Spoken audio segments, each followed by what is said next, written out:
while it's hot. Walking on the moon. Walking on the moon.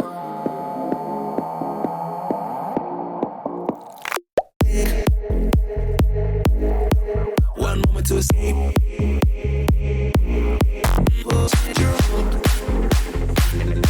And you're walking on the moon. Walking on the moon. Walking on the moon.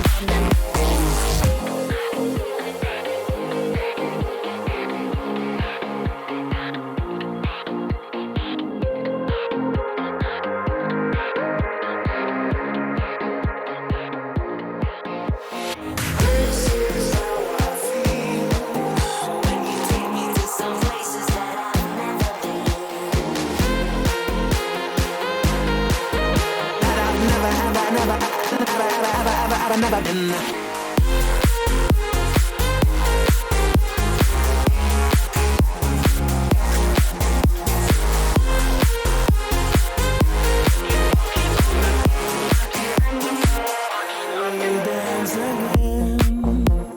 All our trouble seems to fade away. This is how I feel when you take me to some levels that I've never been.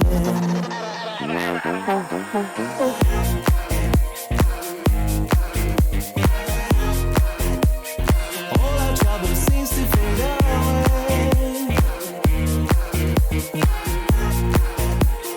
When we dance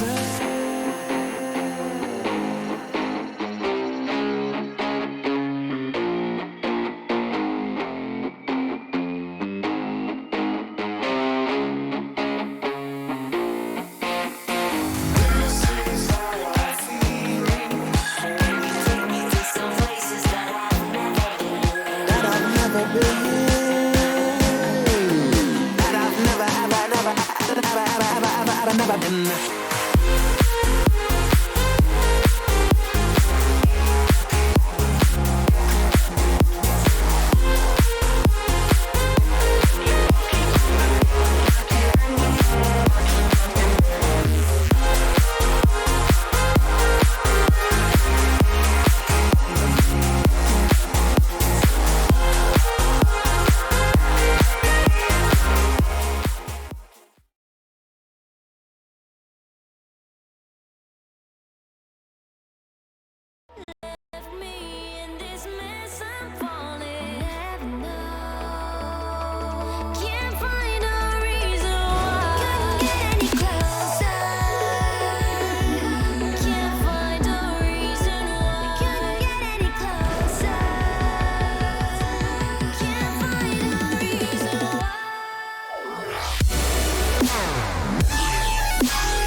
All right, what is going on, everybody? Welcome back to a special edition of the Nemesis Gaming League as we are here on Championship Saturday for the grand finals of Season 8. I'm happy to be back. I'm Rocker Man, the Nemesis director and host for tonight's pre-show. We're going to be previewing all the action. We're going to go through it in a quick 30-minute segment here before we get to the Provision League grand finals. But I am joined by some beautiful individuals here. First off, we got the one and only Season 4 champion. We got Jaegers, the stash, in the booth. Jaegers, how's it going? Always a pleasure, Austin, and I'm excited for tonight. We should have some banger matchups. Hopefully, although not all of them will go to 7, hopefully we have some good content here. Yeah, I sure hope so. Usually the grand finals, they do provide usually at least one that goes to 7, or at least close to the distance, so we'll definitely be in for an exciting night. We've also got the one and only, the Season 5 All-Star, the one, the Magic Pepperoni. How you doing?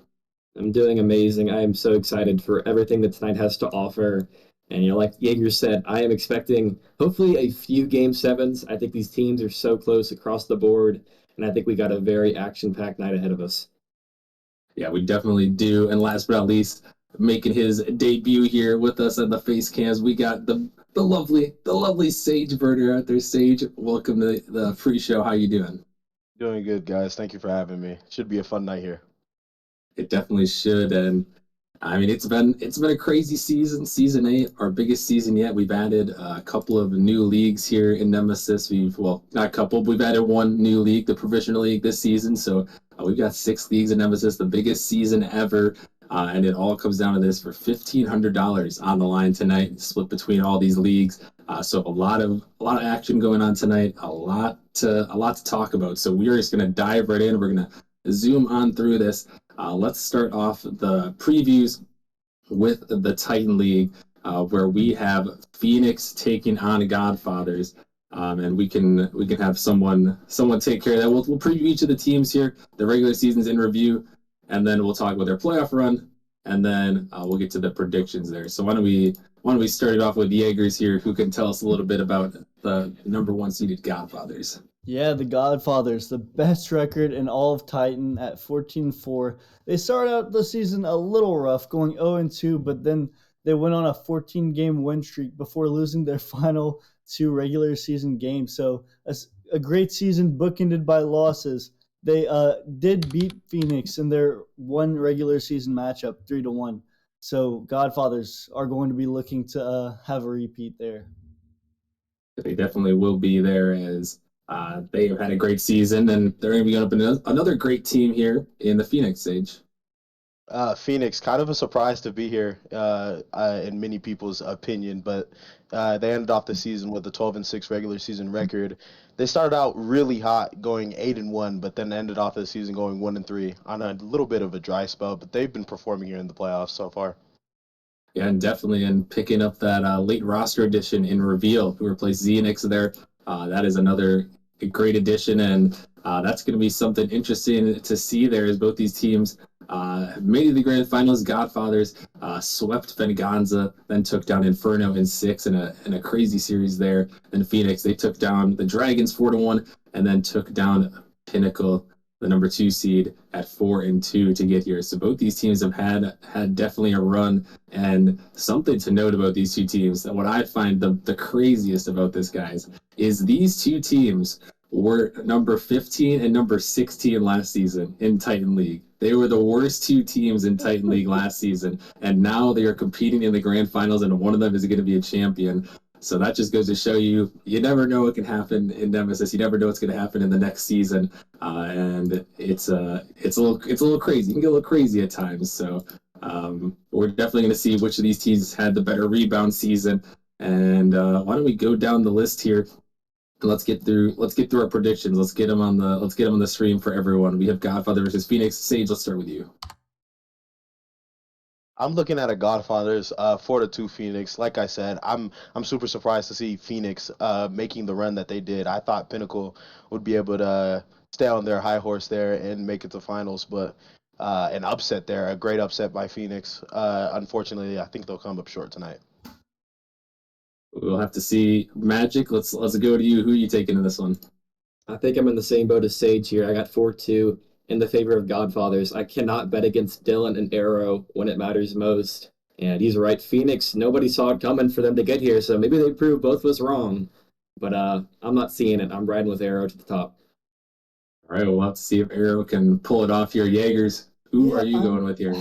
I'm going to have to disagree. I think Phoenix pulls off the upset here. 4-3, going all the way to game 7. I think we're going to end off the night on an absolute banger matchup. Yeah, I hope so. This is our last match at 11 p.m. Eastern, so it's down to be a good one. And I'm gonna make my prediction here. And I was debating this one as well, but I gotta rock with them. They've had so much momentum here coming into the playoffs. I'm going with Phoenix here. I think the reveal buff is going to be too much. I do agree with Jaegers that it's going to go to 7, but I think the reveal buff might just be a little bit too much to handle. They played really well against Pinnacle, against my team. and we'll have to see if they can pull it off one more time. So we will see. That matchup is at 11 p.m. Eastern, the final match of season 8. So make sure you guys are staying around for the entire stream for that one. But let's move along now to the rival league, where we have Distortion taking on a Vortex. Distortion, the 1 seed, Vortex, the number 2 seed here, and both of these teams have had great seasons in the rival league, and we'll talk a little bit about them here as we can send it to who wants to take the first one here for Distortion. And I can Honestly, do it for you. I okay. can get you rolling with All right, Magic. Distortion because this team, number 1 seed and rival, as you said, and they had a dominant season, 15-3. They went on a long stretch of wins, and they are a stranger to failure this season. And I mean, honestly, for them to even get this far, dropping as many games as they did, and I mean, I don't think there's many doubters in this team, and they're gonna have their hands full tonight. But their season, it is pretty much an upward trend the whole way, and we'll see if it stops tonight or not. Yeah, we'll have to see. And they're making their second grand finals appearance in a row is Distortion. So they've gone back to back, end up losing last season to the dominant Hydra team, but they're back and looking for some revenge here tonight. And they're going up against a Vortex squad who's looking for their second ever championship, Jaegers. Yeah, no. Vortex started out the season 9-2. Went back and forth a little bit in the middle of the season before ending off the season with 2 wins. This is a Vortex squad that has been dominant, all second seed, and hopefully channeling. I believe it's their season 4 selves, if I'm not mistaken, with the upset over Hydra.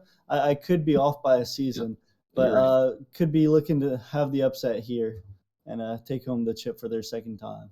Hey, you're definitely right. That season 4 teams with some icons like Bubs and Chipmunk Man RL there on that squad. Yeah, they did win in season 4 and looking for their second ever championship. And both these teams, Sage, they've had some runs. It's the 1 and 2 seeds, but they did what they had to do to get here. Absolutely. As the 1 and 2 seeds, they definitely performed as we're Distortion started off the playoff run, 4-2ing a rival. A tough matchup, but they got it done. And then in the semifinals, Distortion absolutely destroyed the Kings. Actually, a mess that I was able to cast. It was a beatdown, and they looked good. As for Vortex, they beat the Pineapples 4-1 in the quarters, and then in the semifinals, went on to beat Whiteout 4-2. Yeah, definitely. I mean, both these teams, they were the top 2 teams in the rival league all season long. I know Vortex had that early hot start there to get to this point, and then Distortion kind of came out at the end, yeah, with a 15-3 finish, able to take the 1 seed, and they were able to move on as well as Vortex. And this matchup will be going at 10 p.m. Eastern tonight. So let's go quickly around. We're gonna go around the table here. We're gonna get some predictions. I'm gonna start up at the top with Jaegers first. Yeah, no, I mean I'm gonna have to give it to Vortex 4-2 over 4-3, excuse me, over Distortion. I see them pulling off the upset. I think the combo Isaac and Lush is just gonna be too much for Distortion. And I know they've got a great player in Hawk, but I'm not sure if Distortion can finish off the job for the second season in a row. All right, Sage, does Distortion get over the hump this season? I think Distortion does. I really like their play style. I think Hawk, Dexter, Botsy, Drax, no matter the trio that they put out there, I think they'll win this in convincing fashion. All right, well, we'll have to see. Magic Pepperoni, who you got in this one? Oh man. So about a month ago, I think Distortion swept Vortex, so I'm going a bit against the grain here with how, I mean, history has shown us, but I have 4-2 Vortex. I just think the speed of this team with Isaac, Luge, Ice Panther, and Flame Intruder, that's some big names right there, and a lot of mechanical players, and I think they'll get it done in game 6. Ooh, all right. I am going to go out there and agree with you and Jaegers here. I have got Vortex in this one, but I mean, Distortion, there were times that they looked so dominant in that one. I think it's going to be a close one. I'm actually going to go 4-3 in this one as well. I think Vortex is gonna barely take it down, but I've got Vortex in this one. We'll see if they can stop Hawk and Botsy on the other side. But I mean, Lush and Isaac, that is definitely a combination there. But honestly, some great players. That one 10 p.m. Eastern going to be a great matchup. in the rival league. So you guys do not want to miss that one. But let's keep moving along here as we still have a lot to get through in a short period of time. We've got the Challenger League up next, where we have the Hellcats taking on the Raptors here in a very interesting Challenger League here. But Jaegers, what can you tell us about the Hellcats who are making their first Grand Finals appearance? Yeah, no, the Hellcats had a very up and down season. Only winning the only time the most games they've won in a row is 4 games, and recently just caught fire, winning 6 in a row. Finished regular season 12-6 regardless, tied with 3 other seeds, but they ended up as a second seed and haven't looked back since. They haven't looked back, and Hellcats made that run to the Grand Finals. We'll talk about in a second. But Magic, what can you tell us about the Raptors who are back in the Grand Finals yet again? Cool. Yeah, as you said, reigning champions. And their season, it started off a breeze, winning 9 in a row to open up the season before losing, I think, their star player in Boxel, who went non-playing. And I mean, they filled in the gaps nicely since. They had a 12-6 finish. So, I mean, you win 9 in a row, you don't expect to win three the rest of the way, but they made it happen. And I mean, a lot of people expected them to fall flat on their face, and they haven't. They've made it back in their attempt to win a second straight title. And I mean, if they can get it done today, winning 2 in a row is a feat that very few teams have gotten done, and the Raptors have a chance to do it tonight. Yeah, actually, there's only been teams that were repeated in Nemesis history, and the Raptors are looking to become number 6 here. And Sage, we kind of talked about it. Both these teams have made it to the Grand Finals, but how did they get here?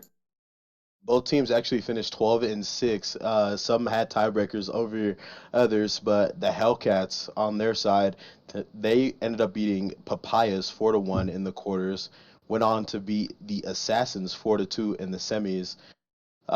Pretty convincing displays in both of those games there. As for the Raptors, they got a unfortunate 4-0 victory over Flame. A little bit of, a scuffed matchup there. But then they went on and beat the number 1 seeded Race in a 3-1 comeback, I believe. It was an insane series. They looked good. I think that this matchup here is going to be really fun.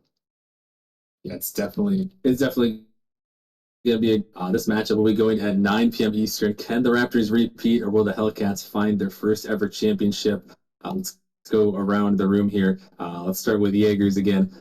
Take your prediction away, my man. Yeah, no, I mean the Hellcats have been really good this season, but I'm gonna have to give it to the Raptors. Game one, I cast that game. If I'm not mistaken, it was against the Bishops. I said both of these teams could go far in the postseason, and the Raptors, I see them seeing it through, winning their second championship in a row. Ooh, all right, Sage, who do you got in this one? Raptors are supposed to be our division rivals over here in Graveyard Shift, and I really like Ice Griff, one of my former teammates. So I'm gonna rock with the Hellcats here. I think Hellcats are gonna be able to win this one in 7. All right, it's in 7. Then Magic, up to you. Oh man, I mean the Hellcats have had a very tough road in the playoffs to get here, but I think that one win over the Wraith for the Raptors just trumps it all.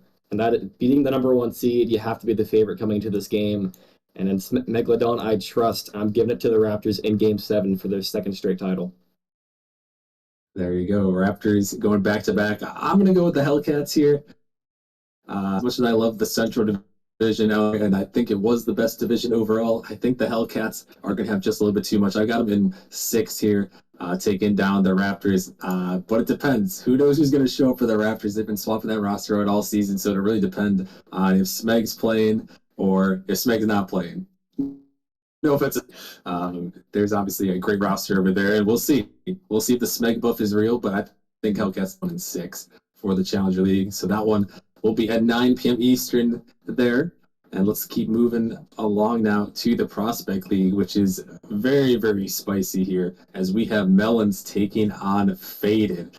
So let's go over to the top here. Why don't we start with Magic Pepperoni for the Melons? The Melons, they had a very good season, 13-5 across the board. They had a very impressive stretch of games to get here. Started off 6-0. They dropped their last 3 of the next 12. So I don't know if they exactly finished the way they wanted to, but I think a 13-5 record is something to be proud of for sure.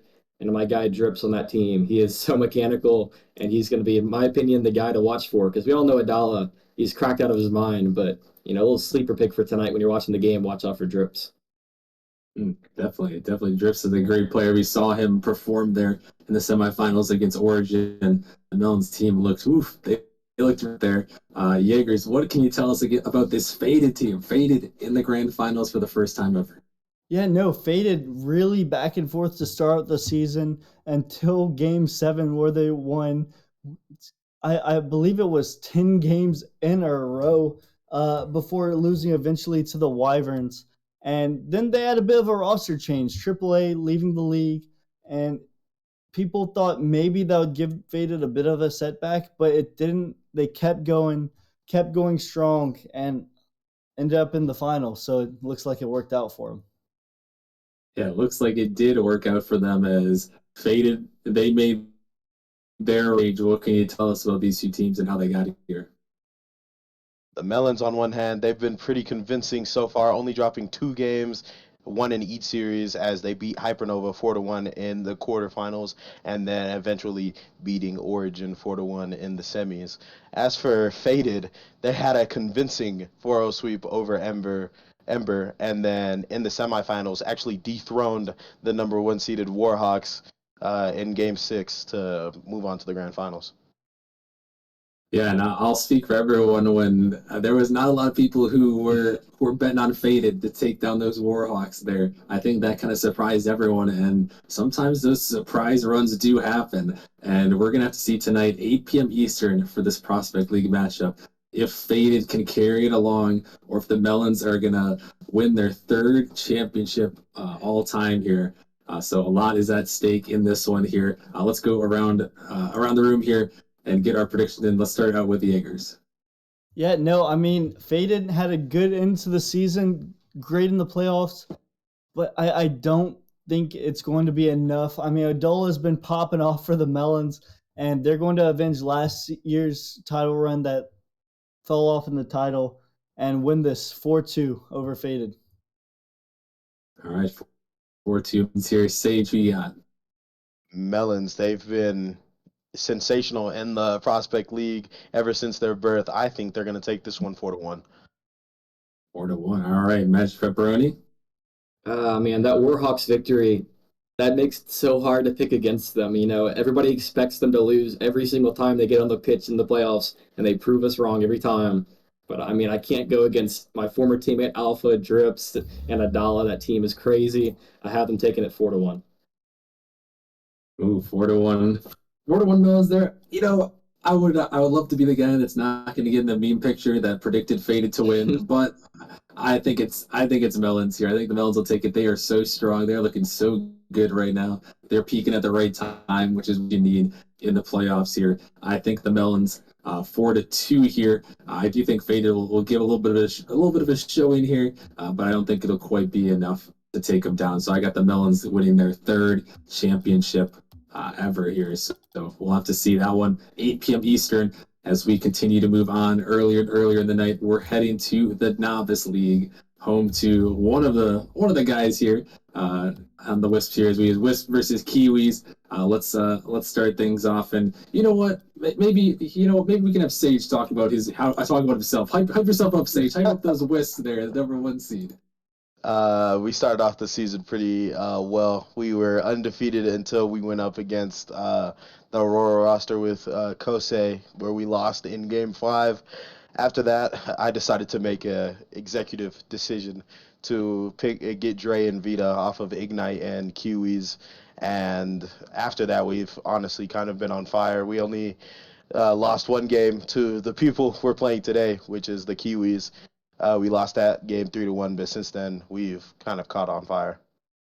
That definitely has been a great team taking that 1 seed. Not many teams can say they've got a 16-2 record, but there's a team that is pretty close there. I will throw it to Jaegers here to tell us a little bit about those Kiwis who I believe were 15-3 on the regular season. Yeah, no, the Kiwis started out the season hot with a team of Dre, Hydro, and Music before they eventually lost to the Spitfires back in week 4. after the break, they had a complete roster swap, losing Hydro, Dre, Rain, and Vigil, and they picked up Pillow and I might butcher this name, Fun, I think it's Finn. I think it's Yeah, Finn, it's been. Finn. Well, they didn't look back after that, and ended up in the grand finals. Hey, that's what happens when you get rid of the vowels in your name. It could be hard to figure out what they meant there, but yeah, the Kiwis definitely. Yeah, even losing Vigil right, literally a couple of minutes before the hard roster lock, so they had to go pick up removing Pillow at the very last second. They still been able to make a run through the playoffs. Their Magic. Yeah, I mean, both these teams, the number 1 and 2 seed, I think the only other league that was rival that had the favorites went out all the way across. I mean, the Wisp, they had a very not convincing Game 7 win over Frost in the semifinals after winning 4-1 in the quarters. So that kind of gave us some doubts, but they did finish it. So who are we to say they can't do it tonight against a Kiwis team? They had a pretty tough stretch of games. They probably should not have gone to Game 7 in the quarterfinals against Genesis, but that team is a bunch of fighters, and they brought it to them. So going into this game tonight, this is a close series, and I really had a tough time picking the winner. Yeah, honestly, I did as well here. But we did have to make a decision. And speaking of decisions, why don't we go around the booth, talk about this matchup, 7 p.m. Eastern. This will be our second grand final of the night down in the Novice League. Maybe classic here, Jaegers. What do you think? It's a tough one. It really is a tough one, but I do see the Wisps taking this one 4-2, and I do think this is going to be a close series, but it all comes down to Forbidden Temple, and I see Wisps taking it there. Hey, it always seems to get to that Forbidden Temple, and things can get very hectic there. And Sage, you're picking the Kiwis, right? I don't want to jinx my team. Beforehand, I told Music I was gonna go with his team, but he talked me into going with my own team in 7 here. Yeah, well, we'll have to see. We'll see you on the pitch out there, Sage. We'll see if you can pull it off there and get the I will championship, say bring it this, back. Austin. He tried. He tried writing it down. Okay. Okay, there you go. We can vouch for him at least. He wasn't just purposely picking his own team. So I respect that. I respect it. We'll see. We'll see if Sage and the Wisp can pull off their or pull off his second championship there down in the Novice League. But Magic, who do you have in this one? Man, I'm looking forward to casting this one, Austin. This is, as you said, going to be a classic. We got the media lead music versus Sage. And damn, this one was tough to pick, but I do have Sage taking it in Game 7. So you better not prove me wrong, bud. Try my best. I'll try my best.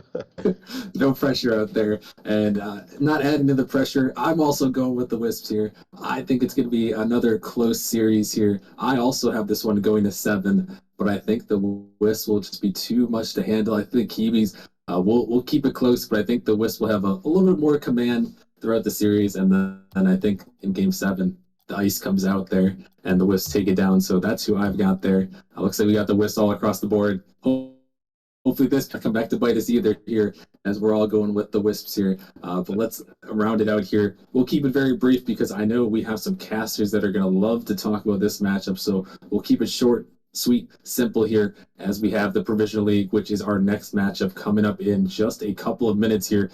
So why don't we keep this very brief? Let's go through it quickly here. Let's start with the Wolfpack, and why don't we go with who wants to take this one, Magic or Jaegers? I can go for it because this is Dan's team, bro. This is the team he is excited for. And my old teammate Zevern's leading the charge. They finished 10-4 in the regular season. I mean, I think when I checked the survey, I don't think many people actually had them winning, which is surprising to me. 15-11, Jesters are favorited, and the Jesters went 8-6. So we'll see what happens, but I mean, don't doubt the Wolfpack. You can't doubt them. You can't doubt them here. They were the 1 seed, like you said. They made it all this way, and they may just take it the distance, but they're going up against the Jesters here, Jaegers, who have also been pretty impressive here. Yeah, no, I mean Jesters. The regular season wasn't super great, going 8-6, like Magic said, but they have longtime Nemesis member Kautarted, they have Stall, they have Fatal Shadow, and they haven't dropped a game in the playoffs. And that's gonna be tough for the Wolfpacks to go up against because I mean, if they haven't dropped a game, they're not going to start now. Yeah, you don't want to be the team that's going to drop it now, especially when you're in the grand finals. The pressure is on here, Sage. Both these teams have made it here, and they've got one more game to go. But how do we get here in the Provincial League, the first ever Provincial League grand finals? Well, for the Wolfpack, they got that first round bye because they were the 1 seed. They ended up taking on the Moderators and defeating them in six to make it to the grand finals. As for Jesters, it's been a little bit harder for them, maybe, as they're actually 8-0 in the playoffs so far. They have not dropped a single match. They were able to sweep Dissonance and then swiftly sweep the Goats, which were the number 2 seed, to make it to the grand finals here tonight. Yeah, they made it here, and this matchup is going to be coming up in just a few minutes. But let's go around the booth here. Let's get some predictions. I know we'll be hearing from Jaegers in just a second. But Jaegers, why don't you preemptively get on the pick in here and give us your choice? Yeah, no, normally I don't like to give my prediction till halfway through game 3, but I do see Wolfpack taking this one 4-3, game 7 victory over the Jesters. It should be a certified banger for the first ever provisional championship game. Yeah, it's the first ever Sage, and who is going to be that first team here in the Provisional League? Who is going to be in Nemesis history taking home the Provisional League championship? I know that Wolfpack has a strong team build. I like Lasagna Man. I like what they got going on over there. I've got to rock with my dogs on the other side. I like Stahl and I like Caltarda just a little bit more than them. I think that the Jesters are going to be able to get it done in seven. Ooh, all right, Chester's in 7. Magic Pepperoni. Who do you have in this first ever Provisional Grand Finals? In a few years from now, when you're looking back on the OG winners of the Provisional League, you're going to see the name Zeverns, the GOAT of Provisional, my first teammate, and I would be a fool not to pick my boy when it matters most. So I have the Wolfpack taking it in Game 5. Oh man, you just reminded me of some good times out there on Genesis with Zebrans in my org there. I do love my boy Zebrans. I want to see him get it done, but I gotta go with the Jesters here. I think it's gonna be another insane series here. I think this one also has the potential to go to 7, but I've got the Jesters in this one. I think they're gonna have just a little bit too much for the Wolfpack here. I think they're gonna take them down, but it's anyone's guess here in the Provisional League, and it is going to be a good one. Before we send it away to our casters in the booth, quick shout out to Mitso for the subscription here, supporting us here at this grand finals day. And it is going to be a good one. Ladies and gentlemen, we have 6 grand finals for the first time ever in Nemesis history. It is going to be a crazy night. So make sure you guys sit back, relax, tune into the Twitch channel, get your friends, get your family, get everyone, get them all in here, get them all watching, because it is a night that you do not want to miss here. And we are going to get things rolling right away here as we're going to head into the Provisional League Grand Finals, the first ever Provisional League Grand Finals. Who will be the champion in this one? We're going to send it over to Fly Penguin and Jaegers in the booth as they take us there for the Provisional League Grand Finals. Fly Penguin, stage is all yours. Thank you, Rocker Man. I'm happy to be here, and I'm happy to be here with Jaegers to cast the very first ever Provisional League Grand Finals. This is my home. This is my league. I'm nervous myself to cast this match, and I'm sure these players are nervous themselves. But I'm really excited to see how it goes down. Wolfpack all season have been top in the league. They started out with Stallify, Savage, and Zeverns, and then middle of the season they traded for the number 1 overall pick, Lasagna Man, and 1-for-1 first Stallify. So both people going against their former teams. So I'm excited to see how that plays out. And Caltard himself was a 3rd overall pick, and he was drafted to Agility, and then he was unhappy there. He got traded to the Jesters with Lasagna Man, and right then and there, I was like, that's a grand finalist team. And then whenever the rosters expanded to 4 people, they picked up Fatal Shadow, or not Fatal Shadow, but they eventually got him on the roster, and I was like, oh my gosh, these guys are going to be unstoppable. Once that trade happened for Stallify, this Jesters roster has just completely become a juggernaut. But the Wolfpack themselves, they settled in with their new team, and they became unstoppable themselves. It's definitely Titans in the Provisional League. Jaegers, I'm sorry I'm talking so much. I am just so excited. This is my league, and I've been invested all season. But what do you think is going to go down here?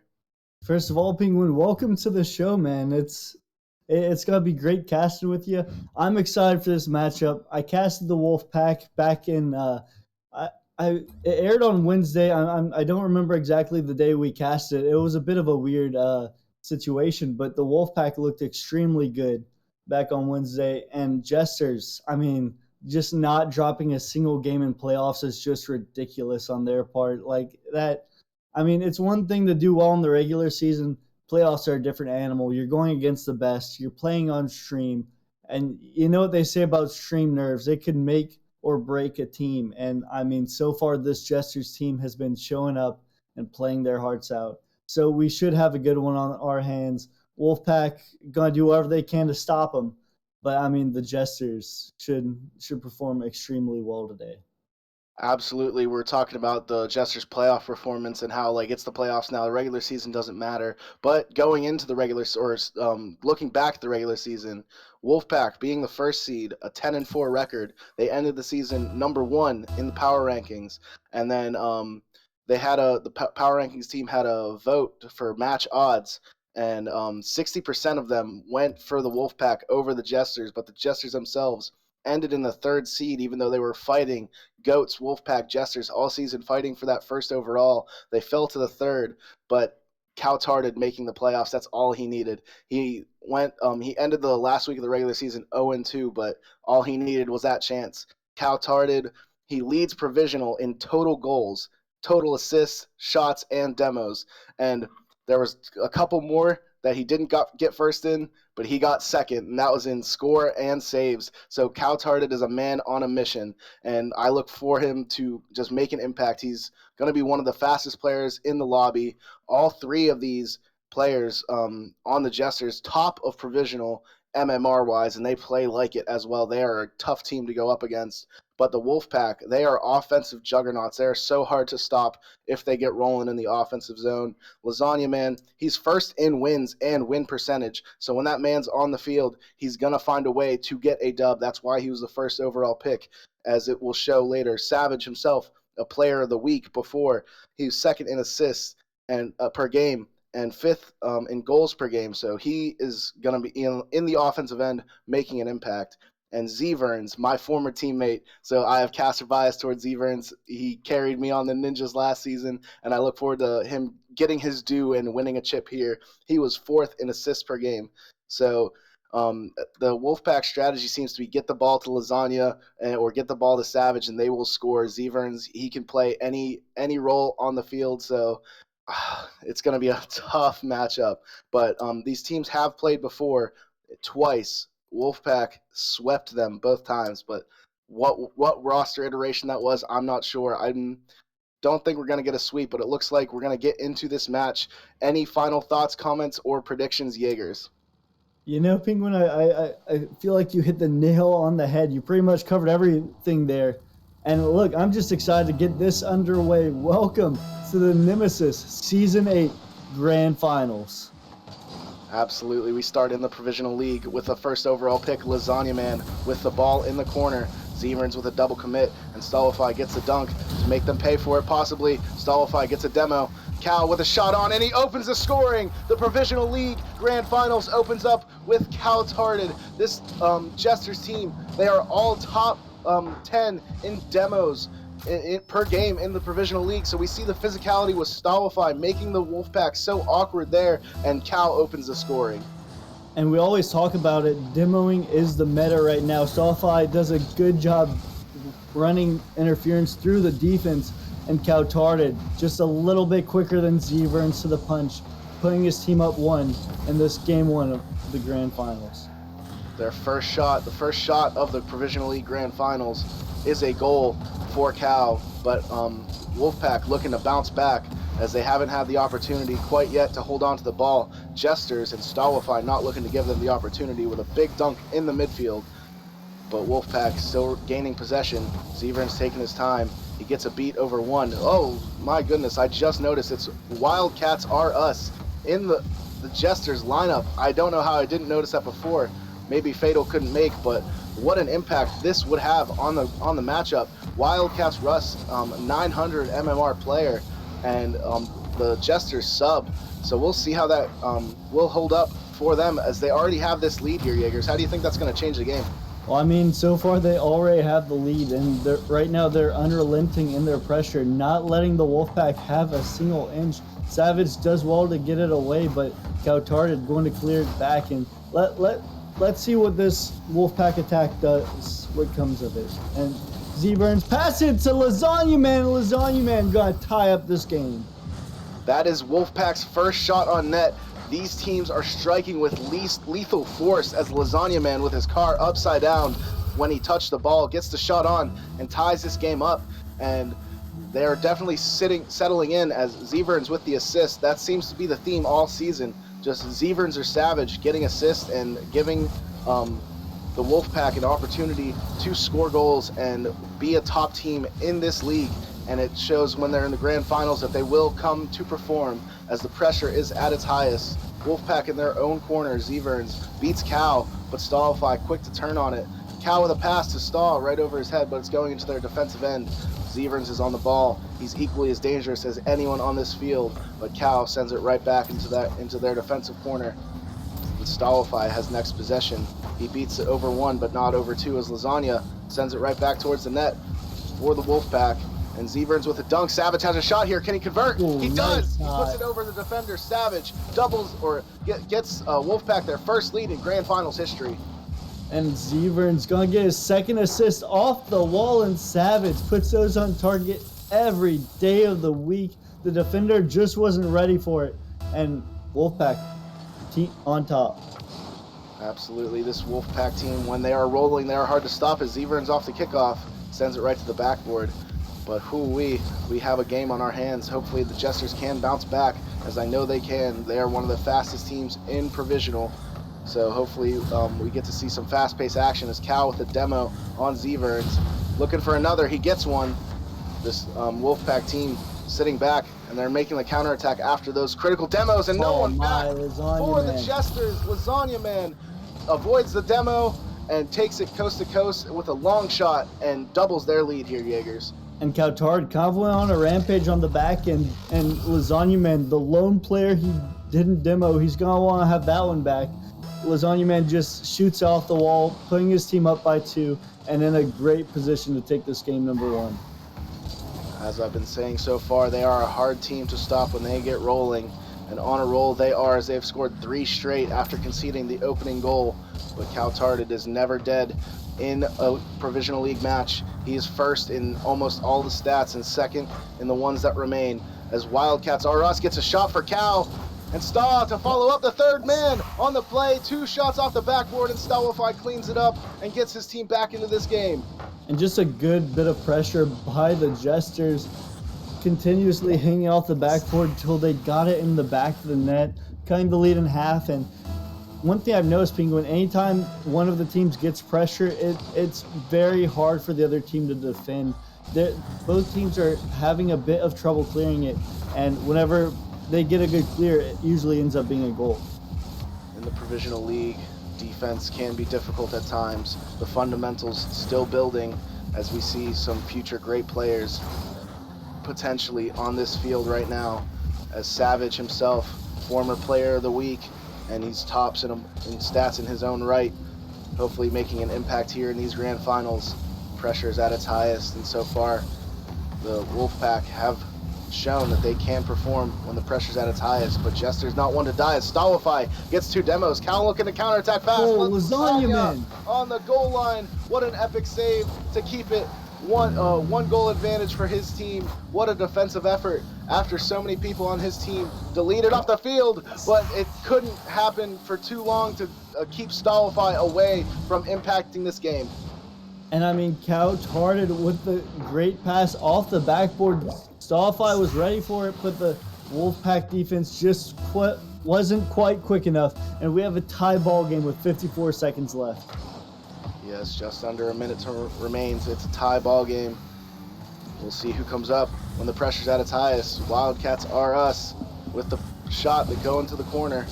But Savage there with the clear as Cal could not find a supporting touch. But Stallify going into his offensive end, supported by Cal. Oh my. Stallify was the last man in net, and Savage desperately trying to get the touch, and Jesters with a 3-goal comeback in their own regard take the lead with 35 seconds. and Zevern's got a pivotal touch, but not exactly the touch he wanted. And Cautarded scooped that up, getting it past the defense, and put his team up by 1. With 30 seconds left, the Wolfpack needs to do something, and they need to do it fast.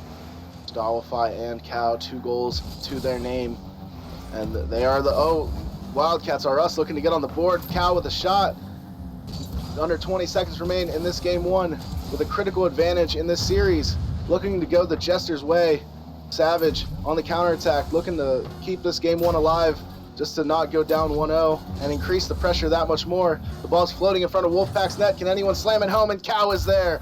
2 seconds remaining, seemingly ending this game for Wolfpack, giving the Jesters the seemingly impossible win. Yeah, and Wildcats with a nice assist there to finish off the game. Cautarded checking in with the hat trick. Stats across the board, 3 goals, 2 assists, and even a save to his name. This Wolfpack roster just needs to find a way to get off of defense, because I mean, right now, whenever Jesters have all the pressure, they're just putting shots on target, and Wolfpack just doesn't have an answer for them. Both of these teams incredibly fast, incredibly methodical in the offensive end. But as you said, whenever each team gets held up on defense, goals seem to go in. But the Wolfpack not finding any goals late in that game, as they ended with only 5 shots. And Jesters had 11 on the net, able to convert on over half or just under half. And the Jesters and Cautarded looking to run away with this with their sub in the game. Maybe that's the strat. Like, we'll play with our sub until we lose, and then we'll show our full might. But this Jesters team, even with just Cow and Staw, incredibly fast, incredibly precise in this provisional league. So it'll be hard to slow them down going forward. Yeah, and I mean, Jesters playing without their top MMR player at 1184 Fatal Shadow. And, you know, it's not exactly the most common strategy, but I mean, it seems to work out for them. And Jesters did well to pull away with that one, still undefeated in the playoffs.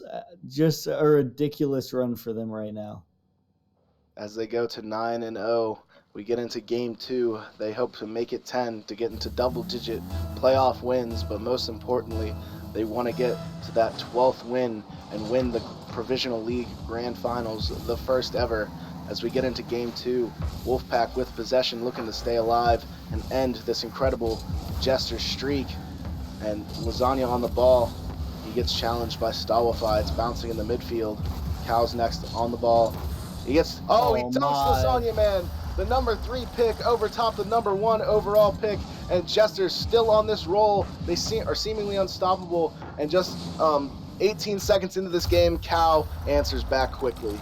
And it looked like Stahl was about to take possession. Cow flies over him, and it looks like catches Lasagna Man a bit off guard. Lasagna Man tried to do the right thing, tried to take possession, but it flew back, and he got dunked on. And Cow already 2 goals in this game. Nice dribble move, flick over the defender, and I mean, what can Wolfpack even do against this? Cow. Honestly, he has 5 goals in 2 games. When Cow has the ball, he is most certainly the most dangerous man, even off the ball. Cow is just proving to be one of the best, if not the best player in Provisional this season.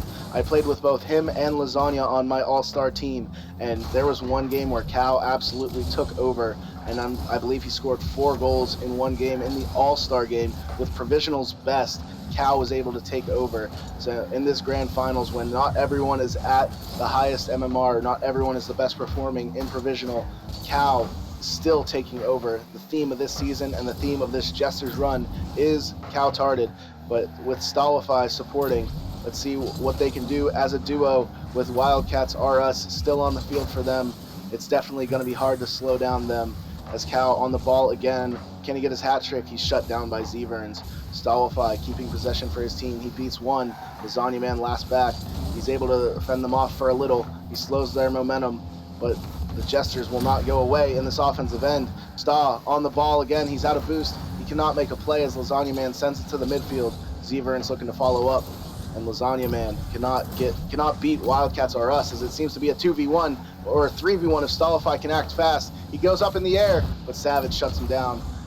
Definitely Stallify is a menace on the ball. He's one of Provisional's best mechanical players. So, and obviously Cow as well. He's able to perform.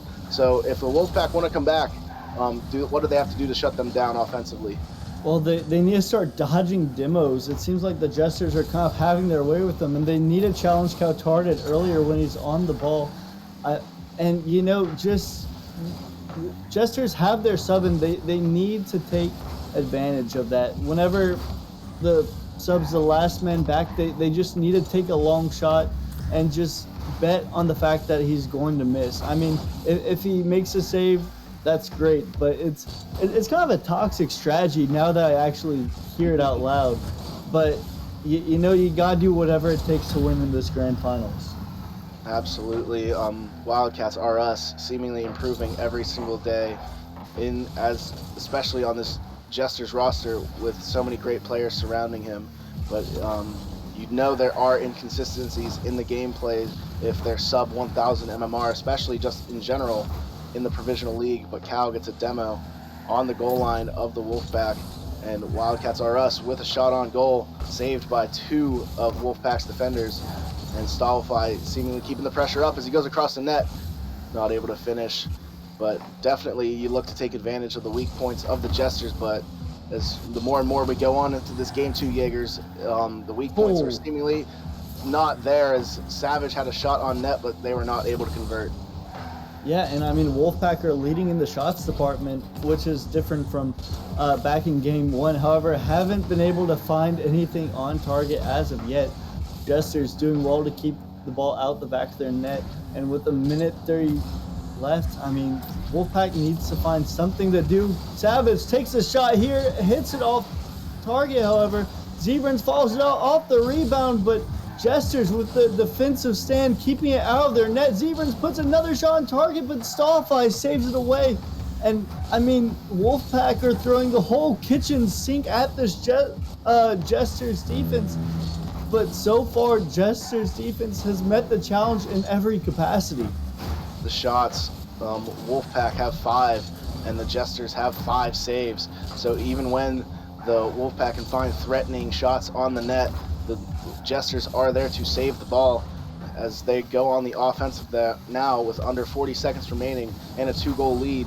The Jesters definitely have the capability to hold on, but the Wolfpack have the ability to come back as Savage has the ball. It floats in front of their net. We're under 30 seconds. Savage with a shot, and Cal just got in front of him. Big play by Cal defensively, and now he's looking to turn it around and turn it into offense. Cal with a shot and Savage with a save. Cal and Savage duking it out there in these final moments. Wolfpack, their final hopes. They have to act fast to get another goal. They need at least some time on the clock to stay alive in this game. We're under 10. We are reaching 5 seconds left. Jesters have possession. Wolfpack needs to act quick, and it seems to be over for them as game 2 goes to the Jesters once more, 2-0. And I mean, Wolfpack just needs to find some way to stop this Jester's offense.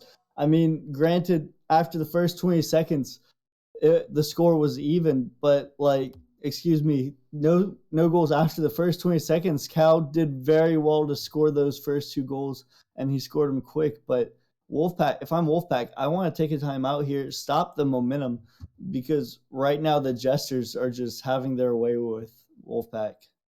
Absolutely, on both ends of the pitch, offensively and defensively.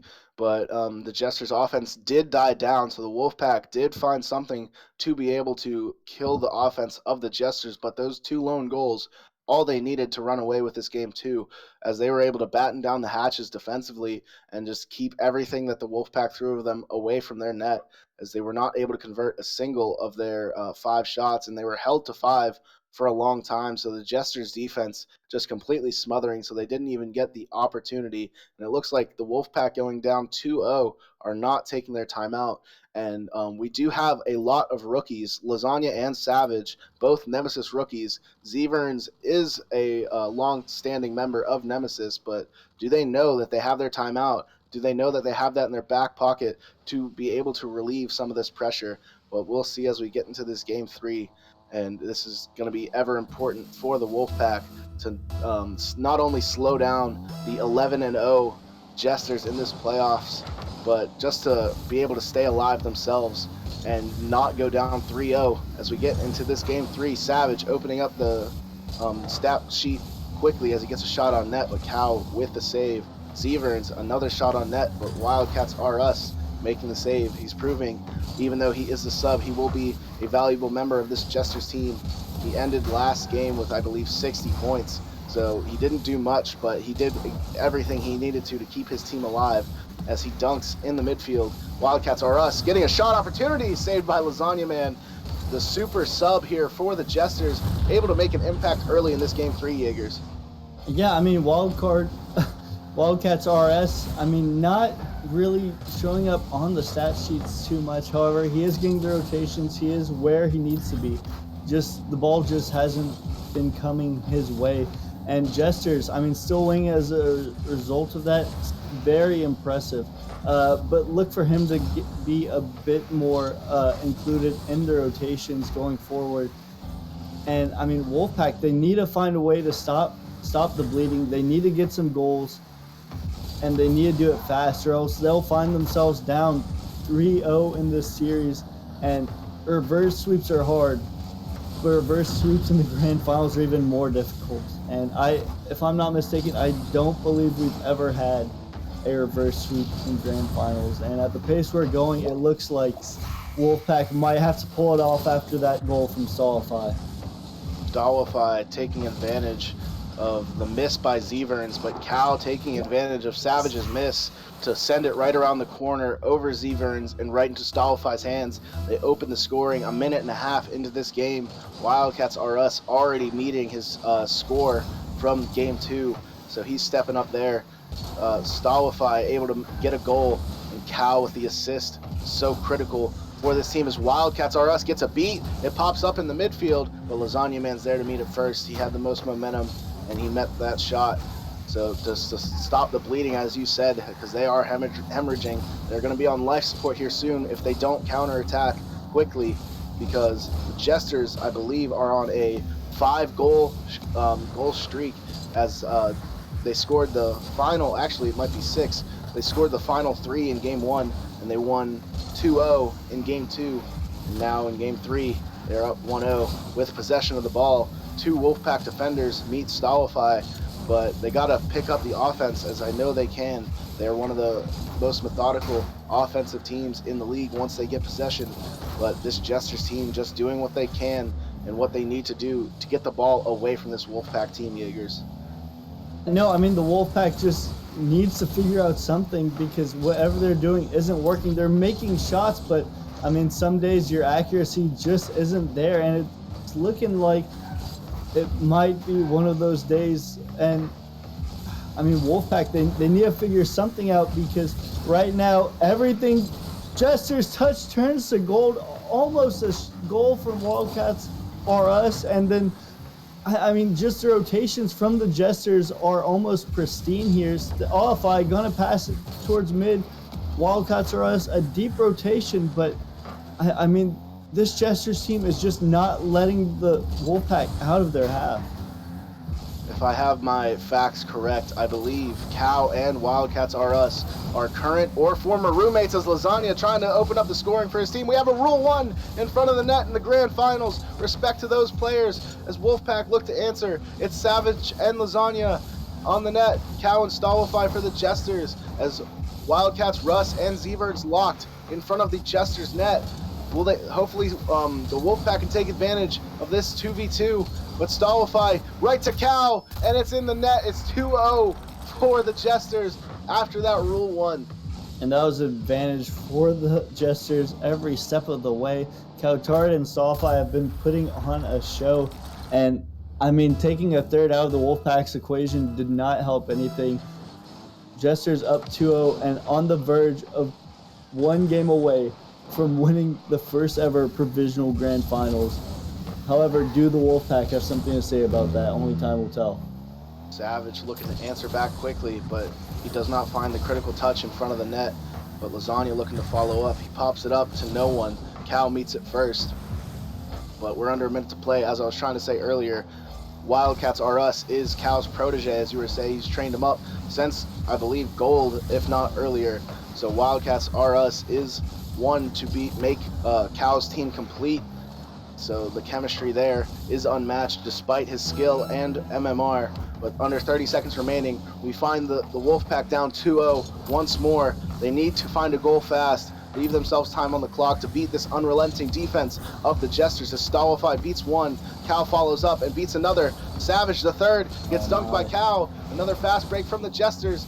Jesters in the corner. Cal Tarded leading the charge. He leaves it for Stawify. It pops in front of the net. No attackers met, but it kills just enough time to leave the Wolfpack fatally wounded. Going into game 4, Jesters up 3-0. And I mean, if you're the Wolfpack, I would definitely take the timeout here because I mean they haven't scored a goal in their past 2 games. They need to figure out something offensively. They need to stop the mojo that is the Jesters rotations. And I mean, you never want to see a sweep in the grand finals. Kudos to Wolfpack getting there, but it's like they haven't showed up, Penguin.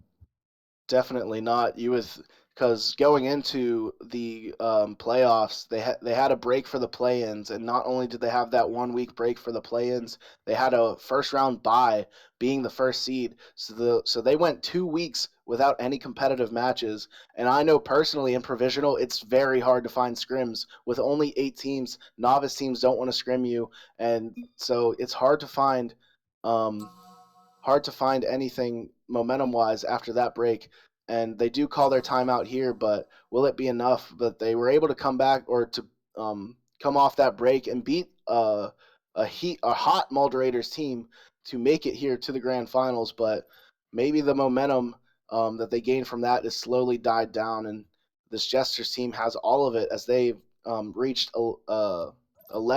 It is on the playoffs. I said 11-0 earlier, but it was 10. And now they have reached that critical 11th game as they're on match point. Will the Jesters make this undefeated playoff run, or will Wolfpack be able to show why they are the first seed and get a game on this hot Jesters squad? Yeah, I think after the timeout, I mean, Wolfpack's going to find something back, going to find a way to get their first win of the series, but I don't see them coming back. The way this Jesters team has been playing, and I mean, Cautarded and Stawify are just playing too good right now to lose. It's ridiculous. I absolutely agree. I would hate to see this sweep in the grand finals, but the Jesters currently on a 7-goal streak in this grand finals with 2 shutouts in a row.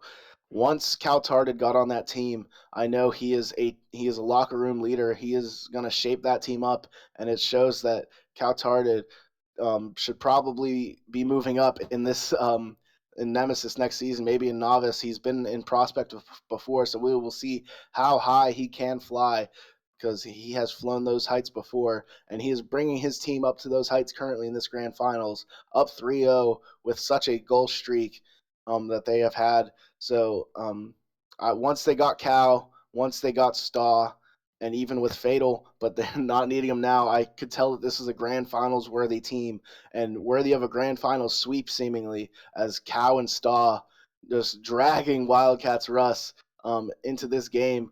And 30 seconds left in the timeout. How do you think this game 4 specifically is going to go, Jaegers?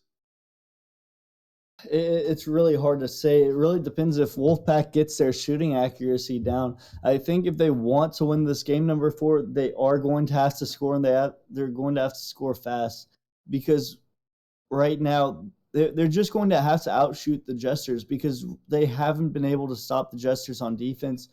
Right now they just have to continue.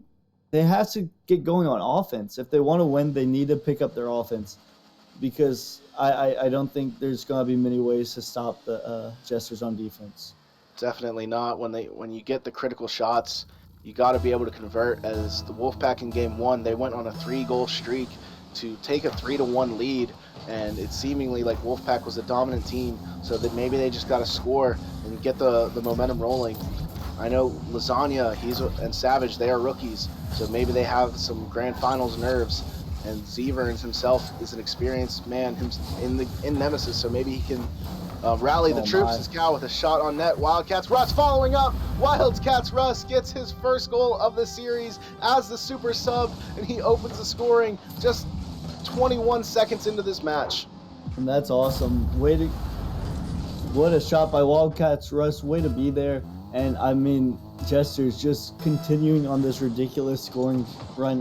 What is it? 7, 8 goals now that have gone unanswered by this Jester's team. Wolfpack just hasn't found an answer for them. See if they get a shot here. Lasagna Man's up, however, puts on target, but Couchard is going to hit it away.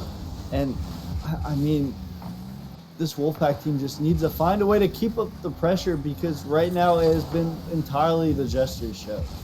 It is an 8-goal streak, as you said earlier. The Jesters went on a 3-goal run in game 1 to come back and win, and then 2 straight shutouts in a row as Zeverns with a shot after an excellent pass. But Savage looking to keep up the pressure, but they need to get scoring quick to stop this run, to make some belief in yourself. Lasagna, I had some inside information that why he was traded earlier, and you'd think that why would you trade such a top player on a lethal team? But my inside scoop said that he had nerves of the opposite of steel, so maybe he is cracking under this pressure after 2 straight shutouts, and he might be crumbling, but he wants to be able to carry his team moving forward. So we'll see if they can get on the score sheet as the ball is in front of the net, and Zeverns buries it home after Lasagna takes it around the corner. Savage with a critical miss, but Zeverns able to follow up and get the Wolfpack back on the board. And for a second there, I thought the ball was just going to roll across the goal unshot, and Penguin, I will have thrown my controller across the room at that point.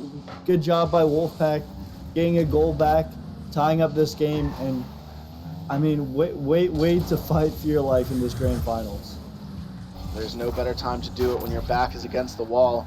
You haven't scored a goal in 2 games, and you were down 1-0 early, and it just helps the confidence just to get yourselves on the score sheet once more. Stolify with a flip reset. He might not have had it, but he was looking for the musty. What an excellent player Stolify is with the ball. Mechanically great. I saw him in the Combine for the first time ever. He played with Crispy Waves and Green Sensei, and they absolutely took that Combine and ran away with it. When Staw has the ball, he is one to watch out for, as he can perform in the highest of capacities, as we can see here. Lasagna with a big demo on Cal, hopefully to open up the field. But Wolfpack looking to attack once more, and hopefully stay on the roll that they can show that they can, and keep the Jesters backed up. But the Jesters looking to answer back from that goal from Wolfpack. Yeah, and like I was saying, you can't keep the Jesters off offense. They're way too good mechanically and rotational wise to get stuck in their own half. They're going to put shots, they're going to put them on target, and Wolfpack just right now, they need to get out of their half. They need to put some shots on target, and honestly they need to get some demos, mess up their rotations by the Jesters, because as of right now nothing else is working for them. Savage gets it by 1, however, but Cal gonna pass it back to Stolify. Looks like it's gonna be on target, but Lasagna Man hits it away, and Wolfpack does well to get away with that one. Absolutely. What an excellent save by Lasagna to keep his team in it. It's tied with 1.5 minutes remaining. Someone's got to step up, and someone's got to step up now for either team. They don't want to go into overtime with the season on the line as it's floating towards the net. Zeverns with the slow roller. No one from the Jesters able to get back. I want to see the replay to see what happened, but Zeverns just had an excellent touch, caught Wildcats Russ off guard, and as you said earlier, that's the man you want to be able to take advantage of on this Jesters roster. Yeah, and it looks like Wildcats Russ just rotated a little too far for the boost. Coutarded got a bit dusted by Zeverns, and the ball is going to roll into the back of the net. The first lead that the Wolfpack has had in far too long, and can they keep it up, or will the unrelenting offense by the Jesters tie up this game? Cal thinking he was taking that personally with a blistering shot just wide of the net, but we're under 1 minute to play in game 4. Jesters on match point, but they are down 2-1. Lasagna Man on the ball, what can he make of it as he's floating? He misses a critical touch. Savage misses the follow-up, and Cal next on the ball, but Savage able to recover fast and dunk him out. Hopefully to end this 11-game winning streak of the Jesters in the playoffs. But Stallify looking to answer back and tie this game up. We're under 30 seconds. Cal, Wildcats Russ diving at the ball on the goal line, just looking to get the easy sweep, but the Wolfpack staying alive on the goal line. An excellent save, whoever it was. We'll look back to that, and the Savage beating Wildcats R Us, and they're not dead yet, Jaegers. The Wolfpack staying alive as Savage buries that one. And Savage just taking a searching shot, gonna find the back of the net. But can we talk about that save for a second? What a save by the Wolfpack's defender, keeping out of the net, keeping his team up, and keeping his team alive for one more game at least as they try to reverse sweep this Jesters roster. And you know, Penguin, if you're the Jesters, do you take a timeout here? Do you try to stop the momentum? Or was that game just a fluke as Lasagna Man gets one for the road, putting his team up 3 and launching their team to game number 5? Lasagna scoring, getting their second multiple goal streak to end that game, winning 4-1, staying alive. But yeah, for the Jesters, you might as well just keep it rocking. You got 2 games in hand, and you have that ace in the hole if he's there in Fatal Shadow. I'm not quite sure if he's available, but if he is, that could be an X factor moving forward. But this Jesters roster still staying alive as they have games in hand, and Wolfpack definitely staying alive. Lasagna Man stepping up with 1, 2, 3 in goals, assists, and saves respectively, with the MVP of that game staying alive. But I don't think the Jesters are ones for timeouts, as we will go into this game 5. Jesters still on match point. Wolfpack on a roll, looking for that reverse sweep. They started that game, that reverse sweep, as best as they needed to, scoring 4 goals in a row to stay alive. Yeah, and I mean, we talked about earlier, Wolfpack just needed to outscore the Jesters. It wasn't going to be a defensive match. Wolfpack just needed to get going on offense, and they did just that, scoring, I believe it was 3 goals in like the last minute. They came alive. And if they keep up that pace, Penguin, I mean, this is going to be a good series on our hands. Absolutely, and I wish we could look back to who made that save for the Jesters. All eyes were on Stallify as he was making an excellent mechanical play, and it looks like the Jesters are going to sub in Fatal Shadow, and they are making that move that you said that they needed to do something, and it looks like they're doing just that going into game 5, Jaegers. Yeah, and it's kind of peculiar that they hadn't started the series with him. I don't know. I feel like any team needs to put out their best roster if they want to succeed in the playoffs. I mean, Jesters have been doing well, but they could be gone. They could have already won the chip if they just started. Excuse me. Who is it that they're Fatal? If they just started Fatal, they could have already won the chip. Like, why put it up to the sub? Like, he did well. Wildcats did well, but I'm not sure about that choice, Penguin. They did indeed go 3-1 with Wildcats in the game, but now we'll see if they can end this series off with their starting roster, as we got Fatal Shadow to join the ever-impressive Couch-Hearted and Stallify, as Fatal Shadow with a miss off the kickoff, but Cow keeping the defense alive as he shut down Wolfpack's opportunity to counterattack, but the ball is in their zone. Fatal Shadow possibly cold with 2 critical misses on offense and on defense. It's an interesting strategy to have gotten Wildcats R Us out of this match, because Fatal Shadow may be sitting in free play, maybe sitting doing nothing. He looks cold going into this game 5. Yeah, and it looks like Wolfpack have certainly picked it up from their game 4 performance. And let's see how Fatal Shadow plays in this game. Is he cold? Is he going to pop off mechanically? He might just take a few minutes to get going, but don't mind that. Lasagna Man gonna put his team on top with a nice shot. I audibly gasped as I saw Cal back, but he was unable to make the save. That's the first. That's the first we've seen Cal Tartan make a miss that ended up making his team pay as with a miss on the goal line. And I just received word that Fatal wasn't available up until this point. So you have to think he has to be cold as ice going against this Wolfpack team that is just heating up. Oh my. And is that rolling in? No, it goes far right. Fatal Show has control over it.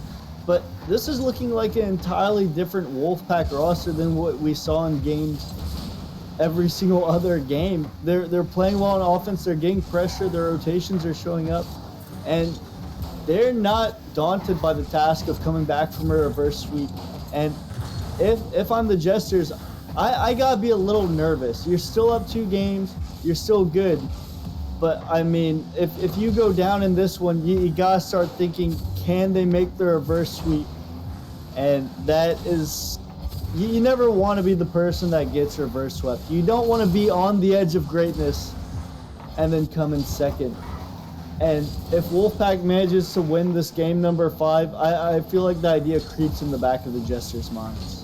Definitely, doubt is a awfully tempting mistress that will invade your mind as Lasagna goes up for the shot. But if Wolfpack can take this game 5, we're on to Forbidden Temple, and anything can happen in Forbidden Temple, especially the prospect of a reverse sweep. And then with all the momentum, you go onto Champions Field in Game 7 with the Jesters off on their back heels with an excellent shot from Zeverns. Lasagna with the follow-up. Zeverns had to get out of the way, but it was off anyway. Savage, the third man to follow up, doubles their lead halfway through this game. Lasagna to Savage once more, and Wolfpack is up in this critical Game 5.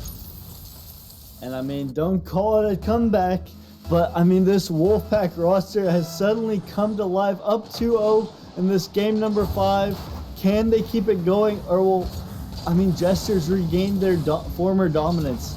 Only time will tell. 2 minutes left, anything can happen, but it seems like the Wolfpack are finally starting to wake up. Wolfpack on a 6-goal streak of their own. What a streaky series in terms of goals, but it's just what the Wolfpack ordered as it keeps them alive. 2 minutes to play, 2-goal lead, but Stolify is on the ball looking to answer back, but Zevern sends it right down their throat. And will anyone be able to make a touch on it? Cow with an epic save, but it was not enough. Cow, desperation, tried to make the save, but Zeverns was just too much of a powerful touch. And Savage was trying to get there, but not enough. Seems like an own goal from Fatal there, Jaegers. Yeah, no, Zeverns has a nice touch, but it all started from that bump in the midfield. Fatal Show was bumped into the atmosphere, not able to get back in time, and the ball would go on to bounce in the back of the net. And so far, Penguin, the Jesters just don't have any answers. Inserting Fatal Shadow, the rotations, you can already tell that they're just a bit off. And right now, it's looking fatal for the Jesters roster. What an excellent way to put it, as Wildcats R Us definitely holding his own, as they were able to take 3 games. Fatal seemingly available for this next one, but was it the right move with Wildcats seemingly to cost them a few goals in that loss in Game 4. So maybe the confidence was dwindling. Maybe their faith in him was down. But Fatal Shadow not doing much more for them. But we could see that they'll probably look to pick it up in these last 2 games. If they can't do anything to end it here, it's 3 goals under a minute to play. Cow deletes Lasagna off the field, but Savage right there to follow up as he gets dunked out by Fatal. Zeverns is awkward and Staw's up, but he's not able to answer that open net. What a critical miss from Stolify to keep his team alive in this one, Jaegers. Yeah, and with 30 seconds left, all Wolfpack needs to do is to survive this Jester's pressure, and it looks like they do well. Savage is going to get clear. Lasagna Man has an open net, but Fatal Show gets back in time to stop it. And with 20 seconds left, Jesters need to find a way to score, or else we are going to the Forbidden Temple, Penguin. Under 15 seconds left to play, the last place the Jesters want to go. The way they're playing is Forbidden Temple. Oh my. Lasagna with a shot on, but it goes right into Cow's car. Not even credited with a shot, but we're under 4 seconds left to play. And the Wolfpack take their second game of this series. And the reverse sweep looking ever possible, as it would look to be the third best of 7 reverse sweep in Nemesis history as Jesters take their timeout. Yeah, not only the third best of 7 in Nemesis in playoffs in Nemesis history, but I mean the first ever grand finals matchup where I mean there could be a reverse sweep, and it looks like Jesters are going to go ahead and pull Fatal Shadow out. They're going to go with what's been working, subbing in Wildcats. Yep. And I mean, is it too late for the Jesters? I mean, has the Wolfpack stolen all the momentum? Like, I don't know. Like, just these past 2 games, Jesters just have not been up to snuff. They're not looking like they had in the previous games. Definitely not. Oh, yep. Continue, please. Oh, yeah. No, I mean, they just need to find a way to score because it seems like Wolfpack has shored up their defense. Yep. The Wolfpack on a 7-goal streak, as the Jesters were earlier seemingly unstoppable. And Lasagna Man joining the match, he does not know that they have the 60-second timeout, but maybe that's what the Jesters need to be able to ice this Wolfpack roster, as they're shaking in their boots still in the middle of a reverse sweep when you're just waiting to join up into this lobby. All the nerves are high, just like you just want to get back on the field and be able to do what you can. So in the midst of a reverse sweep, how does a timeout against you affect you in the mind, Jaegers? Well, if you're trying to get the reverse sweep, I mean, you're just raring to go. You want to get into the next game. Your blood's pumping, the adrenaline's going, and the timeout forces you to cool off a bit. You need to keep your thumbs warm, and you just want to get back on the pitch. Jesters, very good to call a timeout there, stop the momentum. But let's see how Wolfpack bounce back, and let's see if Jesters can finally finish it off here on Game 6, Forbidden Temple. I'm looking at this reverse sweep stat, and the only other 2 to happen in Nemesis were the number 1 seeds going down 3-0. So would that be telling for this Wolfpack roster as we get into Game 6 Forbidden Temple, that this reverse sweep is always ever possible, as they are the number 1 seed? Savage opens up the scoring on Forbidden Temple just 6 seconds in. This Wolfpack roster making the reverse sweep just cripple the Jesters' thoughts. And I'm not sure what the rules are on the thing. Cow's calling for a remake, but it doesn't look like anyone has the seed. So it looks like we're just going to have to play on. And Wolfpack keeping up all the pressure, has an early goal, and I mean, Jester's not able to find the clear. It looks like a complete role reversal, and I mean, it just looks like the Wolfpack got their swagger back. What a shot by Zeverns! The pre-flip top bins and in, and with 30 seconds past in this Game 6, I mean, the Jesters are just reeling. I'm starstruck by that shot from Zeverns, but they are going into this Game 6 and they are hitting them in the mouth. Zeverns with an excellent shot, doubling their lead. He is that dude. I've seen him in the playoffs last season against the Whelps. We didn't come out with the win, but Zeverns is an incredibly clutch player, as he shows there with excellent ability. He will do what he is needed to keep his team alive. But Wildcats Russ with a blistering shot on net, just taking away some of the momentum that Wolfpack had. But what heat! He got 109 kph on that one, and he cuts the lead in half. My mouth just hit the floor, Penguin. Top right shot from midfield from Wildcats Russ. I mean, the man didn't perform well the first 2 games, but I mean, the past 2 games he's playing extremely well, putting in pivotal goals. And I mean, at that point, why even sub him out? The man was starting to dominate, and he just stayed hot. He never got cold, and could be the reason the Jesters come back. You just gotta let him cook, as Cow Cooks himself to tie this game up. What a critical miss, but Cal with just a beat over Savage on his own side of the net. It bounces off the corner, and Lasagna not ready to make that read, it seems. And I mean, Kautar with a nice clear. The defender for Wolfpack just wasn't able to get up in time. And I mean, the 2-goal lead is nullified. Severns with another shot takes an awkward, dangerous bounce. But so far, the Jesters have done well to get it away. And all the confidence seemingly to be on the Wolfpack side early in this game. But what does that whiff have to do for the mental of Lasagna Man? As we've noted earlier that he could crack under the pressure, but Severns, ever icy in the veins, the clutch man himself, gets the lead back in Wolfpack's favor. I mean, I think it's just fine. Penguin Savage with a little doink over the defender, and Severns putting the team on his back. 2 very pivotal goals in this one. And I mean, we've got a series on our hands. This is exciting. Severns got a 50 stall fight. Can stall fight get it clear? Wolfpack trying to get back on defense. But Jesters, I mean, trying to keep up the pressure.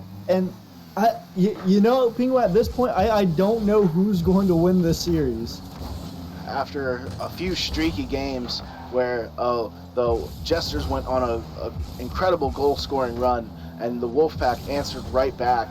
And now it seems that we're just going back and forth. This is the series that we wanted from the get-go. Both teams hammering at each other, hitting each other back and forth with shots as Savage looking to make a redirect, but Cal makes the save on the shot from Severns. But what a series. We're looking at Nemesis Provisional's best, going head-to-head, fighting back and forth, trading blows. Who will come out on top? We will see as we are on Forbidden Temple. And Cal with an excellent save off Lasagna Man's shot. It didn't have enough power. It had the perfect placement, but Cal had enough to get back. Cal trying to answer back on the offensive end. Wildcats rush around the corner. It's up for Stolify. Can he finish? Savage with a save on the goal line. What an incredible series of offensive and defensive events. This is just great Rocket League in these grand finals from Provisional's best, Jaegers. Absolutely. I mean, both teams stepping up to the test.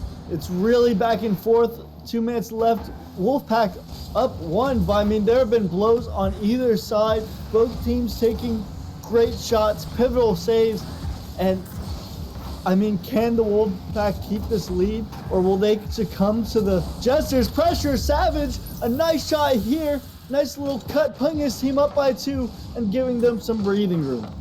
Lasagna with a huge beat on Cal, giving Savage the wide open net as Wildcats R Us could not make it back. These teams are trading blows left and right, hooks and jabs, but who will have that knockout blow as the Wolfpack go up 2 goals, and we're looking to face Champions Field in Game 7.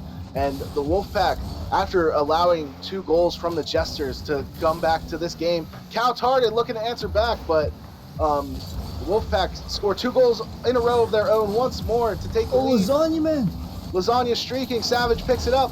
Can they be able to get it on net? He's shut down by the Jesters defense, but going back and forth in this game, but looks like Wolfpack having that critical run that might end it here, Jaegers. Yeah, I mean, a minute left. They just need to hold on. Jesters have been playing well all series, but I mean, the Wolfpack these past three games have been playing at an amazing clip, getting great passes back and forth. And with 50 seconds, there are 50 seconds left away from heading to Game 7 in this first ever provisional championship. It's ridiculous. This game, an instant classic. This series, an instant classic as we are under 40 seconds left to play. The Jesters looking to come back, 2 goals down as they had the Wolfpack earlier in this series. But will they be able to, as Wolfpack looking to go on offense to kill some more time. But Cal goes right on the ball. Wildcats Russ takes it over. He's in the corner. Ball pops up. Who's going to be there first? It's Severns and Savage. Advantage Wolfpack. 16 seconds remain on the clock. Jesters in the offensive end, but no one able to make a touch on the ball to able to finish it off as we're under 10 seconds left to play, and it's looking like we are going to Game 7, Champions Field, first ever Provisional League Grand Finals, and the potential of a reverse sweep on our hands, Jaegers. First ever provisional grand finals going to game 7. Wolfpack, I mean, a reverse sweep attempt. We have never seen a reverse sweep in the grand finals on this high of a stage. And Wolfpack just finding a way to come back. Like they hit rock bottom, Penguin. They were down three goals. It was looking like it was going to be a sweep, but Wolfpack found a way to battle it back, and just an amazing performance by them. They've got guts, like extremely. They just need to finish it off here, Penguin.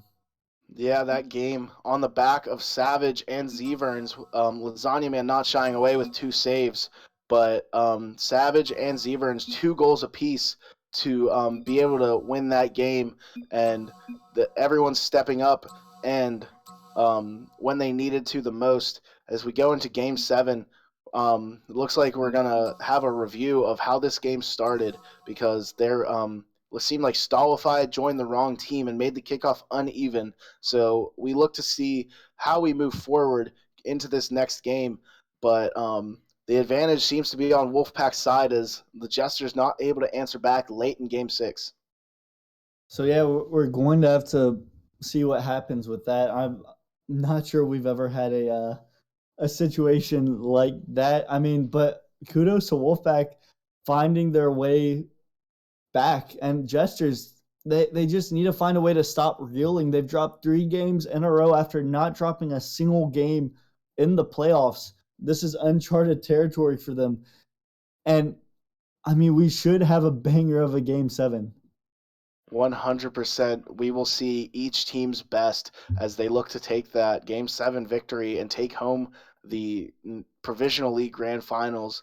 Their whole season comes down to this, the Game 7 of a lifetime. It's what you look forward to. It's what you compete for. It gives you that drive and passion to get better every single day you play, and it gives you that will to play ranked, just to see your mistakes and learn from them to get better. Both teams making a lot of mistakes, but both teams taking advantage of their opportunities when they have them. So Game 7, when you want to perform your best, when you want to be able to win and call yourself champion, we will see what we get whenever we get to that Game 7. But Jaegers, what kind of nerves do you think these guys are feeling as we sit here and wait for an official review to occur? What's going through their minds as they wait for a Game 7?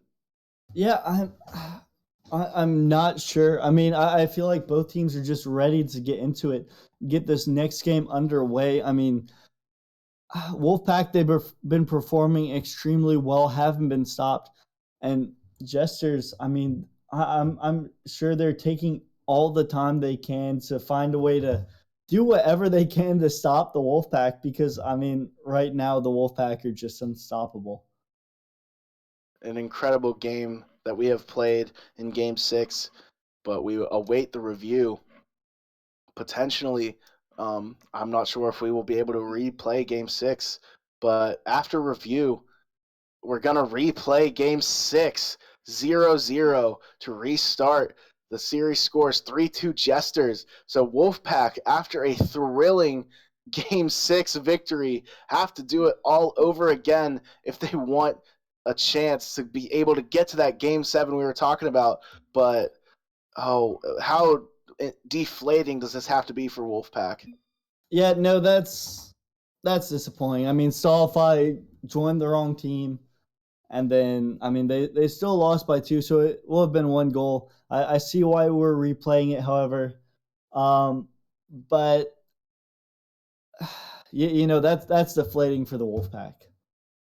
Definitely, definitely. As you were on pace to reverse sweep the third best team in provisional, and as the best yourself, that has to hurt your mental. After we're waiting eagerly for the results of that review, we will head into a repeat of Game 6. Now, not only do the Wolfpack have to win 4 in a row, they have to win their 5th game in a row as well in order to complete the reverse sweep. So they won the last 3 games, but the last one sadly did not count. So we will see where we go from here, but it's looking like we're getting a repeat of Forbidden Temple and a repeat of Game 6. So hopefully for the Wolfpack, they're able to repeat those results and go to that Game 7 that they were waiting this whole time for. And that's just extremely deflating. If you're the Wolfpack, you not only do you have to do the reverse sweep, you have to win 5 games in a row. That's ridiculous. Are we just going to join back up, or what's the I'm not sure what the protocol here is. Are we remaking lobby? It looks like everyone is in fact in. So are we good to just go ahead and get this one back underway? Okay. We are waiting 1 second to see what we got going on. Looks like we will stay in this same lobby, but we're still waiting to join up. Each team eager to get back on the field. The Jesters ready to win that chip. The Wolfpack ready to fight back and prove that they are where they belong. And just to stay alive in this series, all this gray area, but to get down to brass tacks, we're playing Rocket League. That's what matters most. All the rules, all the organization, it doesn't matter. You just got to win the games that matter. And this Game 6 will matter the most for Wolfpack. And as they were able to take it in the game that seemingly does not count, but all their momentum seemingly going away as we get into this reset. We await to hear the results, but does this reset, all this time away from the game, hurt or benefit Wolfpack Jaegers? Oh, it definitely hurts Wolfpack. If I'm Wolfpack, I would actually go into training. Both teams actually. I just go into training. Just find ways to keep your hands warm, keep your mechanics going. But I don't know. This is just an odd situation, especially in grand finals. Like there really is no. It's tough because there's really no right answer here. I feel like.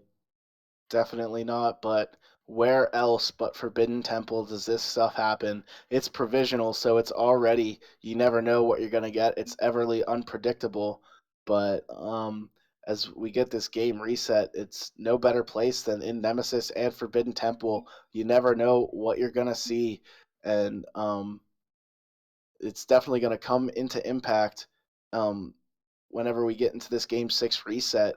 It's going to be incredible to see how each team comes back, and it's it's intense, and it's you're going to be on the edge of your seat as we are on the edge of our seats waiting for the results of this delay. But our management team is hard at work reviewing the rule book to see where we go forward. But let's take a little small break and let's go over some of the things we have seen. Wolfpack won or lost game 1 5-3 after going up 3-1, and then the Jesters just ran away with it as they won 5-3 after scoring 4 straight goals, and then they won games 2 and 3 2-0. So they went on a 8 goal streak there to go up 3-0. They scored the opening goal in game 4 to seemingly seal the deal, but Wolfpack answered right back. They scored 7 straight goals of their own in games 4 and 5 to bring it to game 6 where we're at right now. And so what a series we've had. I hate to see it go this way, but it's going to be so unpredictable how each team comes back, because maybe Fatal Shadow comes back. He's going to have more time warmed up. Maybe we see Wolfpack continue their resurgence as they've had the momentum going into that game 6, and they following that game 6 result, they had all the momentum. So I really look forward to what we see here and what's going to happen moving forward. But any predictions what that we would see here in this game 6?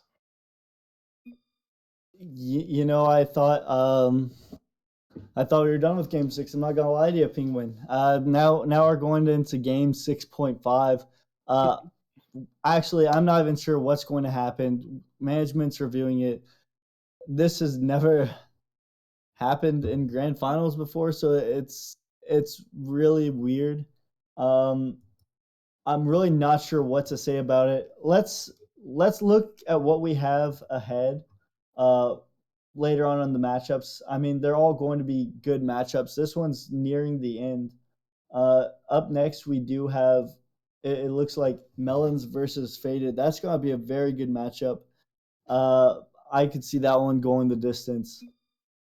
Uh, but yeah, no, it's just seems like there's a lot of dead time here. Everything's getting pushed back, but it's gonna be really tough for management. Either way, I don't know. I don't know. Either way, I feel like they're going to be the villain. Uh, to the majority of the league, it's really tough. But it it's just a tough situation. Definitely there will be no winners as a result because earlier in the match, Cal, he called the uneven kickoff. He said, whoa, whoa, whoa, something's wrong. And then the immediate answer was play on. So they played that the rest of that game six, and then now they're reviewing what's going to go on ahead. And seeming like the tempers are heating up in the chat as the captains of each team just jawing back and forth at each other of what should have happened and why like things went wrong. But their management has a tough decision with no winner coming out of it for them. They will get blamed, they will get yelled at, but we've had um 8 almost full seasons of Nemesis. A lot of things have gone wrong and a lot of things have gone right. We wouldn't be here without our excellent managers, without our director. So they have to make a lot of tough calls even when there is no right ones, but a quick shout out to them because they have to make those tough decisions and someone has to be there to take the blame and to make those calls whenever it's most critical. Yeah, and I mean, even it's hard to say because even without that first goal, it like 4 seconds in, Wolfpack had won by two. So I don't know. It's just a tough situation. It's definitely the weirdest we've ever had for Forbidden Temple. Weird things always happen on Forbidden Temple. But you know, this might take the cake for one of the weirdest. Definitely, but a great mind once said, "It is what it is." So we gotta wait to see what the result is, and they just gotta play the game as best they can. And um, let's look ahead as you tried earlier. Our next grand final, we have the Wisps versus the Kiwis, and that's going to be a great match on its own as they were 1-2 neck and neck all season in the novice league. So the Wisps having a roster change in the middle of the season, but the Kiwis having a whole reset for their roster. We'll see how they settled in as they had a thrilling series against the Spitfires that went 7, and the Wisps themselves went 7 against Frost. So these even teams going into the grand finals in the novice league, I look forward to see how it plays out because both teams look to be at the top of their game. No, they really do. It looks like we got a join back here from Austin. So let's see what he has to say. I'm not sure if the stream can hear him, but Yeah, you should be able to hear me. Yeah, so after reviewing the footage, just so everyone is aware, there was an uneven kickoff at the beginning of this game six. In the moment, we told him to play on, so we could review the game if necessary. And we found that the kickoff was uneven, so we're going to be restarting game six from 0-0. Jesters will be up 3-2.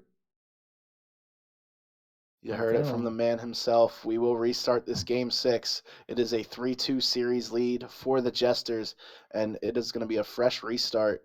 In this game six, it'll be 0-0. As he said, I'm just re-clarifying for those who may still be confused, but we will act like that did not happen. And we still wait to see where our lobby leads, as if we will remake or we will just join up and but it looks like Cal left the match, but we'll see if that was what we should be doing. But it ever so confusing game, but every player leaving and it looks like we'll just leave the game ourselves and reset the lobby so we can get into this game 6, Jaegers.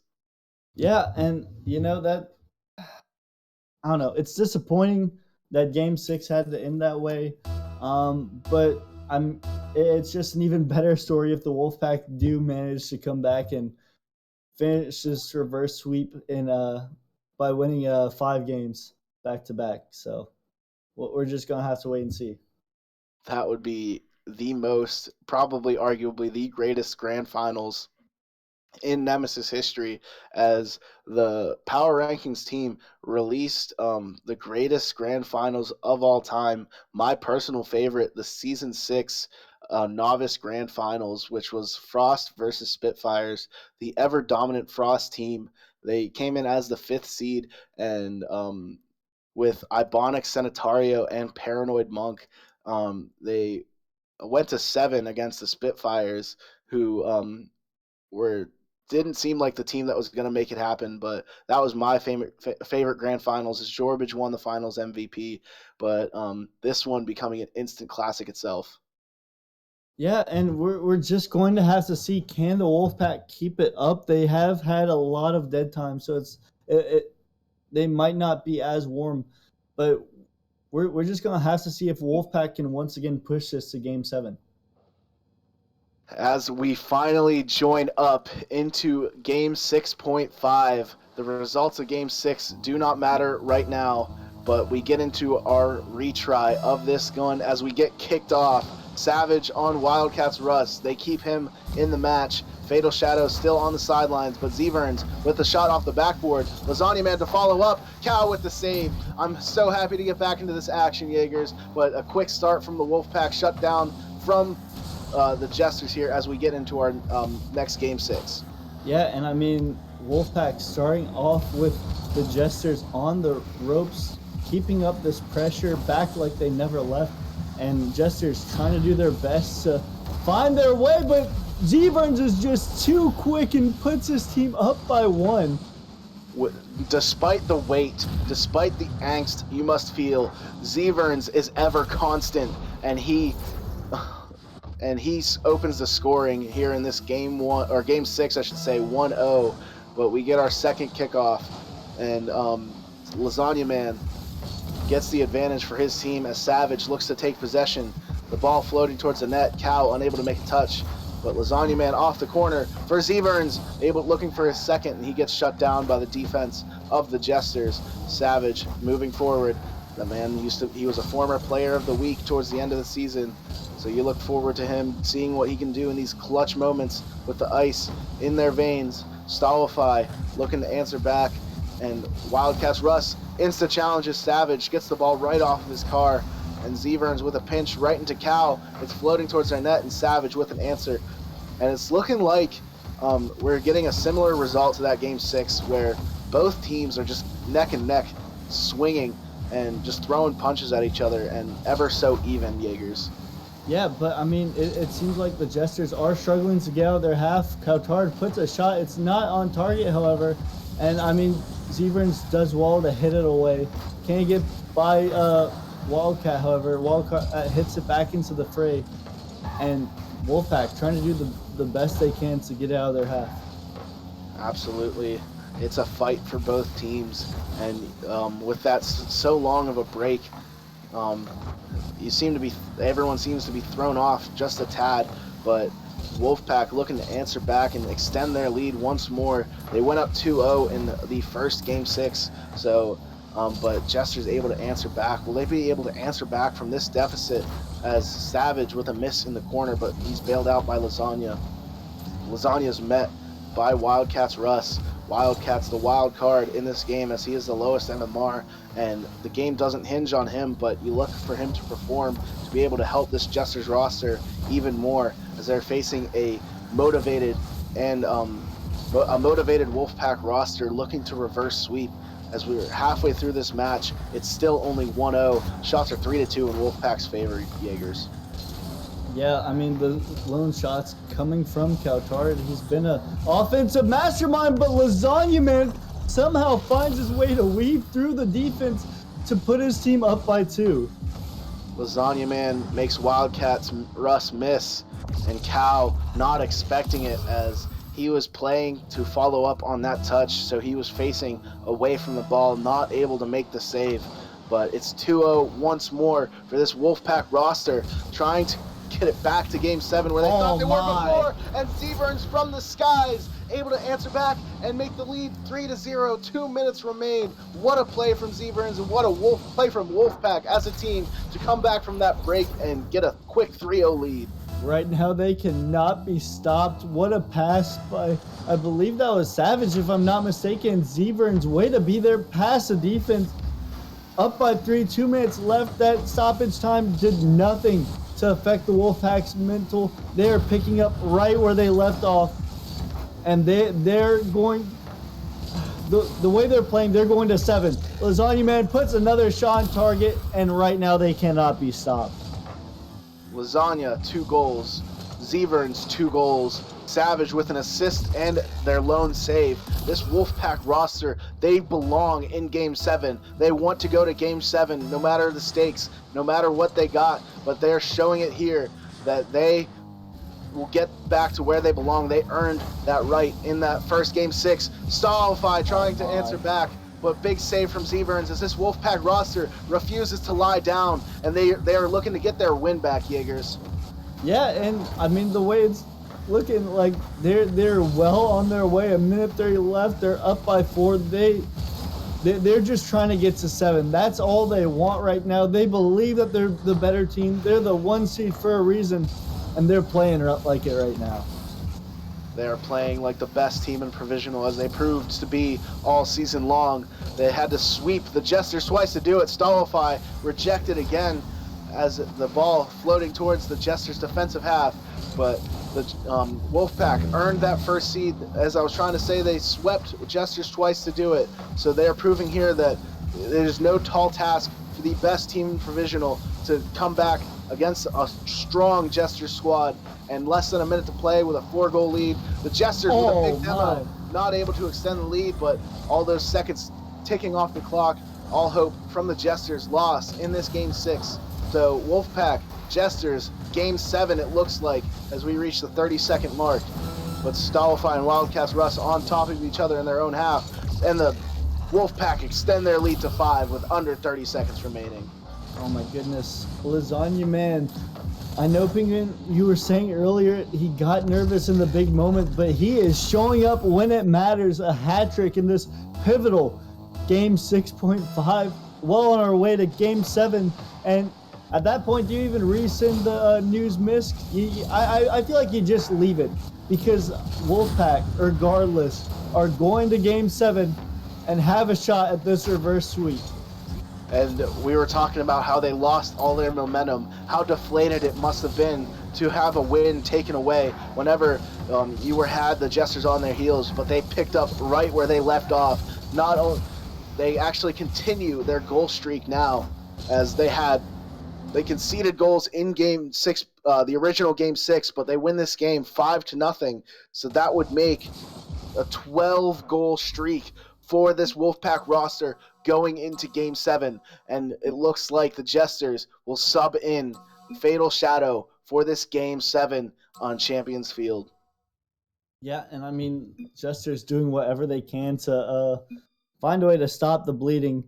But subbing in Fatal, it didn't work out too well the last time for them. Subbing it back in Wildcat, Wolfpack still had their way with them. But I mean, can they stop the Wolfpack like that? Like they're just playing ridiculously well right now, and barring anything else crazy, I see them taking this Game 7. A bold prediction indeed, as the Jesters seemingly to be motivated. They have to be going to this Game 7. They have played, I hate to say awful, going for these past 3 games, as the Wolfpack scored 12 goals straight. As this series has been so intense, everything has happened. We've had a game reset. We've had 2 timeouts, and we've had multiple sub-ins from the Jesters roster as we get into this Game 7 on Champions Field. Give me a specific score and who's going to get the game winner, Jaegers. 4-2 Wolfpack. Savage takes it home. That's what I Savage. think. I love that pick. I'm going to have to go Wolfpack 3-2.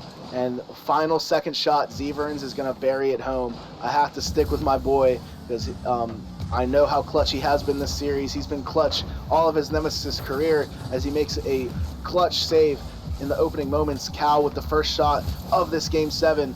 And Stolify on the ball, trying to beat as many defenders as he can. The last one he could not beat is Cal with a shot. He puts it right into the hands of Savage. Savage sends it to Stolify. They start to play volleyball, but a big dunk from Savage to keep possession for his team. The first overall pick, Lasagna Man, on the ball. Can he clutch up in Game 7? But Stolify with a big clear from his own net. The Wolfpack have a ton of possession. They have a shot on net, but it's saved away by Fatal Shadow. Fatal Shadow, the late season pickup, and the late series sub-in, looking to make an impact. And the shots are 2-1 in Jester's favor, but Savage looking to double up their shot total, but Cal with a save. And Zeverns with the follow-up, not able to convert as Cal is a stalwart in the net, Jaegers. Yeah, no, Cal does well to hit it away there.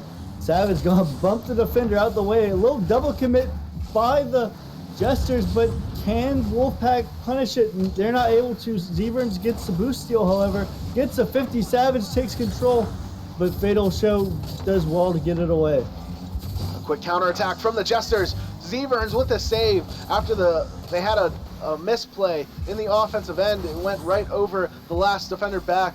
Jesters looking to counterattack fast, but they were shut down by Zeverns. Offer a blistering Stolify shot going short side, but Wolfpack keeping their momentum. It's 0-0, 2 minutes into this game, and I can't even say who has the advantage, who has the momentum. Both teams pulling out all the stops, doing everything they can in this Game 7. Fatal Shadow has the ball. He bounces it to Savage. Savage. No one can get back. Savage puts it in. 1-0 lead for the Wolfpack.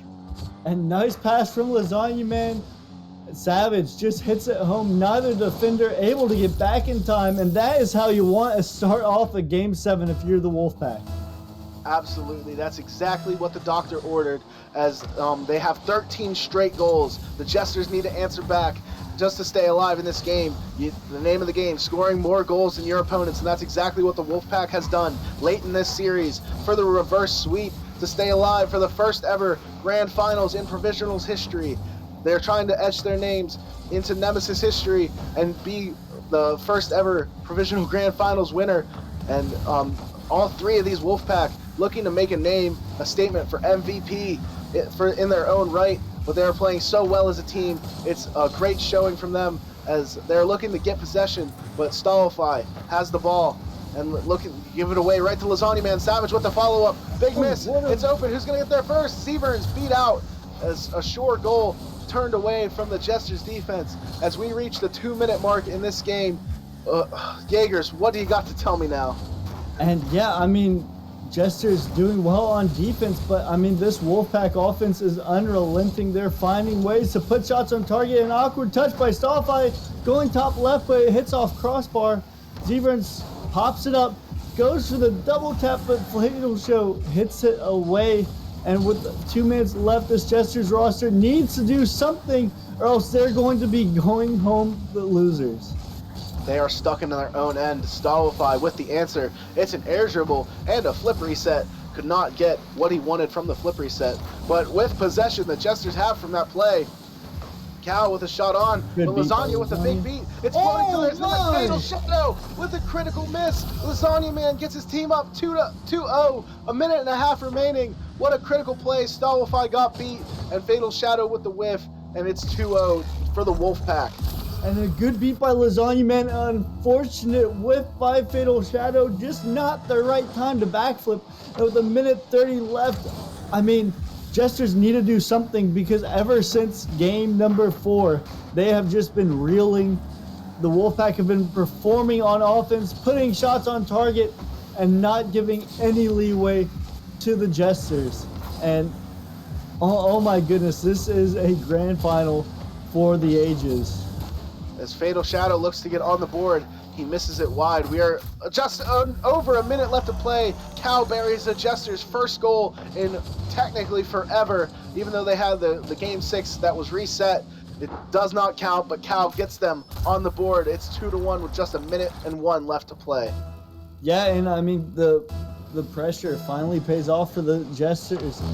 Coutard putting one on target, not a minute too soon. 57 seconds left, down by 1. If any team could come back from this deficit, it is the Jesters. But do they have what it takes? Can they get off defense? Can they get on offense? Fatal Shadow gonna put a shot on, but off target, and the ball pops dangerously above the Wolfpack's net. But Savage hits it away. All defenders back for Wolfpack. They need to stay alive here. 30 seconds remain. 1 goal deficit. Provisional League Grand Final. Savage with the shot. Lasagna with the follow-up. Cal with the save. Cal Target, a man on a mission to stay alive, to keep his team in this series. He takes the ball from Shadow. He tries to counterattack. He's getting beat by Lasagna Man. Stolify with the catch. Lasagna Man's there again. He's motivated. He wants to take this championship home. Under 10 seconds left to play. Jesters, they have the ball. Stolify has boost. Fatal's right underneath him. Can he answer? Saved by Lasagna Man, and Wolfpack are your Season 8 Provisional League Grand Final champions. And the Wolfpack does well to come back from that reset, find a way to get the first ever reverse sweep and Nemesis reverse sweep championship in Nemesis history. They won game 6, had to replay it, won it again, and won in 7. What a performance by the Wolfpack.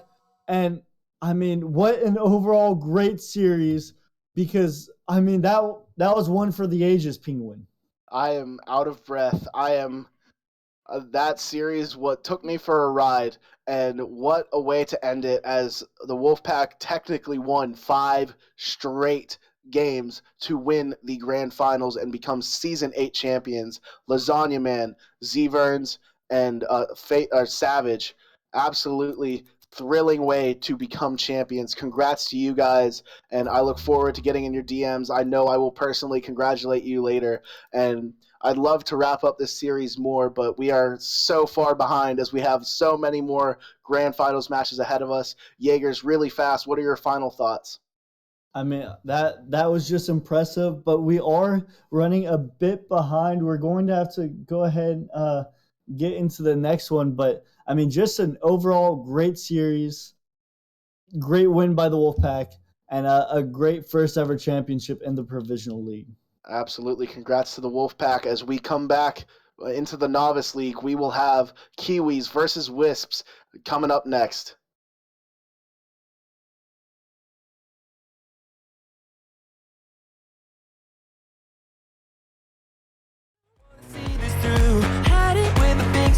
I think I've had enough of you. I don't have time for you. I don't want to see this through. But maybe, just maybe, one more dance, little bit of romance. Go ahead and take my hand. 100-second chance. One more dance, little bit of romance. Go ahead and take my hand. 100-second chance. But maybe, just maybe, one more dance, little bit of romance. Go ahead and take my hand. 100-second chance. One more dance, little bit of romance. Go ahead and take my hand. 100-second chance. I think I've had enough of you. I don't have time for you. I don't want to see this through. Had it with the things you do. I think I've had enough of you. I don't have time for you. I don't want to see this through. I think I've had enough of you. I don't have time for you. I don't want to see this through. Had it with the things you do. I think I've had enough of you. I don't have time for you. I don't want to see this through. But maybe, just maybe, one more dance, little bit of romance. Go ahead and take my hand. 100-second chance. One more dance, little bit of romance. Go ahead and take my hand. 100-second chance.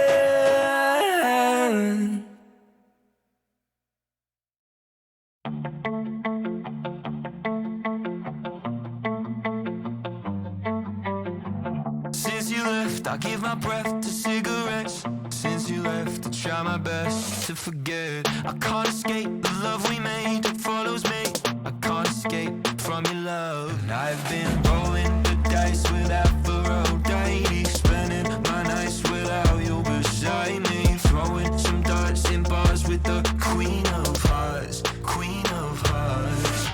And I've been drinking with Cupid, thinking of you, babe, thinking of you, babe. Oh, how can I be so stupid, fighting and losing, fighting and losing.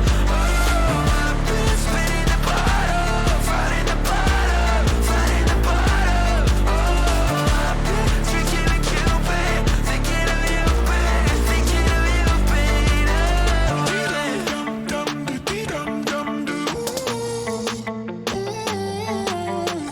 And since he left, I tried my best to turn the page.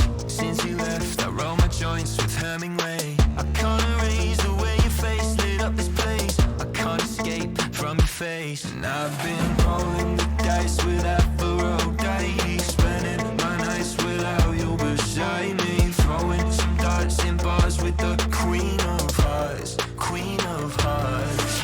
And I've been drinking with Cupid, thinking of you, babe, thinking of you, babe. Oh, how can I be so stupid, fighting and losing, fighting and losing. Oh, I've been spinning the bottle, fighting the bottle, fighting the bottle. Oh, I've been drinking with Cupid, thinking of you, babe, thinking of you, babe.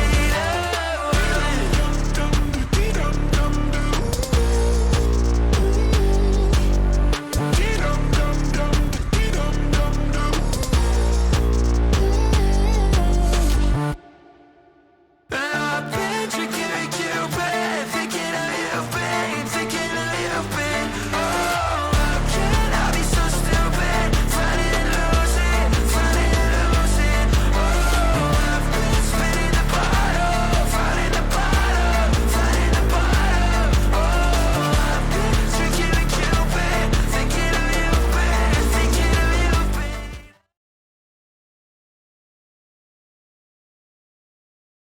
Left me in this mess, I'm falling. Never know. Can't find a reason why. Couldn't get any closer. Can't find a reason why. Couldn't get any closer. Can't find a reason why.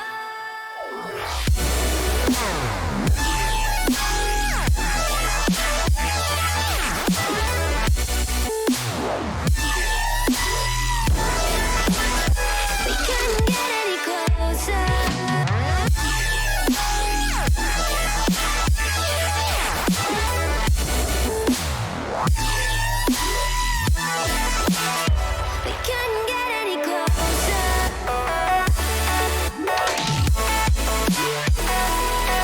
We couldn't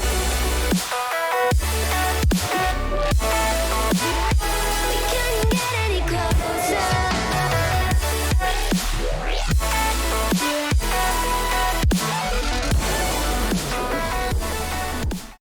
Welcome back, ladies and gentlemen, to the Nemesis Gaming League, where the grind continues. We are back for our novice grand finals match for season 8. That's right, this entire season culminating to this night. Your boy Psychonautic in the booth, ready to get the action straight to you. And I'm joined by Magic Pepperoni. How you doing tonight, my man? I'm doing great. After a very long first series, we finally have our way to the number 1 versus number 2 matchup. The first of 2 of the night between the Kiwis and the Wisp. And we're not going to waste any time, Psycho. This is, I think, a Game 7 looming. I would be okay with the sweep since we're a little behind schedule. But I don't think these two teams have the same plan. Yeah, I fully agree with that. And being the number 1 and the number 2 seeds in the Novice League, this is kind of what you expect. We see a lot of times where like the 7th seed or the 8th seed will make really deep runs, but it's not super often that you see the 1 seed going against the 2 seed, even though that's what you would expect to see. But that is what we have here in the Novice League here tonight. Wisps versus the Kiwis. Both of these teams making a lot of ground throughout the season, and having really, really good runs. On the Wisps, they've got Sage Burner, or Sage for short, Vita, and Dre, while on the Kiwis, we have Removing Pillow, Finn, and Music, which Kiwis had a little bit of a roster change there at the end of like right before roster locks and stuff. Magic Pepperoni, I'm not sure if you're aware, but they did have the player Vigil, who was one of arguably the best novices this season, and he unfortunately left Nemesis, and I was really surprised Kiwis were able to still make such a strong playoff run. Yeah, you're right. And I mean, this one looming in front of their net, but they will clear it out by the help of Music. And you're right. Roster changes during the season and still ending up in the grand finals. That's battling against adversity.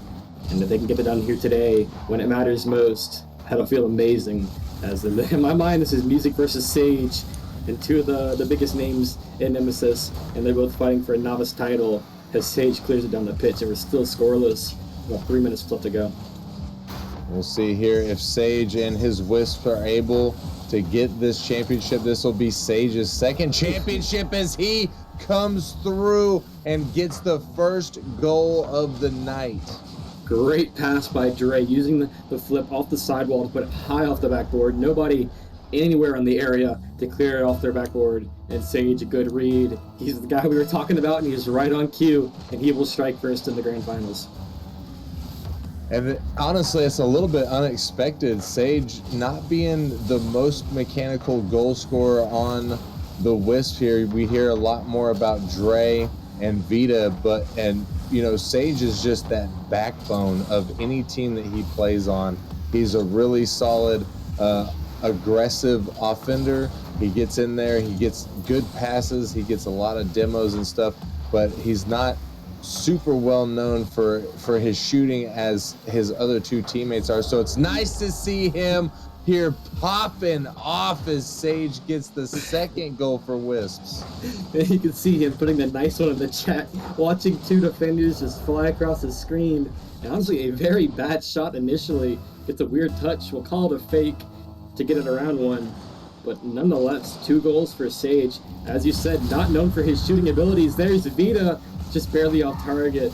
And you have to expect when Vita and Dre start to warm up and get things rolling, it's going to be very dangerous for the Kiwis if they don't start to heat up themselves very soon. Removing Pillow, top corner, and he'll cut the lead in half and get the Kiwis rolling.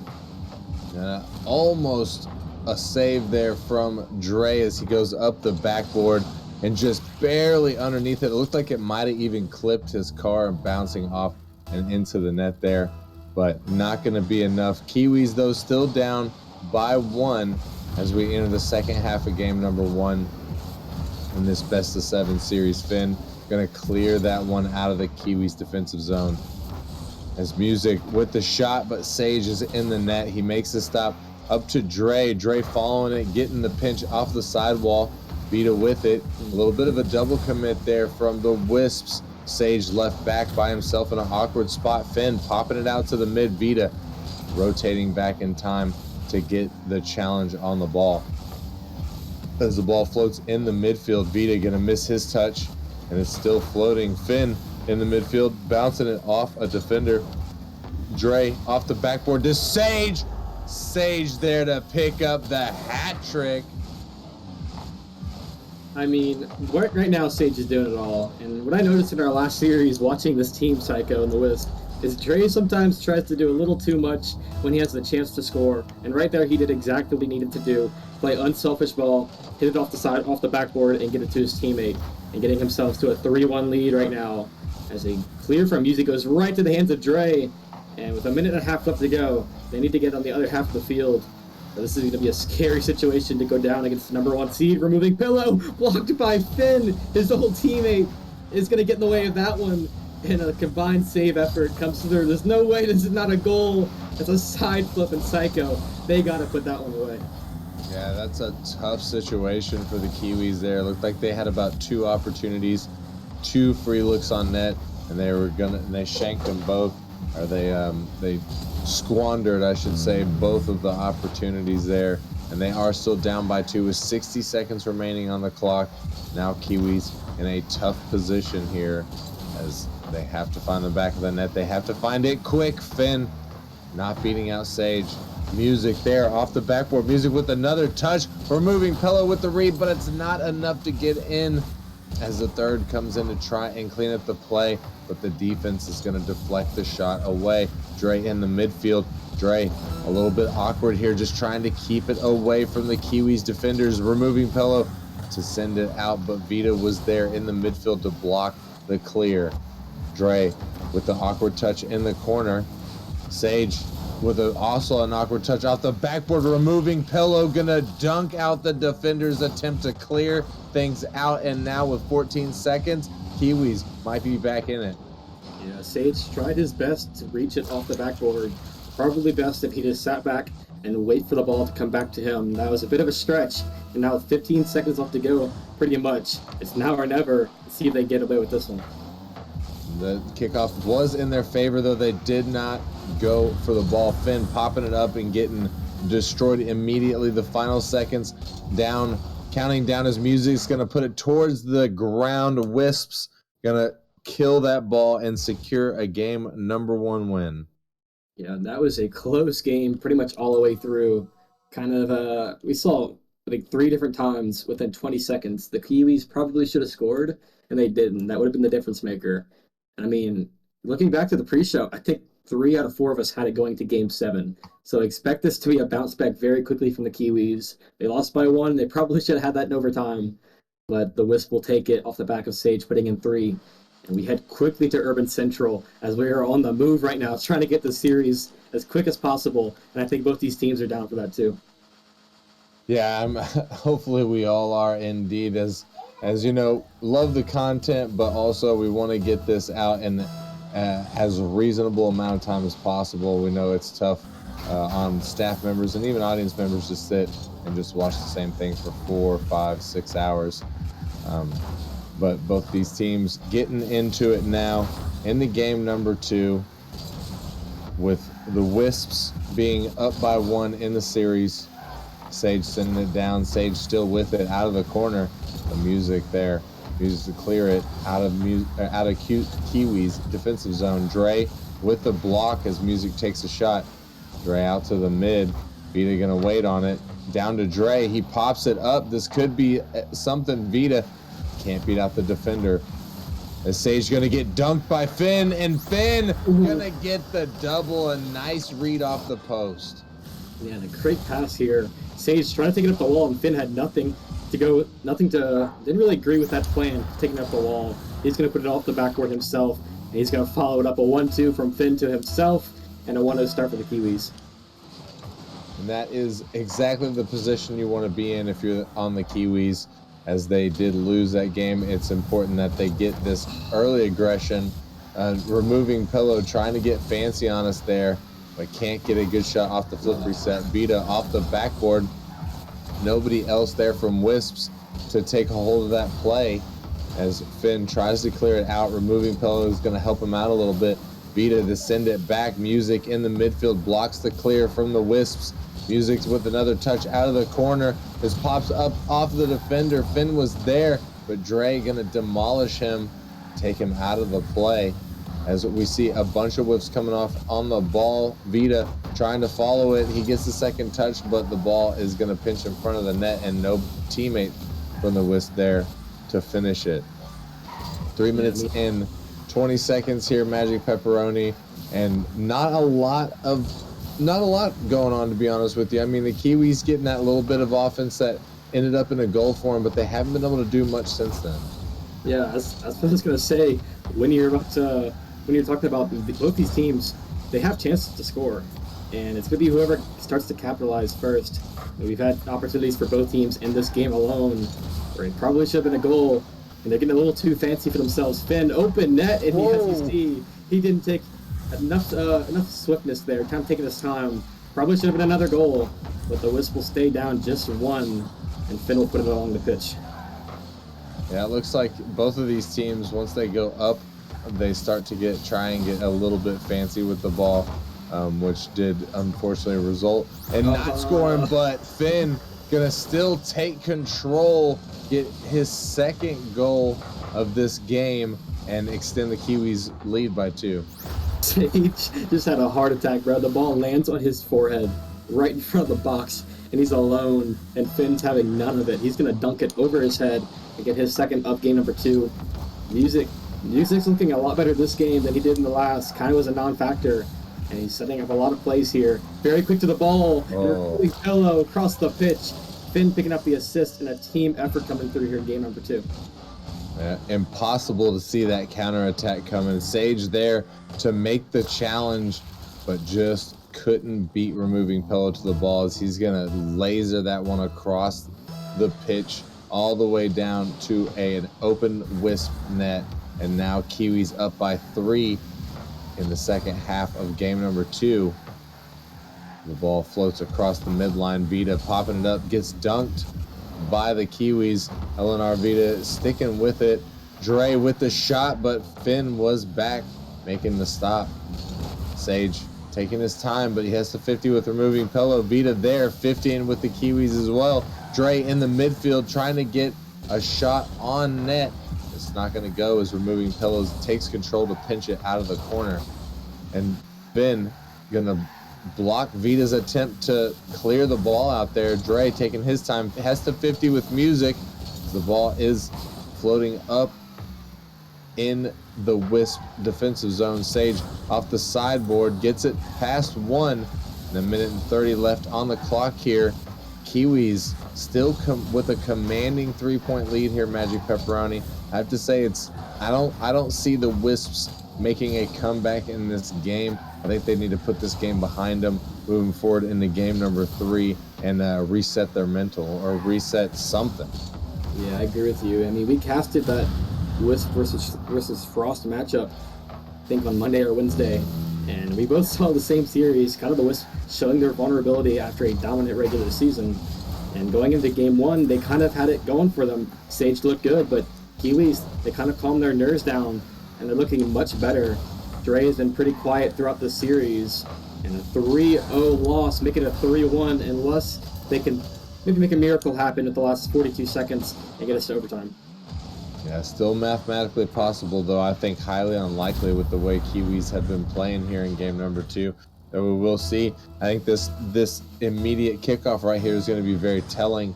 If it goes in favor of the Wisp, they're able to get some good aggression off of it, then they might have a chance here. Dre trying to follow it up. Vita with a weak shot that's not going to go past Music. And Pillow out of the corner. 30 seconds remaining. The time now winding down for the Wisp to make a comeback here and tie things up as Vita tries to get it through. Music going to make the stop. Sage off the backboard, but the Kiwis defense just doing everything that they need to do and maintaining a strong defensive line. The last 10 seconds as this ball is going to get pinched in favor of the Kiwis, and now they're up by 3. Oh, they had a triple commit on defense. The last 10 seconds about to roll around, but they will get out unscathed, and they'll put one for the road. 4-1 victory, looking like it here in Game 2, Psycho. And that long series that all of us predicted, it's starting off on the right track. Yeah, it's looking like it's going to be that, even though we were trying to get back on time with the entire night. But, you know, hey, we got to sacrifice a little time for some quality content of Rocket League here as these teams are going to battle back and forth. Likely, you know, what hopefully a lot of us were expecting being the number 1 and number 2 seeds. Would really be a shame to see one of these teams get swept out of the grand finals. But, you know, doing what we can do. We're trying to get these things moving as quickly as possible for everybody. Game number 3 now, as we have the players joining up on the pitch. And moving into this, Magic Pepperoni, what do you expect to see here? Do you think Wisp are going to be able to swing it back in their favor? Or are you anticipating the Kiwis to carry that momentum from game 2? I mean, Finn was all over them that last game. So if they can calm Finn down, if they can get him out of his bag, I think the Wisp will be fine here in game number 3. But yeah, as I said in the last game, they got to finish the opportunities that they do have and not get so fancy just because they can. Because they're giving too much time for a defender to get back and just not working out as Finn. Looking for the reset pass to Music, but he will not find it. It will stay scoreless early on here in game number 3. True, and you mentioned earlier that in game number 2, Dre was a little bit quiet, but here we go. Dre must have, his ears were burning as his name came out of my mouth, and he's going to score the first goal for the Wisps. He is having none of that. As you said, he was very quiet in the last really 2 games. Didn't have to do too much in game 1 because Sage is playing well. In that last game, Sage didn't have his best game. A couple situations where things got awkward. And Dre and Vita are normally there to pick up the slack, and they really weren't. So it's good to see Dre start off on the right foot here as we head to game number 3. In this first minute, it's an upward trend for how this series could go for the Wisp. Yeah, and I was wondering about Dre being one of the, arguably the probably top 3, if not top 5 players in the Novice League as far as stats go. I was looking at stats earlier, and that man is on the top of so many stats: shots per game, shots over the season, goals over the season, assists over the season. Actually, him and Sage were both really, really high on a lot of lists, top 5 on a lot of lists. So I was a little bit curious there in the beginning with Dre if he was going to wake up here, but it looks like he just might have needed a couple of warm-up games to find his groove. And with 3 minutes and 30 seconds here, the Wisps are still leading by 1. This is game number 3. Vita puts it out to the mid. Dre popping it up, giving away possession, removing Pello down to Music. The Music had a shot, though it goes wide. Dre gonna 50 with removing Pello. Finn trying to get in the mix. Vita off the ceiling, down to Dre, who gets the movement going on the ball. And Finn in front of the Kiwis net to send it out. Sage keeping the pressure alive for Wisps. Sage trying for it again. Vita gonna 50 with Music in the midfield. Dre popping it up. Dre got a shot on an empty net. No Kiwis. Rotated back to the net. Yeah, Music playing the 50 in the midfield a little bit early. Finn was not ready to play that third man role yet, picking up boost or something, and a good bump attempt coming through as Dre giving an open net, and he's going to finish that off very nicely dead center. And a 2-0 start, and both goals coming off the back of Dre, having a much better performance here in game number 3. Will they be able to keep it up, or can the Kiwis make a comeback as we slowly approach the second half of game number 3? Still plenty of time for Kiwis to make something happen here as they're going to send this one down. Nobody to follow. Music a little bit slow on the uptake. Finn putting it in front of the net, moving Pello, not going to beat out the defender. And Finn popping it over, removing Pello, might have a shot here. He takes the shot, but Dre getting back in time to make a save. Down to Sage. Sage is going to booming clear this one out. Tries to stick with it, but removing Pello beats him. Dre looking for a shot on net, though. It's going to go wide. And Dre getting it out of the corner for a pass, but can't find a teammate in the midfield. Sage to pop it out to the mid as well. Vita was there, but can't get the shot to go. Dre trying to keep the aggression up. Sage popping it in front of the net. Music with a touch. Gets the save. Music now trying to get this ball cleared out. Removing Pello, trying to keep it away. Dre pops it up, looking for the double touch. He gets it off the backboard, but Music gonna clear this ball out in 1 minute and 30 seconds here. Kiwi still down by 2. I gotta say, Pepperoni, I'm pretty surprised with the way that Kiwis played in game number 2, that they haven't even found the back of the net a single time yet. Yeah, I agree with you, and it's mostly Finn. He was all over the place last game. Very quiet this game. He's awkward right there. As another shot coming on target. And this is the Wisp team that we're used to seeing, just raining a barrage of shots. As that is another one going in for Sage. And Psycho, fun little stat for you. 13 of the last 14 is how many series or regular season games the Wisp were able to take. The one that they lost, can you guess who that team was? Kiwis? That might just be the team, as it was a 3-1 win for the Kiwis about a month ago. So this is very capable of the Kiwis to get it done against all odds. You know, all of us on the desk picking them to lose. I think 20 to 15 the survey in favor of the Wisp. So everybody doubting the Kiwis, and they're gonna have a very tough time getting back here in game 3, and they're gonna have to bring it to game 4 with a different sense of urgency. Yeah, and it's not surprising that they're the underdogs here, being the number 2 seed, even though, you know, they had the second best record of the regular season. But still, they're second to the number 1, and the number 1 is who they're facing. So it's understandable why most of the people would would vote in favor of the Wisps, though we see some novice moments come out there, some team bumps as the ball just kind of sits around. But now we get it back moving again and removing Pillow. Finally finding the back of the net for the Kiwis, though a little too late. Yeah, I'm not sure what the defense was for this play. Kind of a bit of over aggression, up 3 goals with 20 seconds left. Kind of giving a bit of hope. Maybe last minute effort here for the Kiwis, but it's going to take a miracle, and a kickoff goal will not help. But a good save by removing Pillow. I don't think it's going to happen, Psycho. It's too far to go, and a lot of time being killed. And there's Sage to finish off our 3rd game of the Novice Grand Finals and give them a 2-1 lead in the series. Yeah, Sage just put a fork in this game, and it is done. Though there is 9 seconds left on the clock. It's just a formality at this point,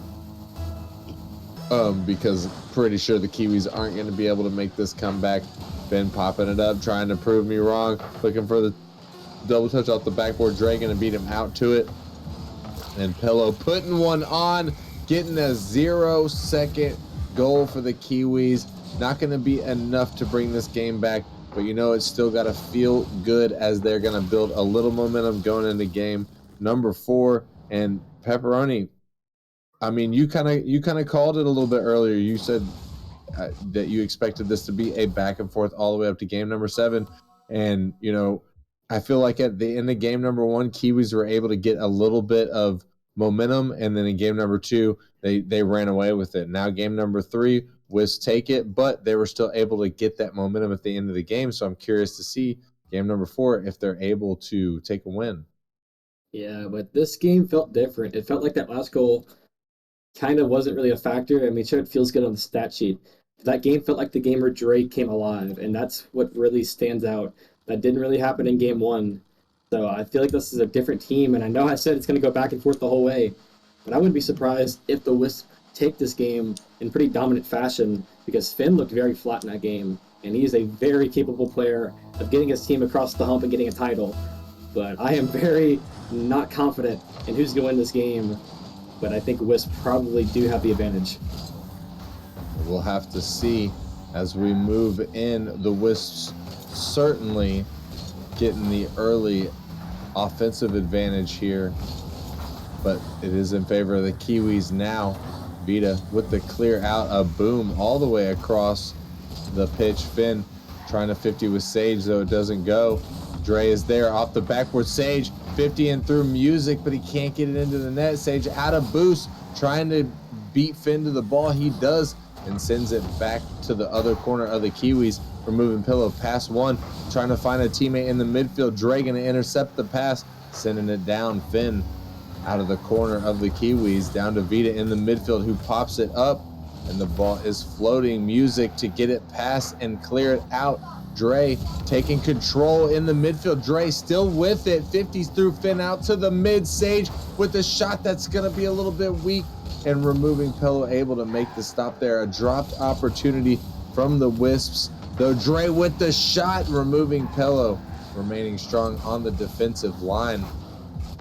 Double commit from the Wisps here, but Dre sticking with it, pops it up. Sage not ready for that pop, trying to get it through the defense. Finn trying everything he can to get it cleared out. Sage putting one off the post, and Vita with the shot, but Pillow is a demon in the net right now. Magic Pepperoni, he is not willing to let the Wisps through. Yeah, 3 saves. And right now, the chemistry from the Wisp is unmatched. They look dominant, and it's off the back of the speed that they're playing with as a team, and an own save by Music. That was straight in, but Music took the rotation through net, and his shot will be too high. Finn looking for a finish, can't find it, and that is a very unfortunate play. Pillow playing great defense, but Music playing a little bit better defense on the wrong net, and that is an own goal coming through. That is a tilter. And if I think it was Music, and if it was, he is not going to be happy with how he's playing in this game. Yeah, that was from Music, and like you said, that's a tilting moment right there, as Music unfortunately puts it in his own net, trying to defend against it. A novice moment coming out, and you know, with Wisp taking the lead right there, if they're able to get this win, Magic Pepperoni, that's going to put them up 3 one in the series. That's not going to put Kiwis in a good spot for the series, and honestly, their mental might be pretty close to chalk moving into game number 5. Yeah, and Trey is just going to add insult to injury. That last play, it's going to do some serious damage going forward in the series. Music saving his teammate's shot with an unlucky rotation, and then trying to get back in defense, he can't make the save, and it's going to be downhill from there. And I think we're on the high road to a timeout after this game, unless we can see some Kiwis magic, because they like to fight back from close series, and they're going to have one in their hands here as Vita taking a huge 50, and I'm loving the speed of play that the Wisp are playing with right now.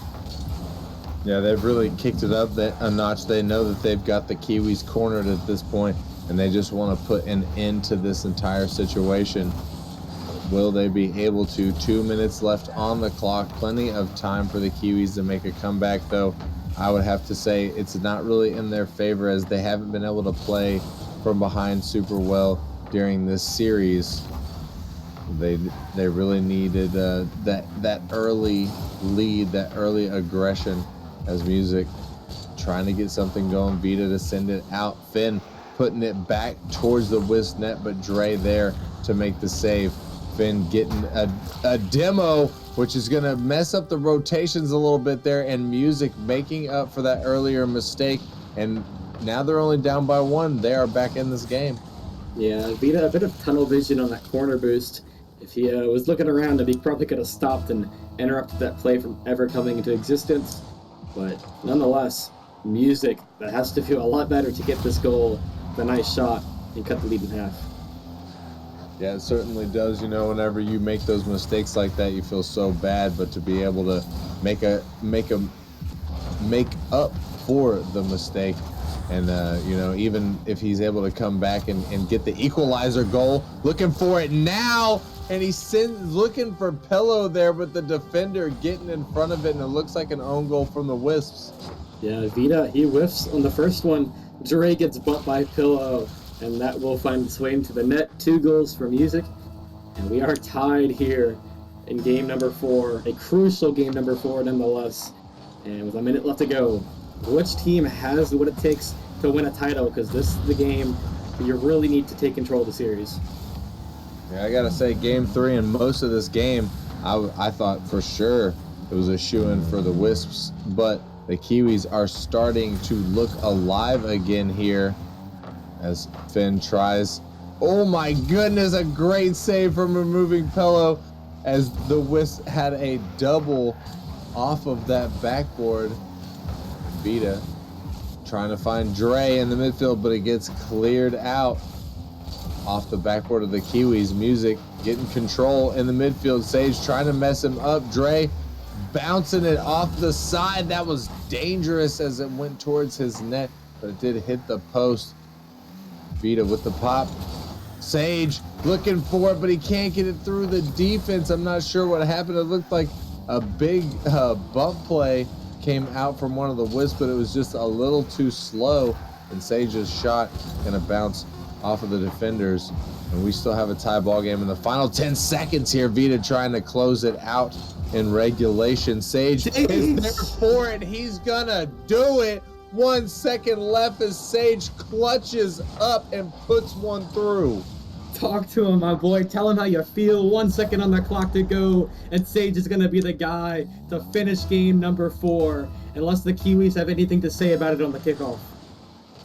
It's going to be really tough for him, and it doesn't go in the Kiwis' favor. Dre looking for one for the road, can't get it, but Wisps are going to get game number 4. Moving into game number 5, it's not looking good for the Kiwis, as they have to win the next 3 games in a row. Man, look at that psycho. It's almost like I saw it coming. I mean, that last game, you're right, they had the one for the road, but it just feels like a different team we're watching now in the Wisp. Dre is playing so well, and we had a tie game, and then there's Sage waking up, the game 1 Sage that we saw that was all over the place, putting shots on target, making his team have it when they need it most. He's going to pop off with 1 second left to go. I mean, if it had to be somebody, and it wasn't going to be Dre, I think Sage is a good second choice. Yeah, I don't disagree there. Sage being an OG of the Nemesis League, we love to see him popping off. We love to see um, him getting his due credit. It's looking like Wisps now in line to win, I think, their very first novice title, but Sage, this will be his second novice league championship, winning in season 5 with Frost, if I am remembering correctly. And I think I saw a timeout from the Kiwis come out there. So we are going to take a 60-second timeout for the Kiwis as they're going to try and put the Wisps on ice, try and get that momentum tore down a little bit here, moving into game 5s. They are in a very precarious situation, Pepperoni. They really are. I mean, it's been a while since we've seen Sage on the big stage, and he is playing so well. And you're right, it was with Frost back with Riot Icegriff in season 4 with Frost. That was a hell of a team, and it's been a long time coming to get Sage back here where he belongs. And I don't know what the Kiwis can do. They're down 3-1. But I mean, yeah, we just witnessed a reverse sweep in our last one, Psycho. A really long reverse sweep.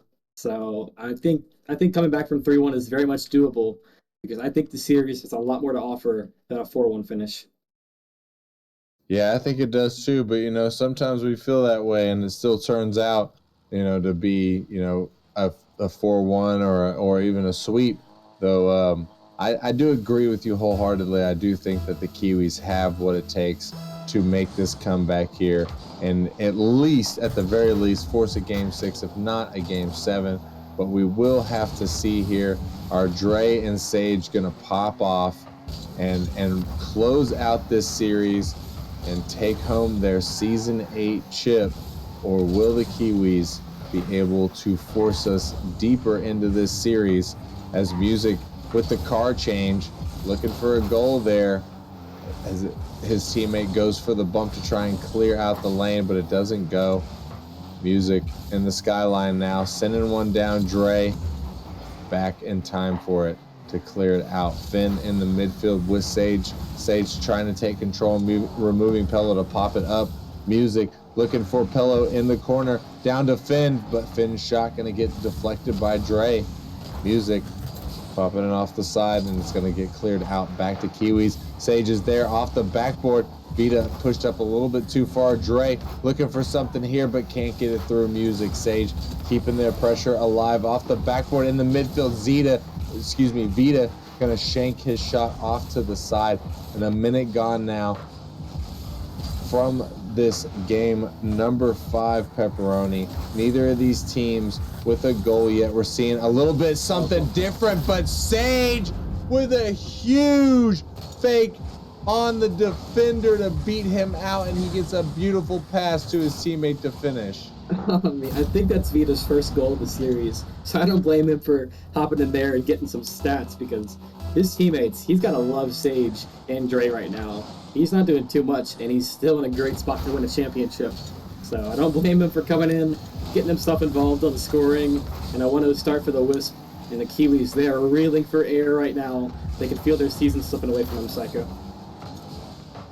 Yeah, it's got to be a tough feeling. Actually, I know it's a tough feeling because I've been in these shoes before, and it is not fun.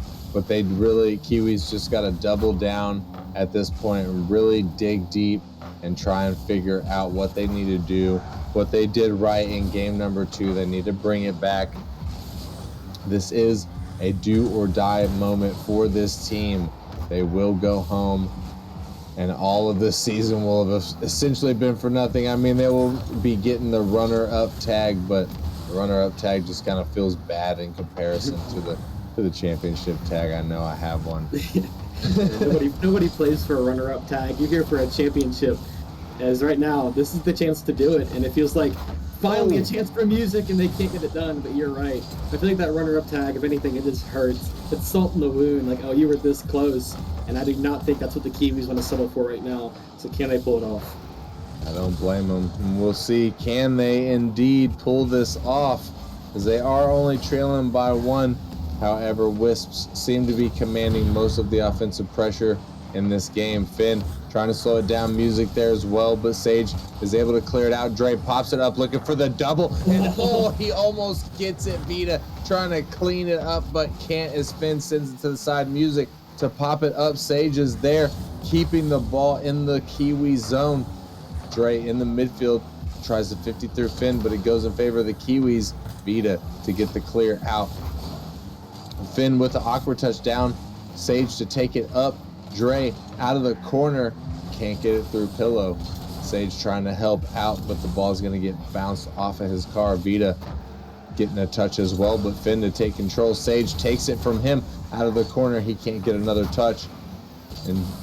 And the Wisps not able to get really too many shots on net right now, but they are not allowing the Kiwis any space here, Pepperoni. They're not allowing them to get it cleared out. I feel like that was the first clear from them in almost a minute.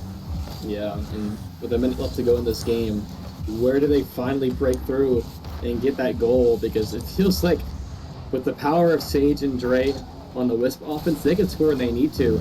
But who's going to be the guy for the Kiwis? Because it feels like everybody's a bit silent right now. Yeah, you pointed out, Sage and Dre, I think they're first and second in goals this season. And they're scoreless in this game, and they're still somehow in the lead. So what do you do if you're the Kiwis, with your backs against the wall, everybody watching as you try to fight for your lives for a novice championship, and time slipping away quickly? Yeah, it's hard to say what to do. This is a really tough situation. You just got to put it into overdrive and figure it out. If this is the clutch situation, this is the time where you know you either have the clutch gene or you don't have the clutch gene. With the final seconds, 20 seconds, can the Kiwis do it? Finn popping it back towards the net. Dre there for the save. Is the ball, Music gonna miss the ball in the midfield. He gets back to it, but puts him in an awkward situation as Sage gonna take it away from him. The final 5 seconds ticking down here. Can the Kiwis take control and figure something out here? 1 second, the ball is still up. Kiwis looking to keep it up. The triple commit coming out from them, not looking good in their favor as the ball is going to fall and touch their Wisps, taking the game and becoming your Season 8 Novice League champions. Congratulations to the Wisps. Sage getting his second title, and Dre and Vita getting their first, and it's much earned. You got to feel for the Kiwis, a great season, and sad it has to come to an end like this, but there's no doubt who the better team was on the day. We all predicted a game 6, a game 7. The Wisps had different plans. They're going to finish it off in 5, a quick series, and they're giving us time to get to the next one quickly, Psycho. Yeah, and I see Sage asking for the interview, but unfortunately, ladies and gentlemen, we do not have enough time for the interview because that, provisional game took so long. So we are going to wrap this up as we are still behind. We're trying to get this thing back on track as quickly as possible. Magic Pepperoni, I appreciate you joining me up here in the booth for the grand finals. It's always a pleasure. It sure was, and I can't wait to see what Rockerman and Penguin have to say as we head to the prospect one, where we got Drips and Adala and Alpha for the Melons. I'm excited, Psycho. Let's see if Faded has other plans. Yeah, it's going to be a fantastic match, ladies and gentlemen. You don't want to miss it. We're going to take the shortest of short breaks here, and we're going to get right back into some action, so we'll see you shortly.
the night, the city lights are dancing, slowly falling apart.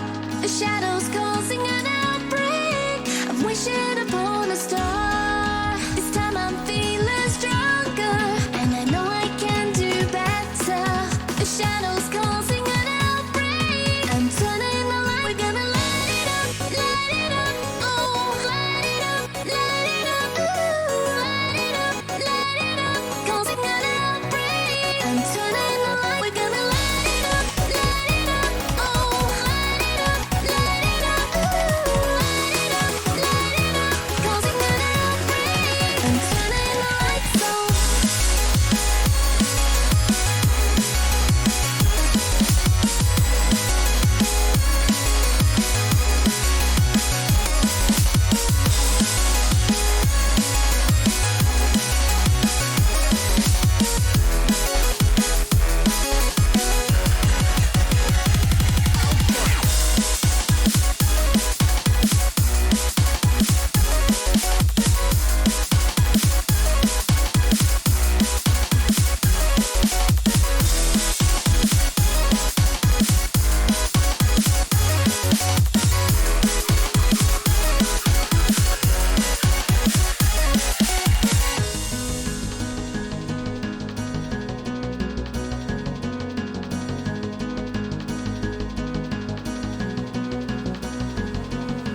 Open your eyes and see the people chanting, slowly falling apart.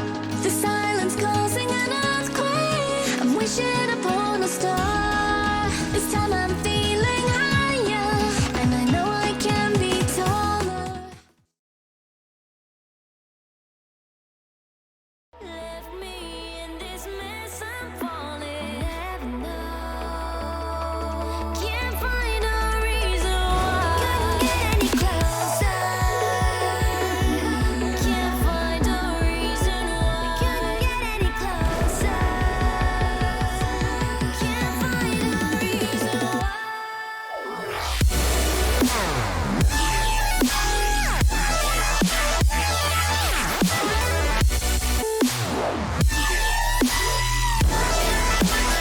We couldn't get any closer.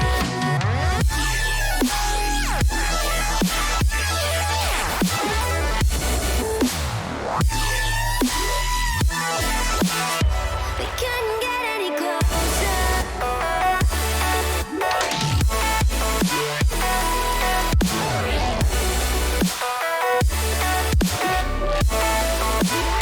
We couldn't get any closer.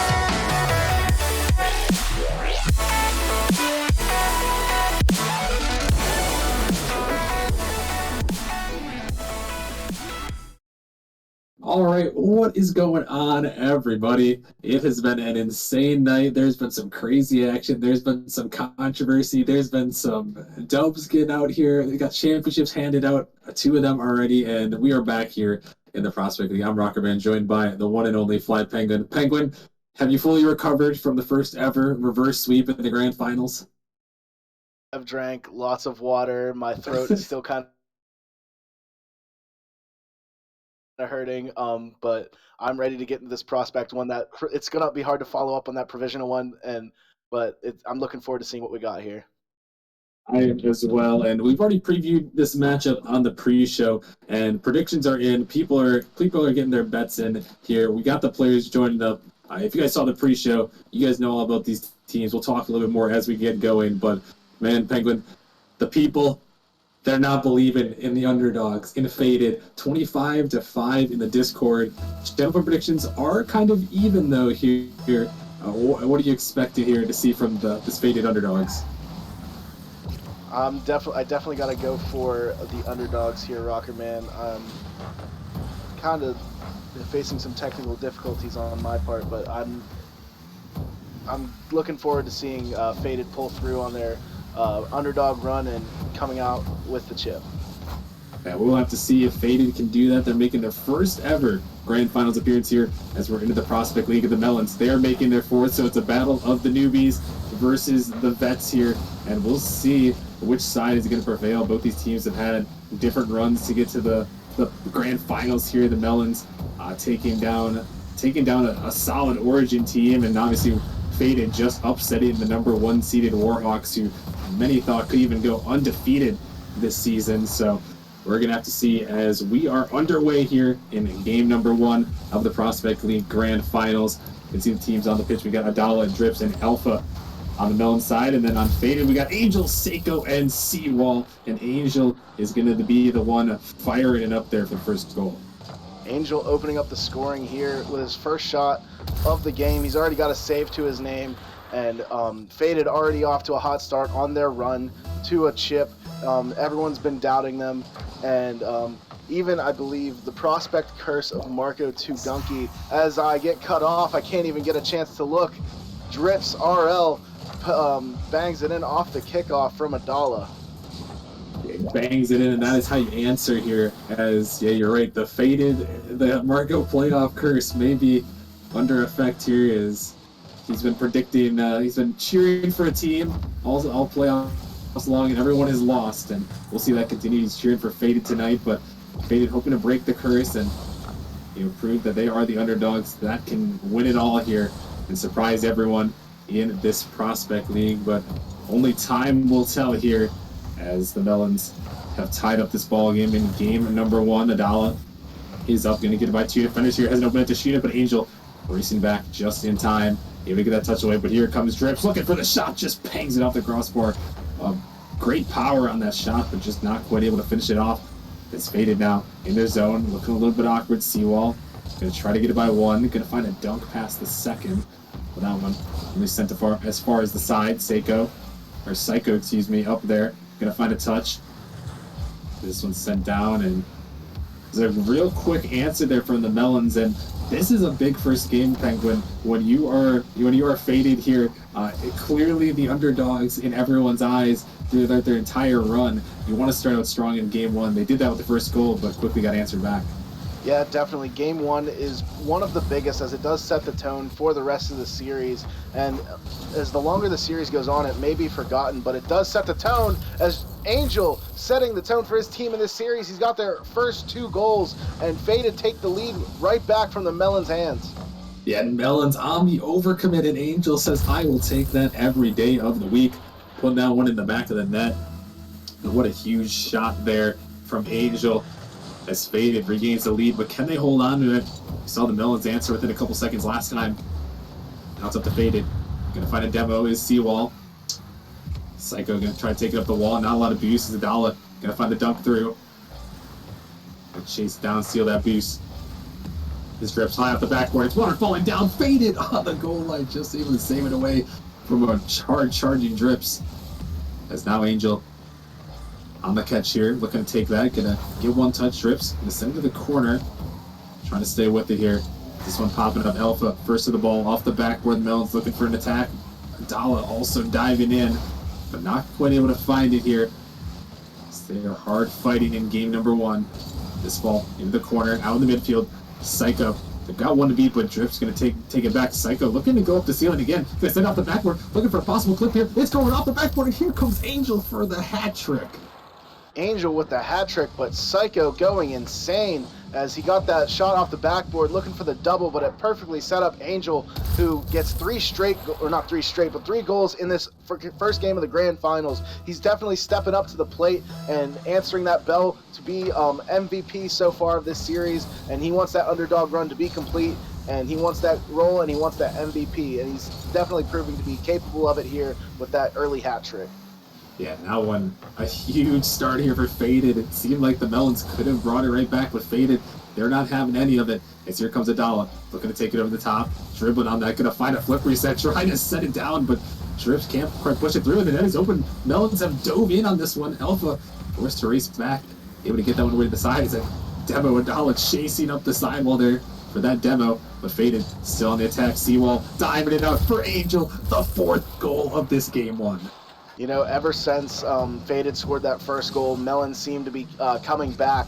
But ever since the Melons answered that opening goal, they have not gotten a single shot. And not only Faded, but Angel himself has found 3 more goals ever since the Melons scored their first. So he is just streaking here. He's on fire, and that's exactly what you want in this opening game of the Grand Finals, because you already know the Melons before they've lost the Grand Finals.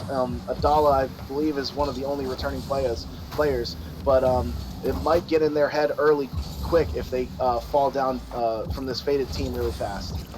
I mentioned that Melons have made it to 4 Grand Finals, 2 of them back in season 2 and 3 that they won, and then last season in season 7 they ended up losing, and they're back one more time in this season 8. And you mentioned Adala returning from that roster, trying to take it the distance this time, do what last teams couldn't, and so far they find themselves down in game 1 here against those underdogs who even the entire desk did not predict Faded to win this one, but they're trying to prove everyone wrong here as this one popped up high back in the Melon zone.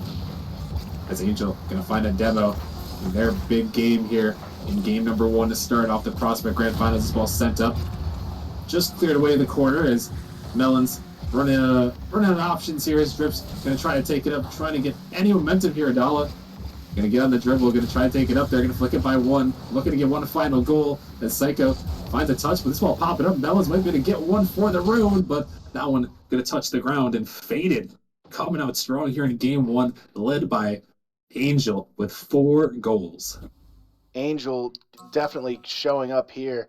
I believe a late addition in to the roster in the season, and this Faded roster, opposite to the Melons, changing rosters a few times during the season and losing their arguably best player, Triple A, leaving the server just weeks before the playoffs started, and this team coming together and proving not only to be the underdogs but dominant underdogs as well, as they win game 1 in incredible fashion with 4 goals from Angel, and just an incredible effort from the team themselves. But Angel definitely stepped up there big time. Yeah, and Angel in that game, Penguin, had more score than the entire Melons team combined. Angel just obliterated them in game 1, and well, when someone on the other team scored more score than your entire team, Penguin, you're not gonna win many, if any, games at all there.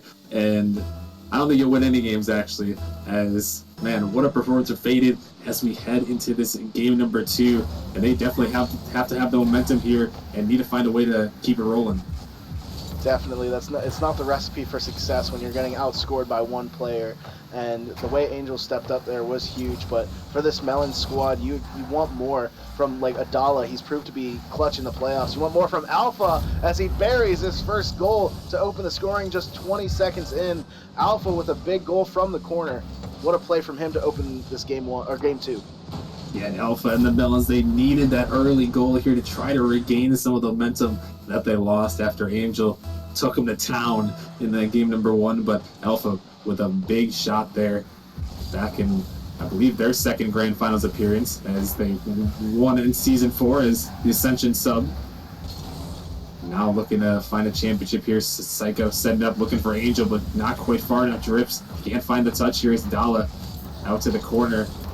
It's Angel trying to get it in, and you have to wonder too, Penguin, how much these nerves are getting in the heads of maybe these Melons from that game number 1. You see some uncharacteristic touches, and Melons just a little bit awkward at times, it seems.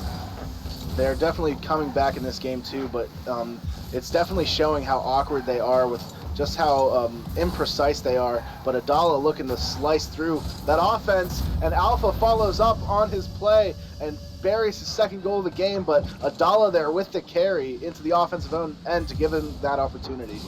And Seawall so close to that one, but Alpha right over the top of his head. And a huge goal for the Melons to give themselves a 2-0 lead here early on, only about a minute into this game too.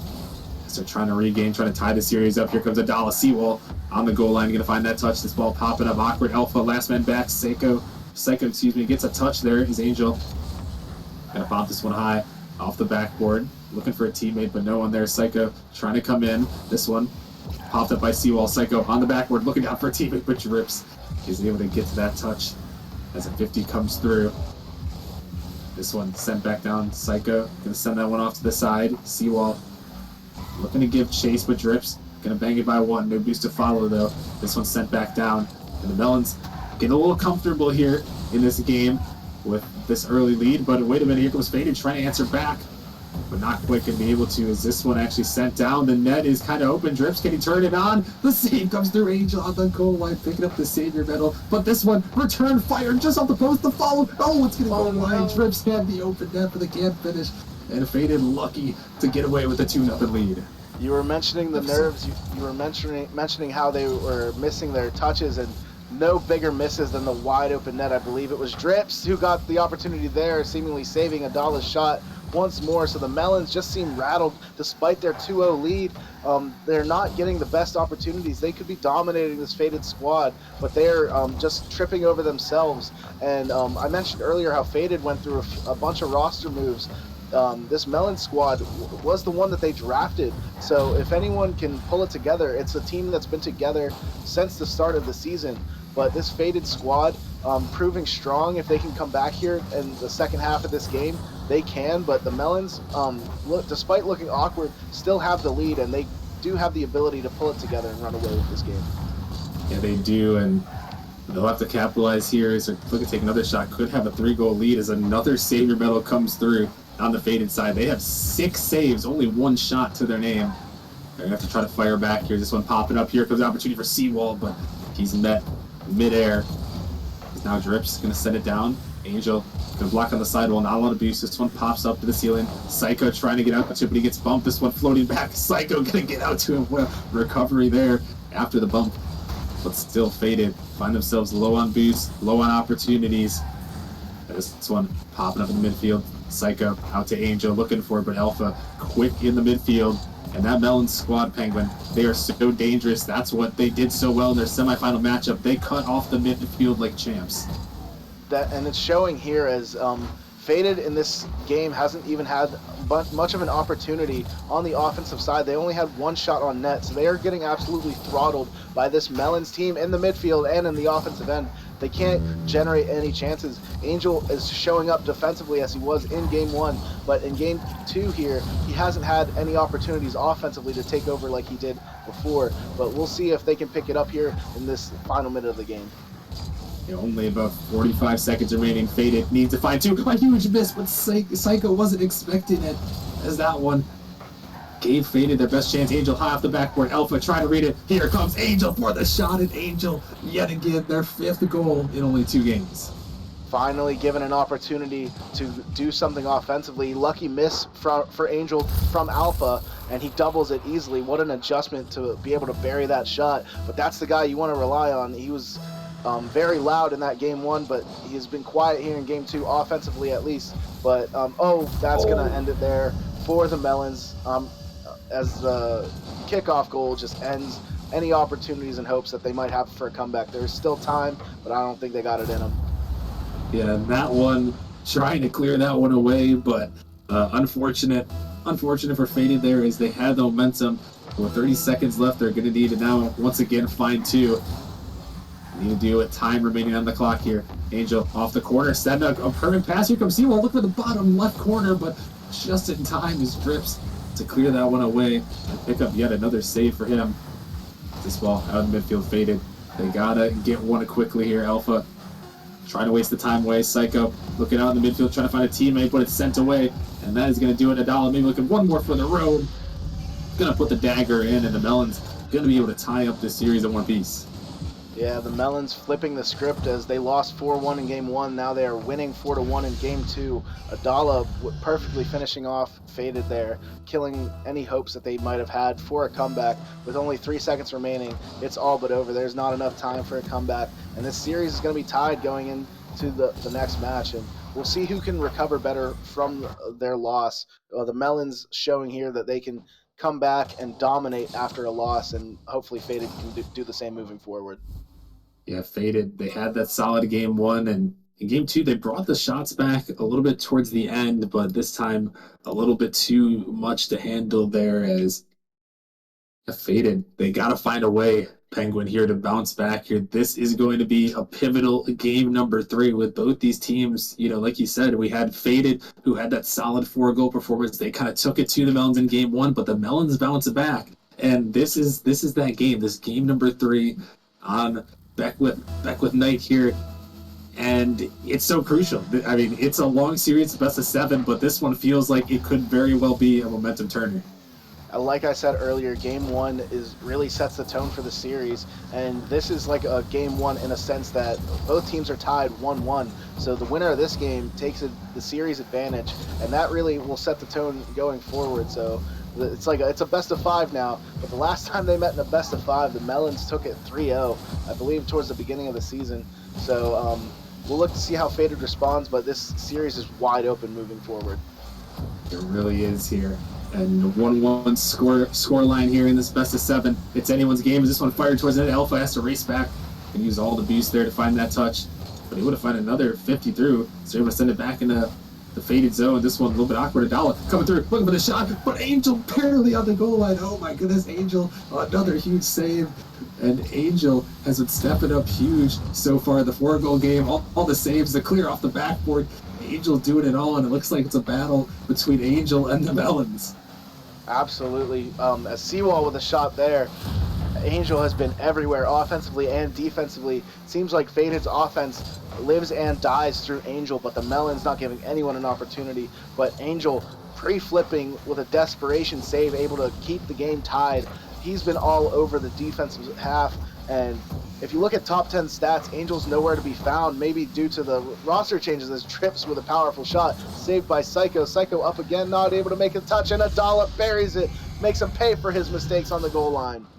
Yeah, tough mistake here. Faded, they were trying to get it out, and Psycho just can't get that read, as that one is going to find the back of the net. Adala puts it home, a huge goal to start off this game number 3 for them, and a tough mistake for Faded. But yeah, I think Angel, coming towards the end of the season, didn't meet the minimum requirements to make it on those top 10. So you mentioned the roster change where AAA originally was the captain, played the majority of the season, was kind of the leader, but they need to find someone new at the end, and that has been Angel here, alongside Seawall and Psycho. And Seawall's been great as well all season. I've heard a lot of them through their postseason run as well, and love to see they can step up in this one as they find themselves down with 3 minutes remaining in this game 3. This ball popping up high. Alpha a little bit awkward there. This one pops out of midfield opportunity, but Seawall can't quite get it past Alpha. As Psycho gonna get it by 1, but Drips is there off the sidewall. Opportunity here. Psycho gonna send it towards net as double commit comes through. It's Faded trying to keep it in. Angel waiting up the wall there, making Adala a little bit awkward.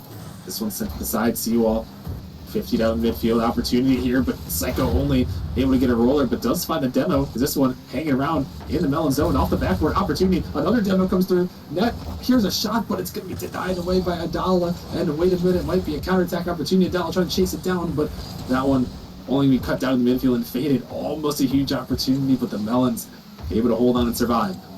You have to credit surely the communications from the Melons are on point.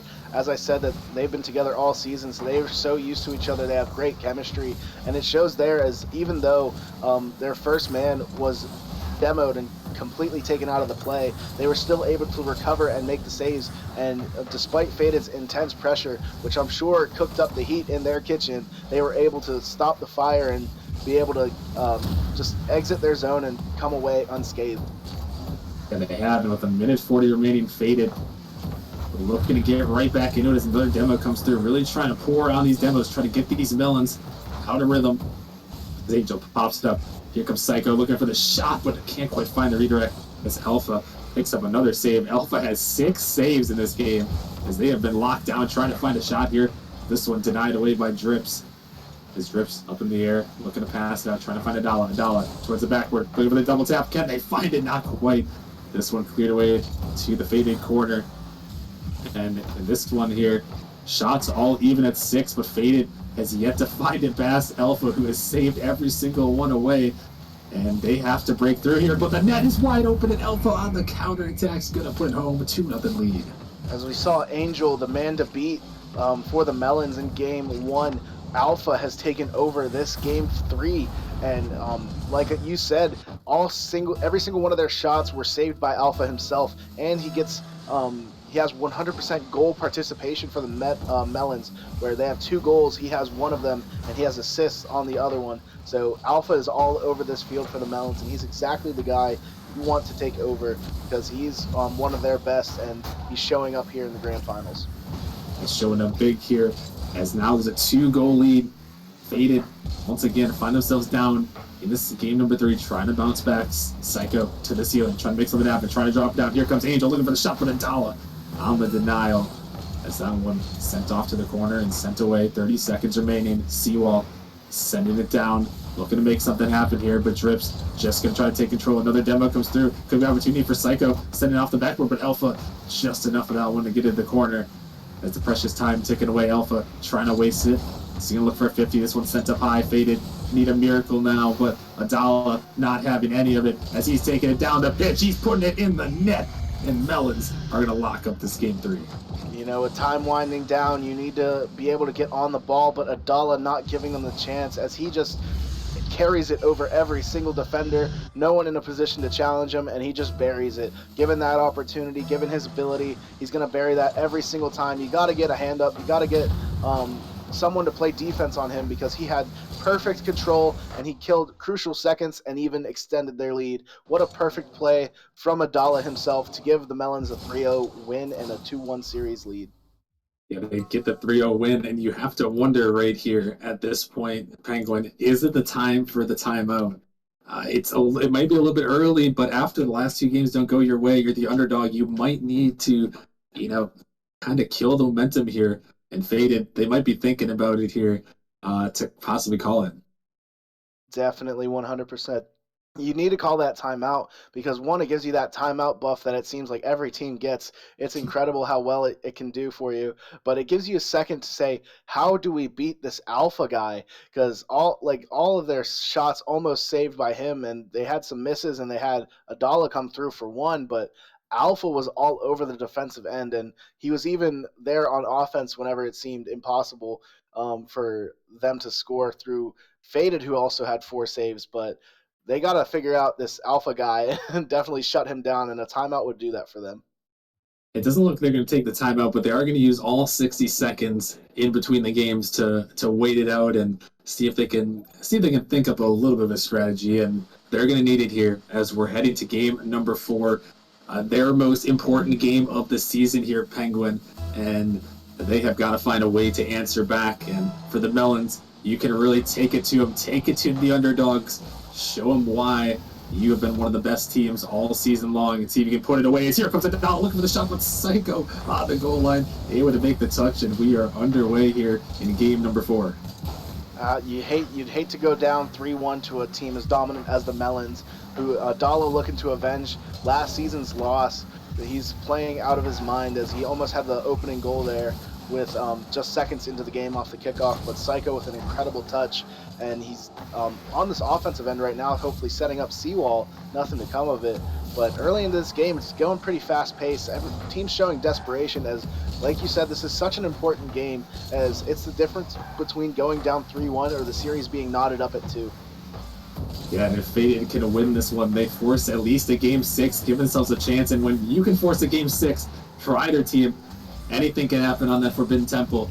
As here comes Adala, the great passing play. Oh my goodness, what a play. Alpha to Adala for the lead.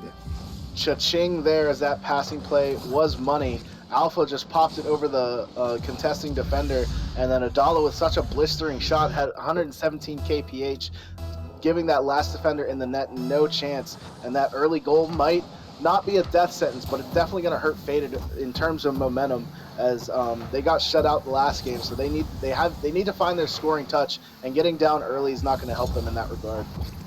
Yeah, and the Melons just seem like they are just playing so much more aggressive here after that first game. As here comes another shot attempt with Psycho, going to clear it away, and it just seems like a difference you saw in game 1. They seemed a little bit slow to challenge in the midfield like we're used to, but after that one, Penguin, every game since, including this one to start here, they have been so aggressive in the midfield, jumping quickly to every ball. Absolutely. The Melons are doing fantastic about getting in the face of Faded, because they saw what Angel especially can do with time and space. So whenever a player like that pops off, you just got to shut him down as quick as you can. And the Melons proving to be the faster team when given the opportunity, and they've just taken over and not given anyone, especially Angel, that chance to take over, and just doing well as a team to be able to just toss the ball around to each other and be able to keep the pressure up as well as they have so far. Yeah, they've done it well so far here as we are into this game number 4. As the Melons have put on a shooting clinic here. They've got 7 shots compared to 1 for Faded. But all it takes is one overcommit or one mistake like this, and it could be an opportunity. And there it is, Seawall capitalizing on the Melons mistake.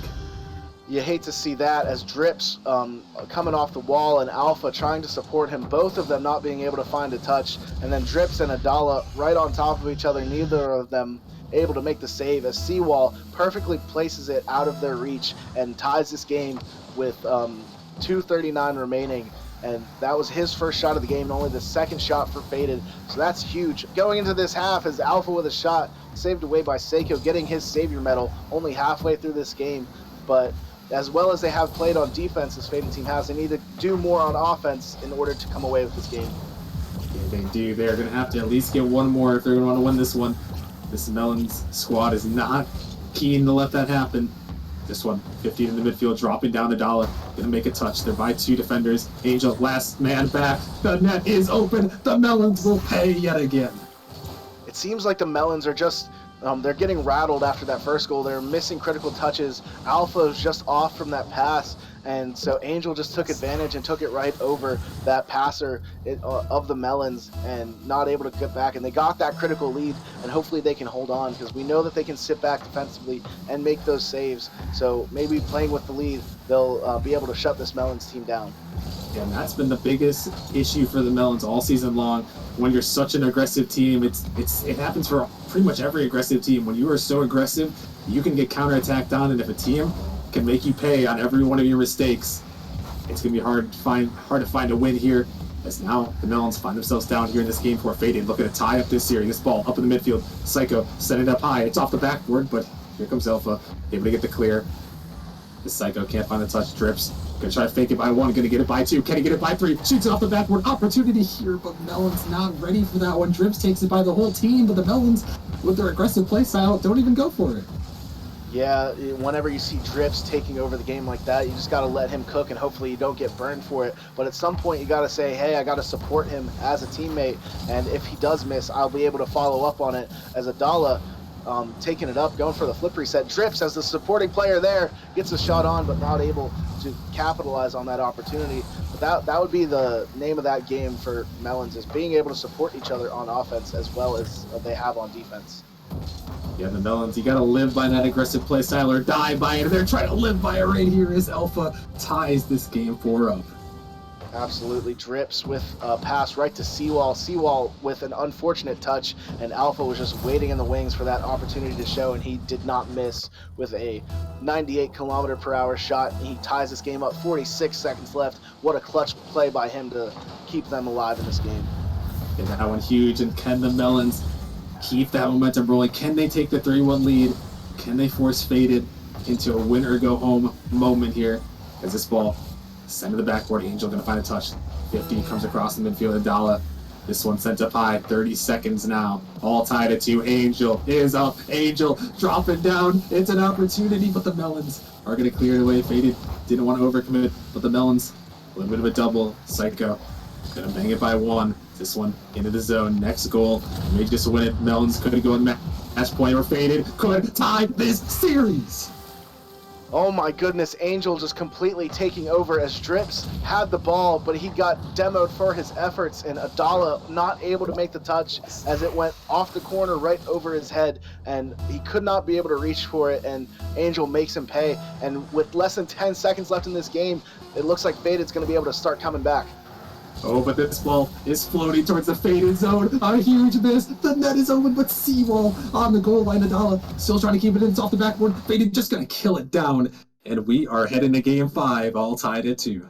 That was a critical game for Faded, and Angel stepped up huge with that game winner with 8 seconds on the clock. He had 2 goals this game and 2 saves, but Seiko with 5, keeping them alive. What a play by him, and what a play by Angel to bury that opportunity late in the game. And now it's all knotted up at 2. It's anyone's series. They're going back and forth. Who's going to break the cycle? Who's going to break the chain? Who's going to take over in this series and become Season 8 champions?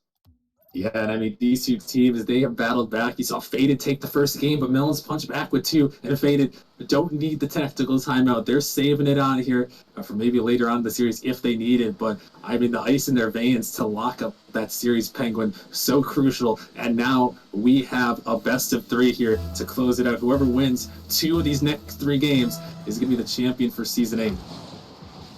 Absolutely. It's going into this a huge game 5. You look to your big names to step up like Adala, like Alpha. Can anyone bury it? You look to Drips, but Angel shows them all up with the goal. With the goal line save, and what an incredible play by them as this game 5 opens up. Who's going to take over? Yeah, the Melons, they're trying to get back to their offensive ways as they've done all season long. As they started out with a barrage of shots, but Faded survives. And they're able to send it back out of their zone. In the Melons, half Adala. Gonna find a touch. By one. Got Alpha out in the midfield. What does Adala have in the tank? Going underneath, trying to fake it by. It's off the backward. Alpha just has to put it on. Alpha does. The fake works out this time, and Melons strike first. Adala just on the ball. He is a beast. He keeps going for that flip reset, but he does not need it. As Alpha with a wide open opportunity, he just buries it home, and with no contest, that's easy for him. But what a play by Adala just to get it by all the defenders, leaving Alpha with that easy opportunity. Yeah, and those flip resets are so dangerous, especially in the Prospect League. These players have gotten better this season than ever before, up to 1,500 at the start of the season, and people are improving throughout the season, and those flip resets can be so deadly. You never know if they're going to go for it or go for the fake. And that time, the fake worked out as the Melons find themselves in the lead, looking to put themselves on championship point. There's a dial up in the air. Here comes Drip, sending it by, but Angel strong on the defensive end as Psycho up the sidewall, looking to send it down. Ball in the midfield. This one pinch back. Seawall has to race, and Seawall there just in time to clear that pinch away. Is Faded looking to start something offensive, start anything offensive, as this one, Angel gonna fake out, can actually get it by 2. Alpha though, gonna dive through, and this one, Faded, gotta be dangerous here on the backboard. Seawall gonna find a touch, and the Melons, they're still trying to keep this pressure on as this one floating towards the net. Angel can't make the touch and it falls in. Yeah, Faded keep getting tested on their goal line, as Seawall was always there to make the save, an incredible catch or just an incredible touch, and Angel was there left alone. He has a save credited to his name, but despite Seawall not being there to make the touch, definitely the Melons will take that opportunity as Adala makes him pay and extends their lead to 2. Yeah, and that one maybe faked out by the last defenders. Here comes an opportunity for Seawall to drop an Adala. Oh my goodness, on the goal line, making a huge save to keep their lead at 2. As we're 3 minutes remaining in this game number 5. Melons looking to go on to championship point, looking for their 3rd ever championship in the Prospect League, trying to avenge last season's loss to the Minotaurs. As Seawall sends this one up, Alpha gonna send it to the side. Angel trying to take control, looking to take it up, but gonna get bumped for a moment. Not a lot of boost. Angel trying to get it by. Seawall gonna make a turn, trying to set this one up, and Alpha gonna find a touch. This ball, Seawall gonna try to fake it out, trying to leave it for his teammate, but Faded not quite ready for his Drips. He's up in the air. Angel trying to challenge early, gonna find a good 50 as they're able to send it down off the backboard as the clear comes through. And now as we pass this halfway point, Penguin, Faded, they gotta dig deep here. They gotta find something, find that ice to battle back, because otherwise they're gonna be finding themselves heading to Forbidden Temple, one loss away from going home. One thing they really need to find, Rocker Man, is shots on the net. Here with 2 minutes remaining, they only have 1 shot, and they're going to need a few more than that to be able to at least erase this deficit that they face with less than 2 minutes remaining. Someone's got to step up offensively or work as a team. You got to get some pressure on this Melon squad, because they are so aggressive, and given any chance, they will bury it, and they're just not getting tested defensively to be able to be taken advantage of. Over here, a ball off the backward opportunity. Here comes Faded, but they can't quite put it through. And we saw that in that game number 3, where the Melons held Faded to minimal shots there, and they're doing it again. Led to that game 3 victory there, and they're looking for this game 5 victory as the time ticking away from Faded. Can they find some magic? Can they pull it back here? You have to look for something quickly, and it's starting to get to that point where they might need to sell out here on the offensive end as the Melons Send this one up, Faded, trying to get out. Here comes Seawall. Gets it over the top of one, trying to chase it down, looking to pitch it through, but Alpha back just in time. This one sent to the side and Faded. Not a lot of beast, but Psycho looking for the bump. It's going to be cleared away, and with a minute remaining, Penguin Faded. It's do or die time in this game 5. Gotta get moving if they're going to tie this one up. Still held to one lone shot after a minute of play. They're having some possession, but they're not able to get past the defenders. When they have opportunities, the Melons just shut them down as soon as they seem to have that chance. But Alpha sending it to Adala, hopefully to make something happen to shut them down even earlier. Drips to bury it and extend the lead to 30 seconds remaining. When with Faded only having one shot on net, it looks like it's game over for them. Yeah, with 30 seconds remaining, that may have been the dagger from Drips as Seawall not able to get there in time. And the Melons looking like they're going to be one win away from their 3rd championship, but Faded, let's see if they can battle back at the end of this game, see if they can pull off the biggest miracle in Nemesis history. Is this one sent off to the side? This ball popped up. Faded trying to make something happen, send it towards the backboard, but that one cleared away. And at this point, Faded just going to have to be looking for some momentum heading into Forbidden Temples. This ball off the backboard, Seawall, they're trying to make a touch, popping it up high. Angel and Seawall both there. They're going to send it down.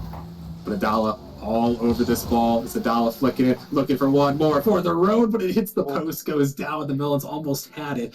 But regardless, they are going to go up 3-2. And Penguin, they are one win away from a champion.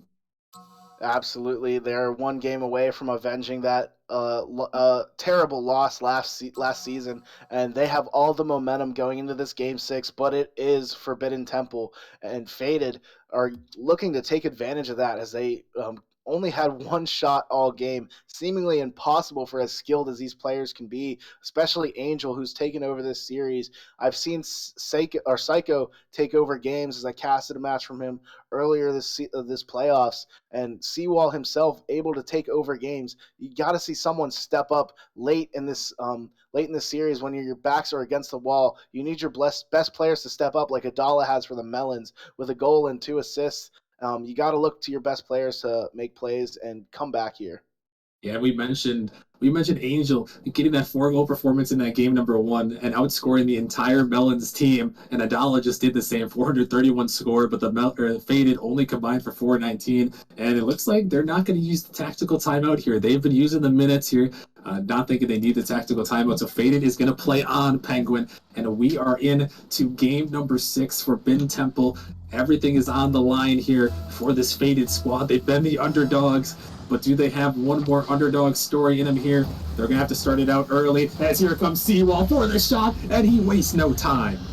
He's been quiet all series, but when the stage is at its biggest on Forbidden Temple, your back is against the wall, you have that underdog story to be told, and Seawall is writing himself into that book as someone who can hopefully carry his team to victory. As 4 seconds into this game, they're up 1-0, and we've seen so far that they can play well with the lead, but they just got to finish it off as it's still early in this game, and the Melon squad is looking to punch them right back. The Melons have been so aggressive, but here comes an opportunity. Angel trying to get it low. But that one not going to happen, as this one sent out to the side of Dala, sending it down just a little bit off here, as Psycho going to block that one to the side. Alpha looking for the touch, this ball dropping down. Angel is going to be 15 through. Drips is too big on the goal line. The Melons' aggression proving to be their strategy as Alpha and Drips right in front of that ball in the corner. Alpha takes control of it, and Drips adjusted himself, and he positioned himself perfectly for the pass, and he buries it home over top of a Faded defender. So a tough goal for them in a tough game when it's been early and so many shots have been faced. Yeah, this one has been intense on Forbidden Temple. We'd expect nothing less as the Melons try to drop that down, but Seawall all over that mistouch there, or attempted pass even. Tadala up the sidewall. Psycho gonna clear that one off to the side. Angel off the wall there. Alpha taking control, trying to make something happen, but a 50 comes through. Up in the Faded zones. Psycho off the back wall, gonna find one touch, sending it down, looking to stay with it, but Adala gonna beat out 2 defenders here. It's just Seawall all alone for this one. Pop it up, an opportunity for Drips, trying to get it down, but Angel on the backboard, gonna make the touch, gonna find the clear. They send it down, Seawall, dive it in, a touch comes through. It's the Melons trying to escape their zone here. It's this one popped up. Psycho gonna send it down. Adala taking to the air. What does Adala have again? Looking for a flip reset. Looking to shoot it on net, but Angel able to save it away. Those flip resets have been so deadly. Adala's been going for him all series. He got one earlier, but not this time. And you can't give him that opportunity, as whenever he's on the ball, he's going to make magic happen. As Alpha is making a magical 50 happen, and no one's there to put a hand up. And oh my gosh! They're throwing themselves at the ball on the goal line. No one able to make contact until Angel makes a saving grace save as the ball was halfway through the net. What a play by him, but unfortunate from the Melons as they just threw everything at the net, but not able to connect. Oh my goodness, and that ball was floating in front of the net for what seemed like ages, and the Melons couldn't capitalize. And if they can't find out this win, they are going to remember that opportunity, and it might haunt them for the rest of their season. Going into the next, and they're going to have to try to regain here. So we're down, approaching halfway in this game number 6. Melons still one win away from the championship. If they can find this goal, they can become champions of Season 8. But Faded, trying to get back on the attack. Here comes Psycho, coming through, sending off the sidewall. But Alpha, all over this one. Seawall has to race back. Alpha trying to chase it down. This ball into the backboard. Seawall trying to clear it out, but it's so awkward. Just going to actually leave it. Probably the better decision, but this one still pops up. Drips looking for the shot there. Seawall, a nice read. That one just a little bit off, but able to get that clear and find it away as Adala looking to find something else here. As this one dribbling, and we're down to 2 minutes. Penguin, oh my goodness, what is happening in the Faded corner right now? It's absolute chaos here. It's 1-1 with 2 minutes left to play, and everyone's doing the best they can to just survive. Faded wants to go to Game 7. Melons want to write their names into the history books and become champions. So it might throw them a little bit off, but Adala with control above everyone with infinite boost and another flip reset. He gives Drips an opportunity in the corner. It's floating in front of their net, but a big clear heading towards the Melons, but desperation on all ends when each team wants to end this series their own way. They want to become the victors of this series and become champions. Anything can happen when desperation is at its peak. Yeah, anything can happen with the desperation, and anything can happen on Forbidden Temple here in Game 6. The Melons looking to close it out here. We're under a minute, about under a minute remaining here. And the next goal may just do it. Drips trying to take it up. He's by 2. It's so dangerous, but this one can't go. Adala looking for the shot. He puts it in with 1:04 remaining. Who else but Adala? He's been all over this ball. He's been all over the field for the Melons, and he wants to avenge that loss with all he can as he buries that goal. A minute left to play, and they're up 2-1. Can the Melons fend off the desperate Faded underdogs, or will they come away as Season 8 champions and avenge Adala's loss? 1 minute remaining. Rocker Man, take it away. With a minute remaining, the Melons try to hold on. Oh my goodness! God. Alpha with that shot! What a play as Alpha. He whizzed by the one, but he was able to get that doink 142 kilometers per hour.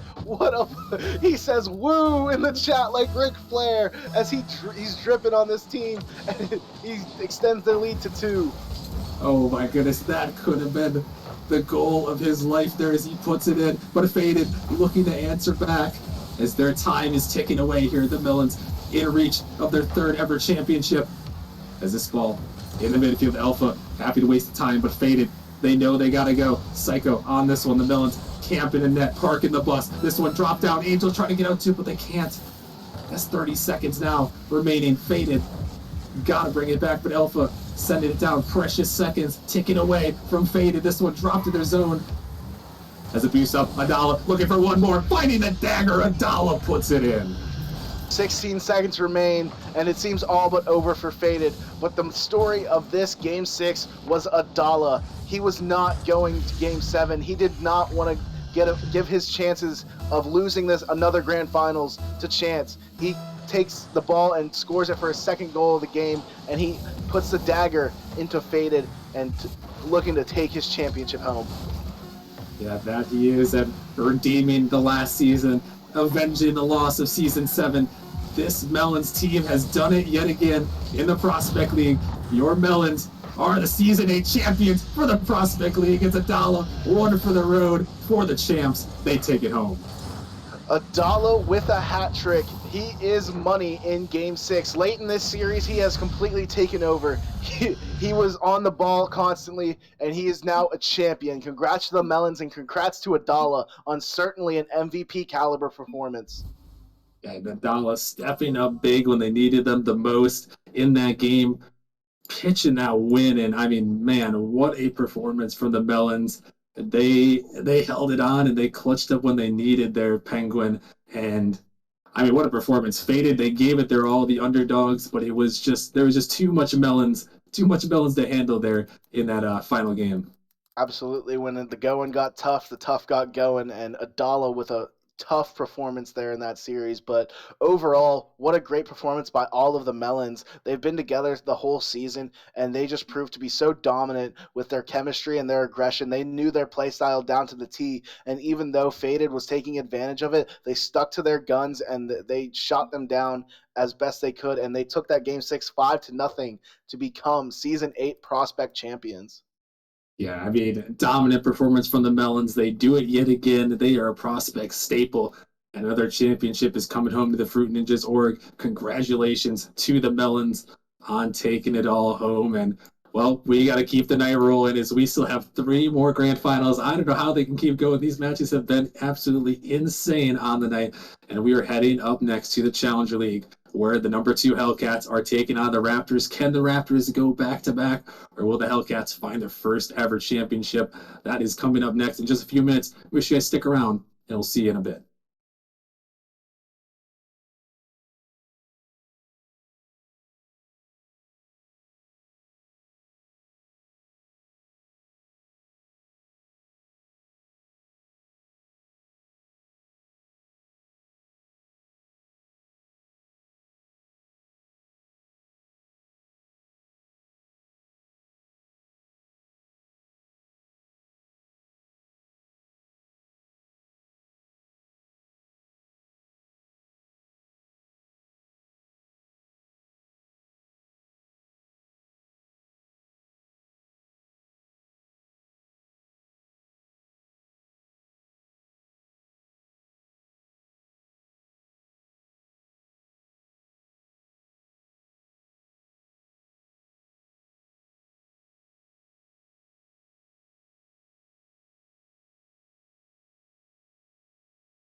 Who cares, baby? I think I wanna marry you. Just say I do. Just say I do. Who cares, baby? I think I wanna marry you.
I'm falling. Never know.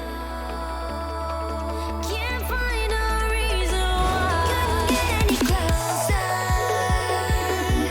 Can't find a reason why. Couldn't get any closer. Can't find a reason why.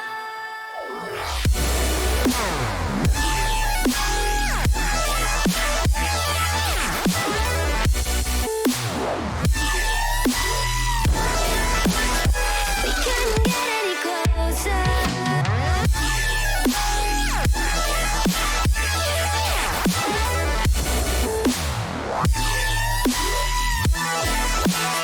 We couldn't get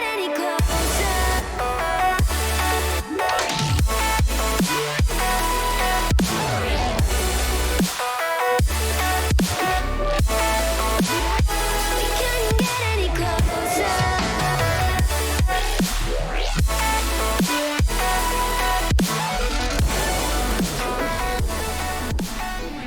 Welcome back, everybody, as we've crowned 3 champions already tonight.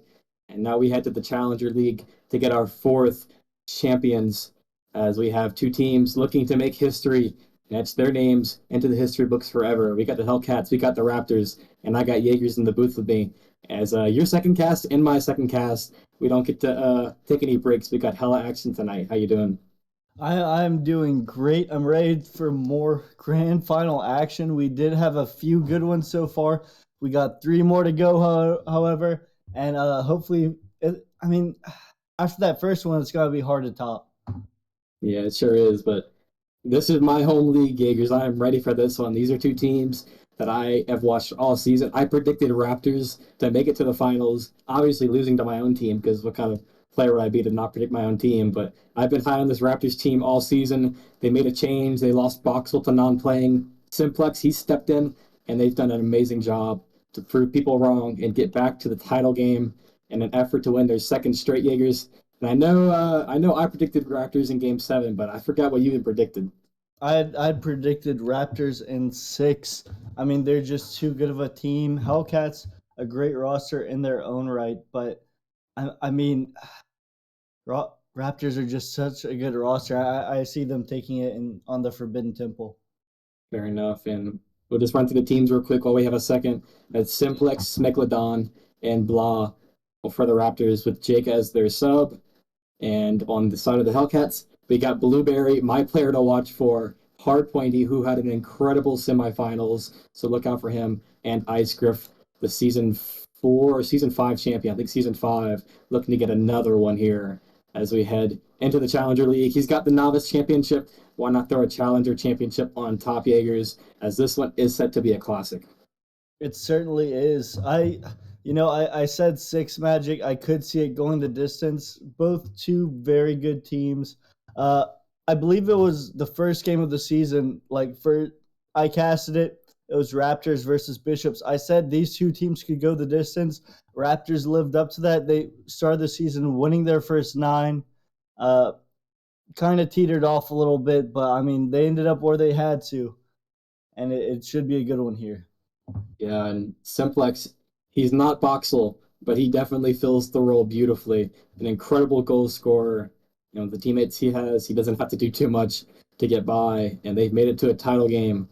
They are looking to become back-to-back champions, a feat that very few teams have been able to accomplish, and it's not often you get this opportunity, as their playoff run was not easy. They had to go through the number 1 team in the race, and they took them down in that Game 7, which is one of the biggest reasons I have it going to Game 7, and I have them clutching it out. They have that clutch factor, they have the ice, and they have a team in the Hellcats that is coming off an impressive performance, led by my MVP of the semifinals, Hard Pointy. Yeah, no, Hard Pointy certainly popped off whenever he needed to. It looks like everyone joined the lobby, and we are going to get underway, Magic. I cannot wait, and this one is going to be good. Jake, Blah, and Simplex will be playing, so Smegalodon not here today. Can the team have his back and get his team a championship title, as the Hellcats will have their starters? Here for this one is a pass looking for Blueberry to open up the scoring. That one will be cut off by the defense, and a full clear by Blah. Cross field, Hard Pointy able to get the double. 50 boosts left in the tank keeps him in a good spot to stay in the play. As looking for a pass midfield, will not find anything for Simplex. Shot opportunity for Jake, that is high off the crossbar, and no save needed. Shot potentially here from Icegriff. High off the backboard, Blueberry with the follow-up, cleared off by Blah.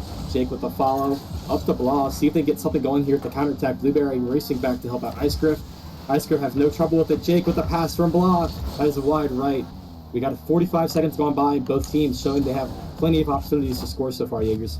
No, both teams playing very aggressive right out the gate, and Challengers kind of that league where it starts to get serious. Both teams very mechanical, and I mean just so much pressure right out the gate, Magic.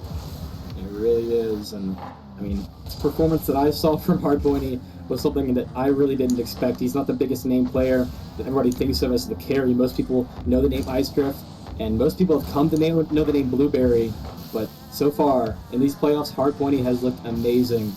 As that is not the touch he was looking for, but it will remain in the possession of his team until that is a beautiful interrupt by Simplex, capitalizing on the mistake and getting the first goal for the Raptors. And Bladat's going to get that 50. Icegriff not going to get the touch he needed, and Simplex just going to make him pay for that. Raptors take first blood in this grand finals.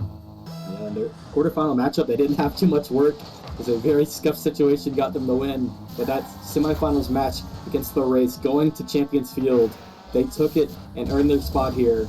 So it's good to see them start off on the right foot, keeping that momentum they had from their last playoff match as well. He can take the distance, but he's met up by Hardpointy, who follows up with the double with plenty of boost. Over to Icegriff, who has no boost. The double demo by Jake will end any opportunity for that play to continue for the Raptors. And a good beat by Blueberry. Jake will leave it for Blah, who puts it high off the corner, follows it up, barely gets a piece of it, but it will be enough. But the follow from Icegriff is quicker than the opposition, and that will relieve the pressure. 3 minutes left to go here, Jaegers. One goal breaking the ice so far, but both teams looking pretty equal. They certainly are. It just looks like the Raptors are getting a bit more pressure.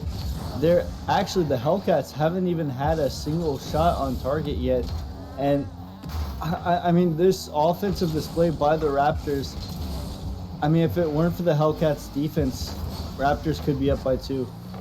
Yeah, and I did call out Hardpointy for being such an amazing player in the semis, but that one missed touch that we'll call a back pass resulted in the dunk from Blah, and then the eventual only goal in the game right now from Simplex. His Blueberry with a good read off the backboard. Had a scary moment there, but he does make the most of it. Simplex trying to bully his way through Blueberry. The defense will have none of it, as Blueberry will get back to it. Saves 20 in the tank to play third man as Hardpointy pushes this. Dunks out Simplex. Icegriff in the area, but Jake will be first to it. Simplex looking for the beat, but Blueberry is there first. Double commit comes through. Simplex in the right spot to keep this going, and maybe a counterattack. Has enough boost. 100 still in the tank, but is not ready for the whiff to come through from Hardpointy, so he does not follow up on the ball. Blueberry tries to get it over Blah, but the 50 will be enough, as that is a huge dunk. Demo on the goal line by Blueberry. Blah will make a touch. Jake also there for the play. And we've seen a lot of situations where it seems like the Hellcat should have gotten a target or a shot on target, but yet they stay at 0. Yeah, no, and that was a great demo. I believe that was Hardpointy, if I'm not mistaken, clearing up the goal, but just Hellcat still unable to find anything. Blueberry, however, going to get a nice 50 to tie up this game. He's huge, and he's got the Finnick to get the work done. Icegriff reading the play beautifully with the dump-off pass. Simplex, he had to try to do his best in the 1-on-2. It did a pretty good job, but just stronger on the day is Blueberry. In my opinion, one of the best players in all of Challenger, and potentially the best if he could win the title over pretty much everybody, because nobody saw it coming. Hellcats, not exactly people's preseason favorite, highly ranked the whole way, but for them to get it done here today would be very nice, as we do have a tie game with a minute left to go. This one high off the sidewall. Blah is first to it. Simplex had the boost, but was not quite ready to go up for it in time, but he will follow up and dunk out an Icegriff, pick up the full boost on his way. But Hardpointy first to the play. A huge demo by Hardpointy, and Icegriff with the pop. Blueberry playing a safe third man. Will throw it at Blah, who gladly throws it right back, and Icegriff looking for the pass at the Blueberry. Awkward situation. I think he got a touch, but not enough to get it over the head of Jake. 30 seconds left to go here. Awkward third man Simplex does his best with it. He's been stuck in a lot of awkward situations. He does his best right there. Throws it midfield. Blah for Blueberry with the 50 to the sidewall. Picks up the 100 off the ceiling. Tries to follow up, but a good touch by Blah. Jake with the follow up. This one goes right to Simplex, but was not ready. But he will get the demo for his worries. And demo trimmed off by Ice Griff. Last 10 seconds left to go here. Hardpointing with a huge 50. No boost. We'll go for another 50. Jake is a truck getting through multiple people. Blueberry, can he get the flick over to Ice Griff? Last second, cannot do it. We have overtime in game one. Yeah, no, both very aggressive teams coming out here. Demos galore. And, I mean, Bladat does well there to keep a shot from on target. And, you know, Magic, whenever you start the series in OT, you know it's going to be a great one. It sure is. And a low-scoring affair kind of tells me that both these teams, they're nervous. This is a championship game. And really, what we just saw from the Melons was much quicker gameplay in that game 6. So hopefully both these teams can heat up when it matters most, as another demo coming through. Very physical play, as you pointed out. But a good clear by Simplex, who's playing really good defense this game and has the only goal for his team as well. So lacking Smegalodon, but doing their best to keep it going is Blah, very awkward off the backboard. Not a great follow-up. And this one's getting scary. Jake, he is quick enough to the play. He pops it up. He can follow. A double commit comes through, but it will be a pinch. I don't think he can double this unless he lands on it. But no boost, and hard pointing will demo Simplex. And the flip reset coming through from Ice Griff, and that will finish off game one. The biggest stage, and Ice Griff, the former champion, gets it done in game one. Big time plays, moments require big time plays, and that was a huge play by Ice Griff with the flip reset, getting it past the defense. And you know, Magic, I can't help but feel like Hellcats stole this game away from the Raptors. They sure did. The only goal that kept it from going a 1-0 win for the Raptors was that 50 by Blueberry. And if you don't leave Hardpoint, or who was Simplex in that 1-on-2 situation, they probably just win that game in regulation. Raptors do. But they will fall here in game number one. As I'm trying to see the prediction, yeah, it's 22-10 in favor of the Hellcats. So the Hellcats starting off on the right foot, probably giving a lot of people who bet their chips on them to win a good start and a bit of confidence, as game one will go to the favorites. But we'll see what the Raptors can do to fix up their problems. No Smegalodon, so they're already up against a big task. But I feel like they did very nicely in game one. Just a few things to clean up. Yeah, Magic, it may have been 22-10 Hellcats in the survey, but I mean, just looking at the predictions, 97% of the points is on the Hellcats. Talk about a one-sided affair. But let's see what the Raptors have to say about that in this game too. Yeah, we already saw Sage, who was the winner on Frost in Season 5, get a championship today. And now his former teammate Ice Griff trying to do the same, as he was the difference maker in game number one with the reset over the top and overtime. Jake looking for top corner, hard pointy there. To the corner it goes, Blueberry. For Blah first there, Ice Griff finds a demo on Jake, and that will relieve a lot of pressure. As a full clear, Jake racing back to this off the respawn. Has about 30 boosts to get to it, but Blueberry all over the play. Double commit comes through. Kind of scary, but a demo by Blueberry gives him a little bit more time to think. Jake off the corner. Doesn't get the boost steal, does go back to get it. So a bit of starvation coming through in the boost departments. Ice Griff doing his best to get to Blueberry. Can't do it. Hard pointy last man. He is quick enough to get it out of harm's way. Blueberry off the sidewall. Simplex all over it. Plenty of boost to stay with the play, but Ice Griff, he's there quicker. A little more sense of urgency would be nice for the Raptors here. As a double demo comes through, Jaegers, the physical play you talked about is not shying away in game number two. Yeah, no, I mean, I feel these are two very physical teams, as shown in like 3 demos in the past 30 seconds.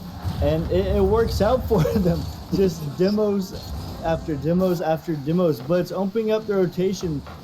And, I mean, due to the sheer amount, neither team is able to get ahead due to it. Yeah, it feels like every demo is traded off with another one. Or even when you do get that demo, it's kind of your own defense and you're just trying to relieve the pressure to get that clear. Not a single goal has been resulted from a demo. So who really knows how much it's doing? Is that what his a top shot. corner? Jake has all 3 defenders ready to make the save, but the shot was just better. They were in the right spot too. Ice Griff pressured it. Blueberry at hard point just creeped up a little too much, and that is perfect placement from Jake. And that is a way to come back after losing in that game one. Yeah, this is the same way we started off game number one. Raptors taking their 1-0 lead by really a bit of over-aggression, causing all three defenders to race back.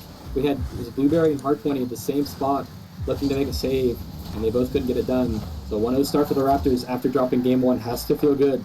Blueberry getting bumped all over the place. Oh, Huge demo by Jake. We all saw that from the same point of view. That's a tilter for Mr. Icegriff, but he will respond, grab the 100 and stay in the play. But Jake, he's quicker to it. Off the ceiling, can't follow up. The sub is doing his best right now to fill in the big shoes of Smeg as they have a 1-0 lead here in game number two. Top corner, that's a shot and a half by Simplex, and there's a 2-goal lead for the Raptors. And that was another beautifully placed shot, the same exact spot as the last one. Blueberry and Hardpoint not quite able to get the touch, and the Raptors double their lead.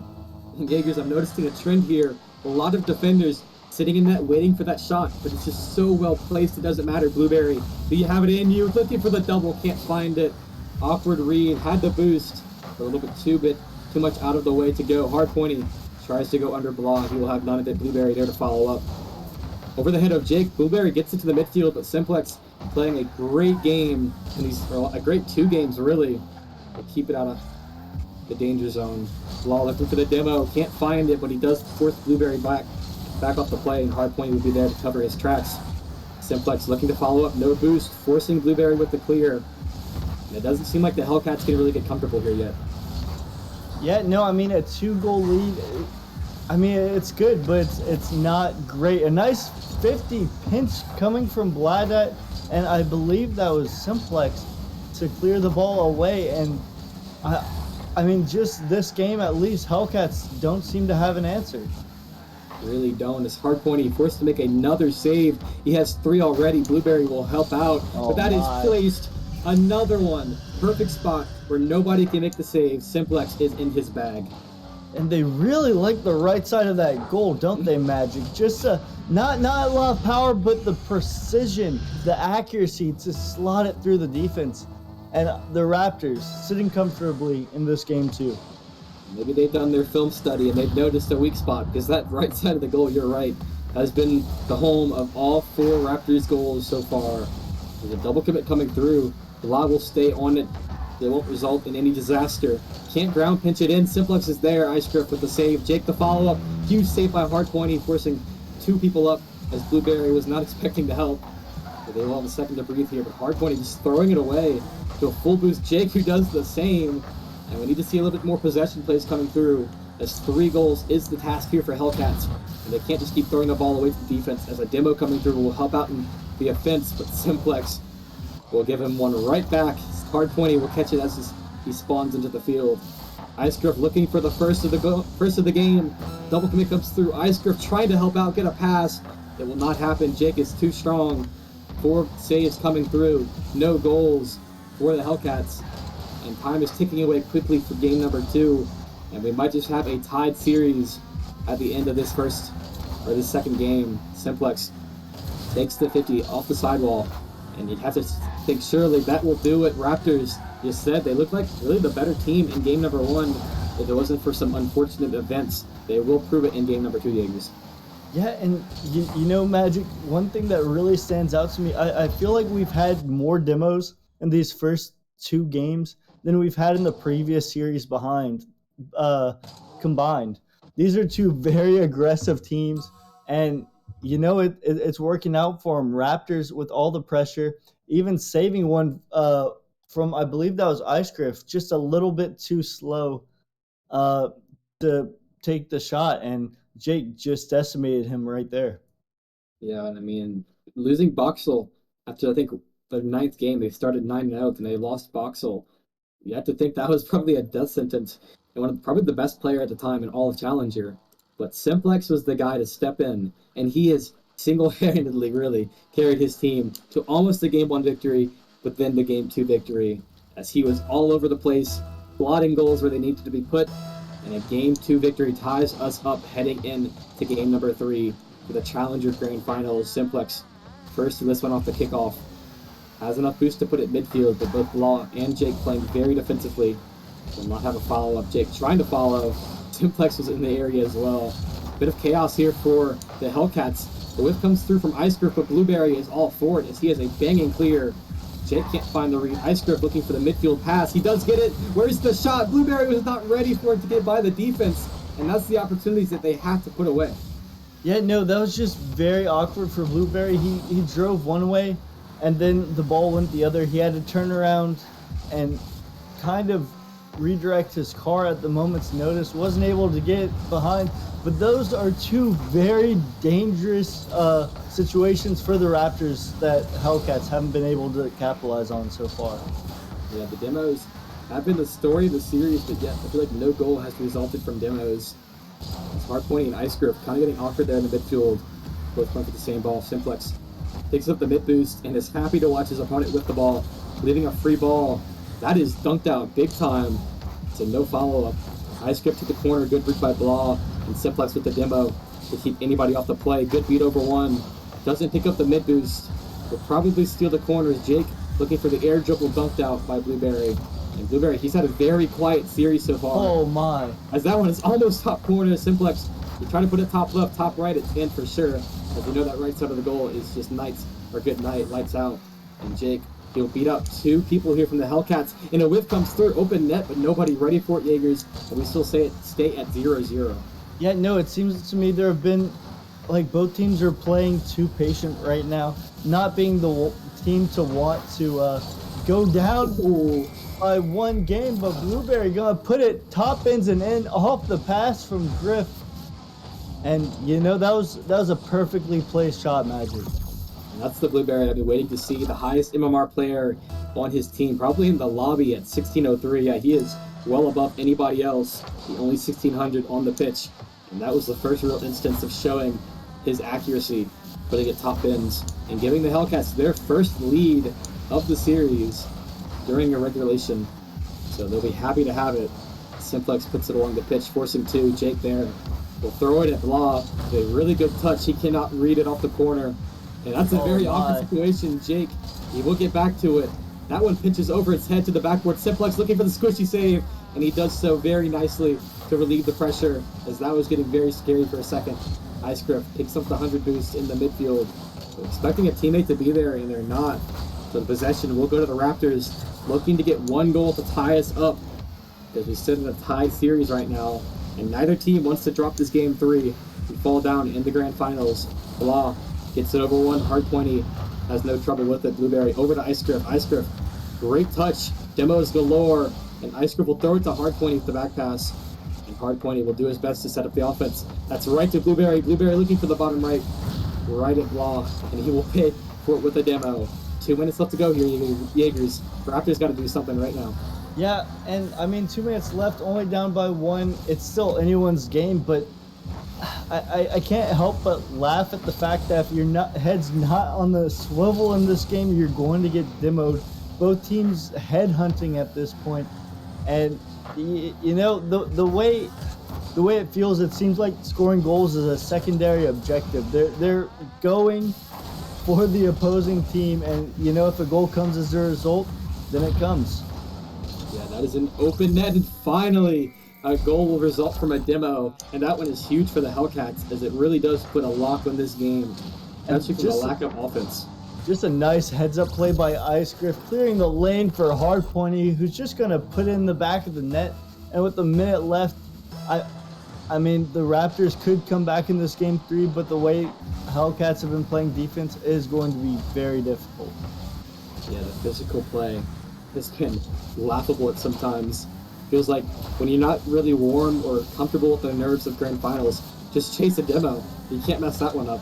As another shot comes on target, the Raptors, they only have 2 on target, that one being their second of a 4-minute game.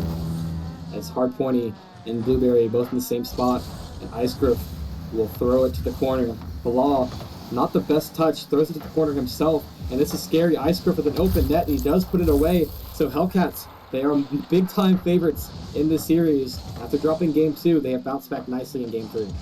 And Ice Grip doing very well to all but secure this game number 3 with the shot. And if you're the Raptors, the last 40 seconds, you're really trying to use that as an extra timeout. You're trying to figure out how to get past this Hellcats defense. because right now nothing seems to be working. Yeah, this is I mean, Speculodon I think is in top 5 for demos this season. So it's really interesting to see when he's not here. We see even more demos come through. It seems like they're trying to fill in the gaps of demos that are missing with the lack of Speculodon, and I think it's working out. They just can't seem to put the goals on target because right now they trail 3-0 after tying us up in the series. The last game, Simplex looking for bottom right. This one will be saved away. Blau with the follow-up, puts it off the backboard. No problem for Blueberry, but hardpoint does fly across the screen. But it really won't mean too much as time ticks away. And this one is all but over. A 2-1 series lead, Jaegers, for the Hellcats. Can they get it done in Game 4? Hey, that is the question moving forward. Hellcats, a nice win here, up by 3. And if you're the Raptors, this next game is extremely pivotal. Do you take the time out here? You're only down by 1, but if you lose the next one, you could be down by 2 and on series point. So if I'm the Raptors, I do want to take this in the entirety of this last minute. And one thing I'm noticing, Jake only had 38 score. He needs to get more involved with the play. He needs to put some more shots on target because he played extremely well in that game too. And Raptors won as a result. So if the Raptors want to win moving forward, Jake needs to get get involved. Yeah, he sure does. I mean, we all know he's the sub that's coming in for Smeg, and he did fine in the first 2 games, but that last game, you're right, that is not performance you can have if you want to win a championship. So we'll see if he can step it up and help his team out to try to tie this series back up. Because that would felt like the first game where it felt like a clear, better team in a game. Both the first 2 games, very close. And play is Ice looking for top corner. You had to think he was probably going to put that away with the way he's playing in the series, but he couldn't do it. A huge bump, hard pointing, not fast enough. What a save from Blah! One of the top scorers so far this season. I think number 4 in total score. And he's showing why, getting an epic save right there and vaulting his team to hopefully some momentum, get the comms rolling. Because that is huge. Icegriff looking to take it the distance. Blah, he is there again and playing some great Rocket League right now. Oh my goodness, I sort of just assumed that was in Magic. It looked like an open net. Someone got bumped out the way and then Blah just came out of nowhere with the epic save to keep the score tied. What a play. That's the saves you have to make. Those are the goals that feels like they normally just go in and then you just lose, but you make that save. That is the one less goal. It's hard pointy. He's just too strong. Jake tried his best, but it wasn't enough as it does squeeze into the top corner. Yeah, no, I mean, Simplex caught a little bit out of position, and Jake tried to get the good save there, but what was just out-muscled, and Hellcats picking up where they left off back in game number 3 with the goal. Yeah, no 1-0 start for back-to-back games here. Block gets it over 1. Blueberry racing back, gets the save. Blueberry, the number 1 player in Challenger in total score this season. He was pretty quiet in the last game, so if he could step up here in this next game, it's lights out for the Raptors. As well, full team effort, all 3 of them getting rolling. This one, looking for top corner, Simplex. He's so accurate. This guy can shoot. Yeah, no, I mean, Hardpoint did his best to clear it. Simplex just a little bit quicker, though, and top bins and ties up the score.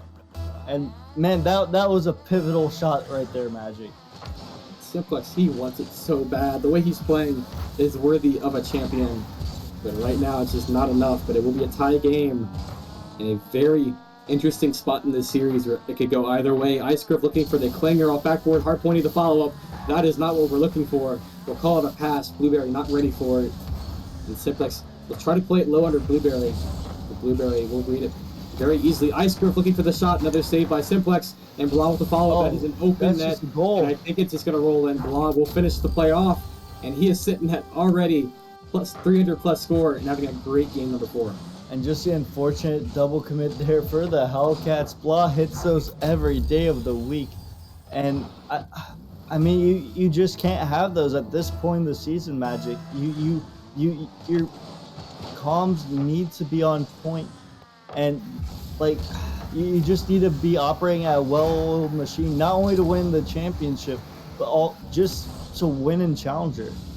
Yeah, and Jake had another chance to put a goal away there. Not the best shot, so the Hellcats will stay alive in this game. Only trailing by one. Blah, plenty of time, but not calmed well. So he just throws it away, and Simplex will have to make a diving attempt to get a piece of that. Blah, up quick, but Blueberry's quicker, and he doubles it off for the back pass, and a great clear by Ice Grip. Not ready is the defense, and Simplex will pay for it with his life. Blah, he'll follow up, get it past one, get it past two. Hardpoint, he has the full boost, so he'll have no trouble with this. But it's right to the waiting arms of Simplex. The demo comes Nice through by shot. Blueberry. Jake is huge. That is on top of the defender's forehead, and the third goal of the game. That was payback for the Hellcats goal earlier in this game. Jake, nice dunk over the defender. Good pass from Simplex. And Raptors in a more breathable position with 2 minutes left. This feels like more of the team we saw in game number 2, where they were actually putting shots on target and looking good. Isker had a chance there, but it gets cleared away. He does get the demo for his troubles, and Hardpoint, he throws it to Icegriff. Icegriff looking for Blueberry, but Blueberry not on the same page, playing a much safer position, which really you need to be all out right now. Down 2 with 2 minutes left to go. Hardpoint, he throws it up Blah, no trouble. To the sidewall. Icegriff follows it up. Blah, he is all over it. That rolls all the way, but Hardpoint, he gets back in time. Simplex looking for the pass midfield. Jake is quicker. He cannot double it. And Blah, his rotation very far back means Icegriff will try to play it over, but he cannot. And Hardpoint to the sidewall.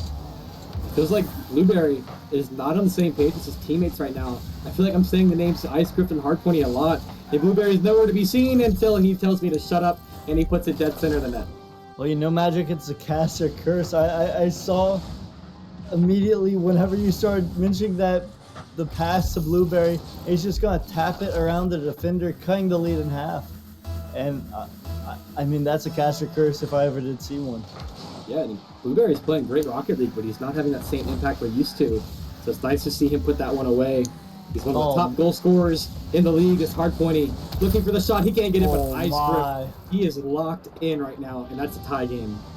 And I mean, for a second there, I thought Hardpoint had it, and then Icegriff on the rotation just has a nice little turnaround, hits it bottom right corner, and we have a tie ball game. Yeah, Icegriff sitting around 60 goals in the season, so he is no sloucher himself when it comes to finishing off a play. Hardpointy looking to make it happen himself. He does draw 2 defenders, so Blueberry will have a little bit of time, but Blah is so quick to the play. Icegriff, 30 boost, just throws it to the ceiling. And he will be able to follow up somehow, as nobody was really too urgent to that play. Blueberry up to this one. He uses every last drop of boost to throw it to Simplex. Jake hunting for a demo. He's going to turn for the pass. He does get a shot, and Hardpointy almost own goals it, and Blah will force him to make another save. Icegriff to the corner. Jake able to follow up. Is that one top left? It might just be. It's barely off, and Icegriff will catch it. No boost. Interesting pinch. Hardpointy's there. Oh, top my. bins. He puts it away. The Hellcats just won't go away. And the Hellcats were on the verge of conceding until they weren't. What a pass from Icegriff to Hardpointy, and Simplex not able to make it back in time. And with 20 seconds left, the Raptors need to make the comeback here, or else they are going to be down 2 games. And I mean, we've seen the comeback so far today, down by 3, and it's just I'm not sure if the Raptors are going to be able to recover from this. And 5 seconds left to go here. Possession for the Hellcats. But finally, full boost Simplex throws it up to himself, but a huge dunk by a Hardpointy, and nobody home as they were all out, so nobody there to catch it. And the Hellcats will take their 3-1 lead. And this is surely where the timeout has to come through. They didn't take it last game, as you pointed out. And really, Blah had an amazing game. Simplex played great. Jake, he did much better. But the Hellcats, they were just better this game. No, they really were. And I mean, the Raptors were doing so well up until like about a minute left. Then the Hellcats managed to score 3 goals in that span. Just a good showing by the Hellcats, able to come back. And I can't help but feel like that's another game the Raptors had stolen from them. Yeah, it does feel like that. And Now, the timeout not being called yet. They are taking their time on the lobby here. So they're getting every last second of the 60 that they can to talk things over and calm their mental down. But with 10 seconds left to go here, I don't think that timeout's coming through. And they're just going to head to game number 5, I believe. Not really in the best spot. No, it really isn't. I mean, a 3-1 deficit's very hard to come back from. Uh,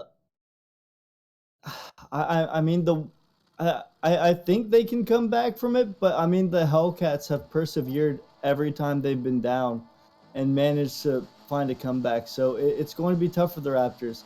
Do I think they can win this next one? I do, but I don't see them taking the series at this rate. Well, Jaegers, I'll give you a fun little fact. Flashback to the semifinals. Raptors versus Wraiths. The Wraiths were up 3-1 with a chance to secure their spot in the grand finals, and the Raptors won 3 in a row. So if any team's going to do it, the Raptors know how. They have the formula. Ice Grip dumps it off the hard pointy. Blah picks up the mid boost. He beats out one. Tries to get a little bit of help from his teammate. Simplex is there to catch it. Picks up the mid boost. Does he have it in him? That is well off target. Going the wrong way. He'll just keep it going to the corner. Ice Grip, can he get it past Jake? Mistouch, but Blueberry is there to help out. Blah, no boost. Jake tries to get it, and he does. Double commit comes through. Scary situation, but they will survive it. Simplex off the sidewall. Jake will interrupt. Tries to throw it to his own corner. Got by a second of time. Double commit comes through. This is the window that they need. Simplex down to the midfield. Nobody there, but Blah will catch it and try to make the best of the play. He throws it to the corner where hard pointy. Not really the boost to follow up. This is scary for a second. Ice Grip just sitting there. Means Jake has a free ball. He'll leave it for his teammate. Simplex bottom right. Save comes through by Blueberry. Minute gone by. We are scoreless, but really, it looking like a much better Raptors performance early on. Most definitely. I mean, they're getting the shots on target. They have strayed away from the demos from what I've noticed. Hardpoint, a nice chance here, and he's going to put in bottom left with the bounce shot. And the Hellcats take the lead in this pivotal game number 3. Game 5. One game away from winning it all. Oh my. We're playing that game number 3. I mean, I think the Raptors will be down, but you're right. Blueberry with a great pass, and bottom left is the shot from hard pointy. That's the duo that we saw link up so many times. Hard pointy and Blueberry in the semifinals, and they finally are able to find each other for a passing play and get the Hellcats rolling. Third straight game starting off with a 1-0 lead. Last game they then dropped 3 goals in a row before finally coming back. So let's see if they can avoid that extra step of giving up 3 goals for their win. Ice Grip has the boost to follow, gets the pinch, and a good pinch in that. Very awkward here for Jake and Simplex. Jake does a pretty good job with it. Double commit comes through. Jake will catch it, flicks it high. Simplex maybe demoed off screen. Ice Grip with another pinch. Becoming very fond of these pinches, trying to set something up. And Simplex will dunk him out. The midfield Blueberry trying to set up hard pointy yet again. Hard pointy will dunk out one. Tries to follow up, will fake it. Forcing Blah to make a touch, and the team up comes through. Buying a second of time, but Blueberry right back on the play. He's still there with the dunk. 20 boost, looking for a 50. Can't find it because it's a whiff, and Ice Grip is there. That is a misplay on defense by the Raptors, and Ice Grip will capitalize. And just good positioning by Ice Grip. A few whiffs on the defense, and I mean Ice Grip where he needed to be at the perfect moment.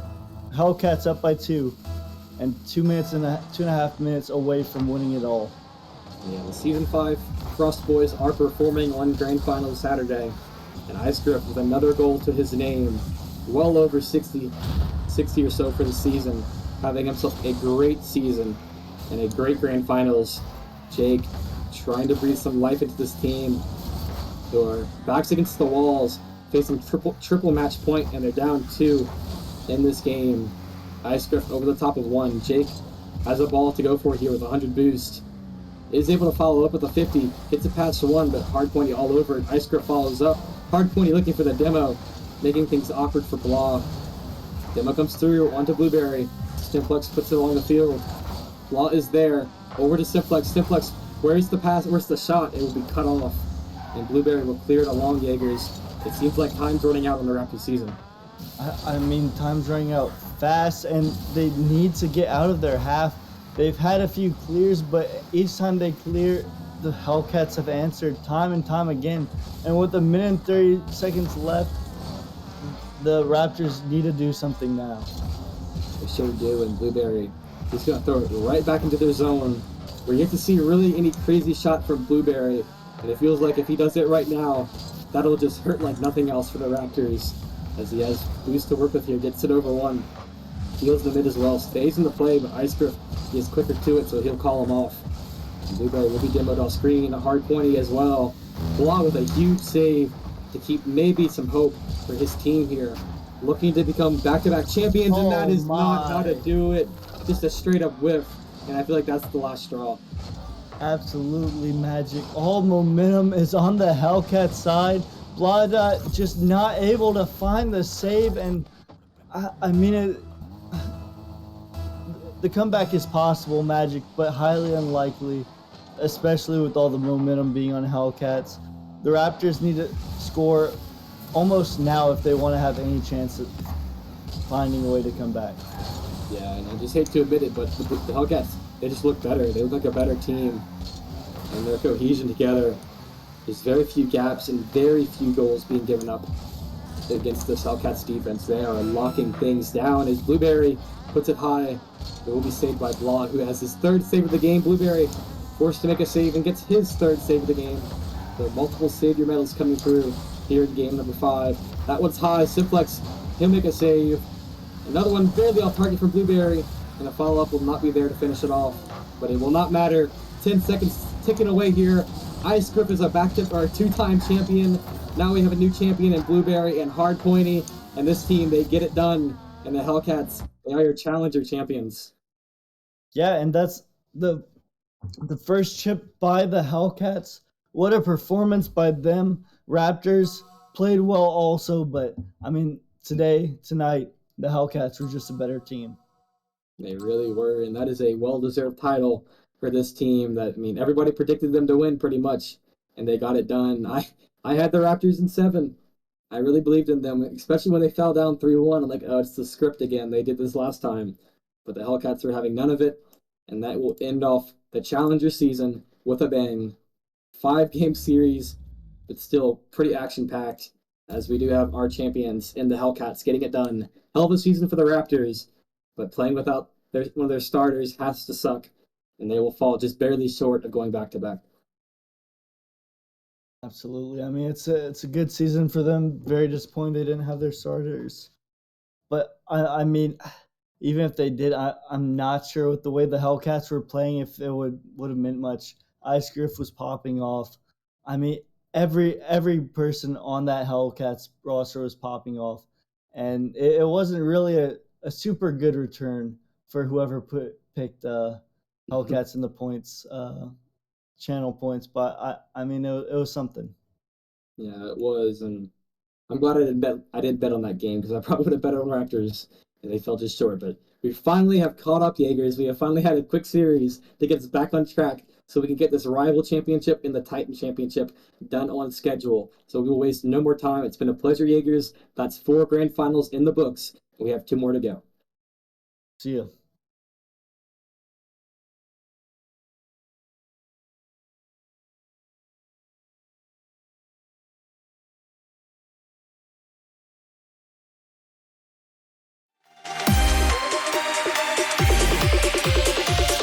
No fear anymore.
infatuated by our symmetry.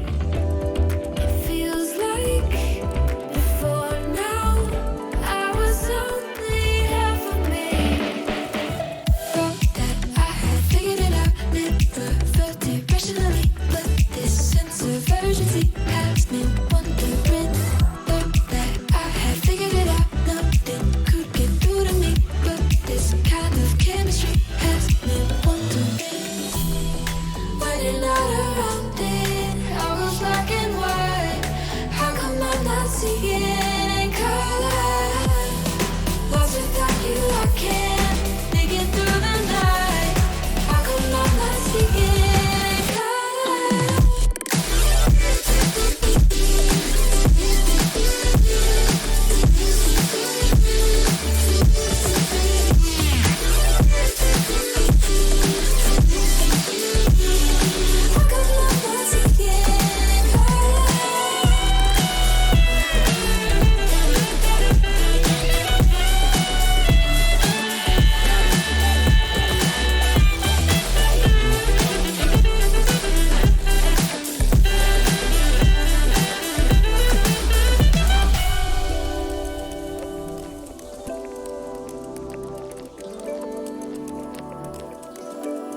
So far gone.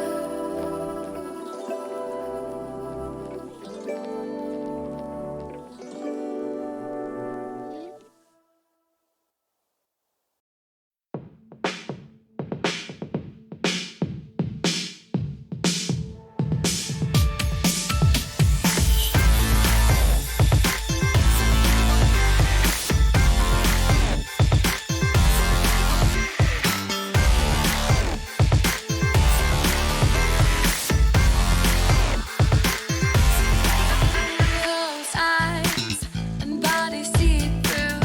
Time flies when I'm with you. Looming below the sun. Hold.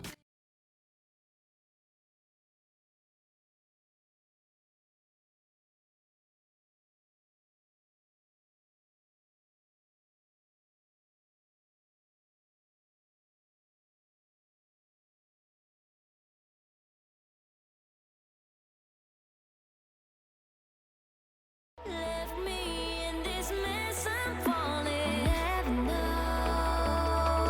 Can't find a reason why. Couldn't get any closer. Can't find a reason why. Couldn't get any closer. Can't find a reason why.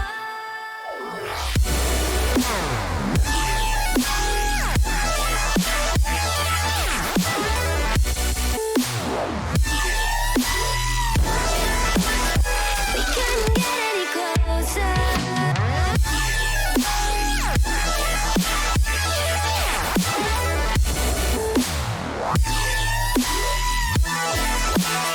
We couldn't get any closer.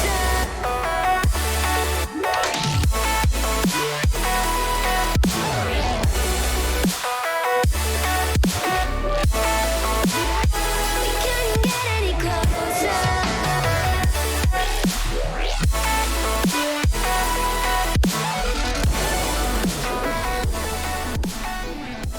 Welcome back, ladies and gentlemen, to the Nemesis Gaming League, where the grind continues.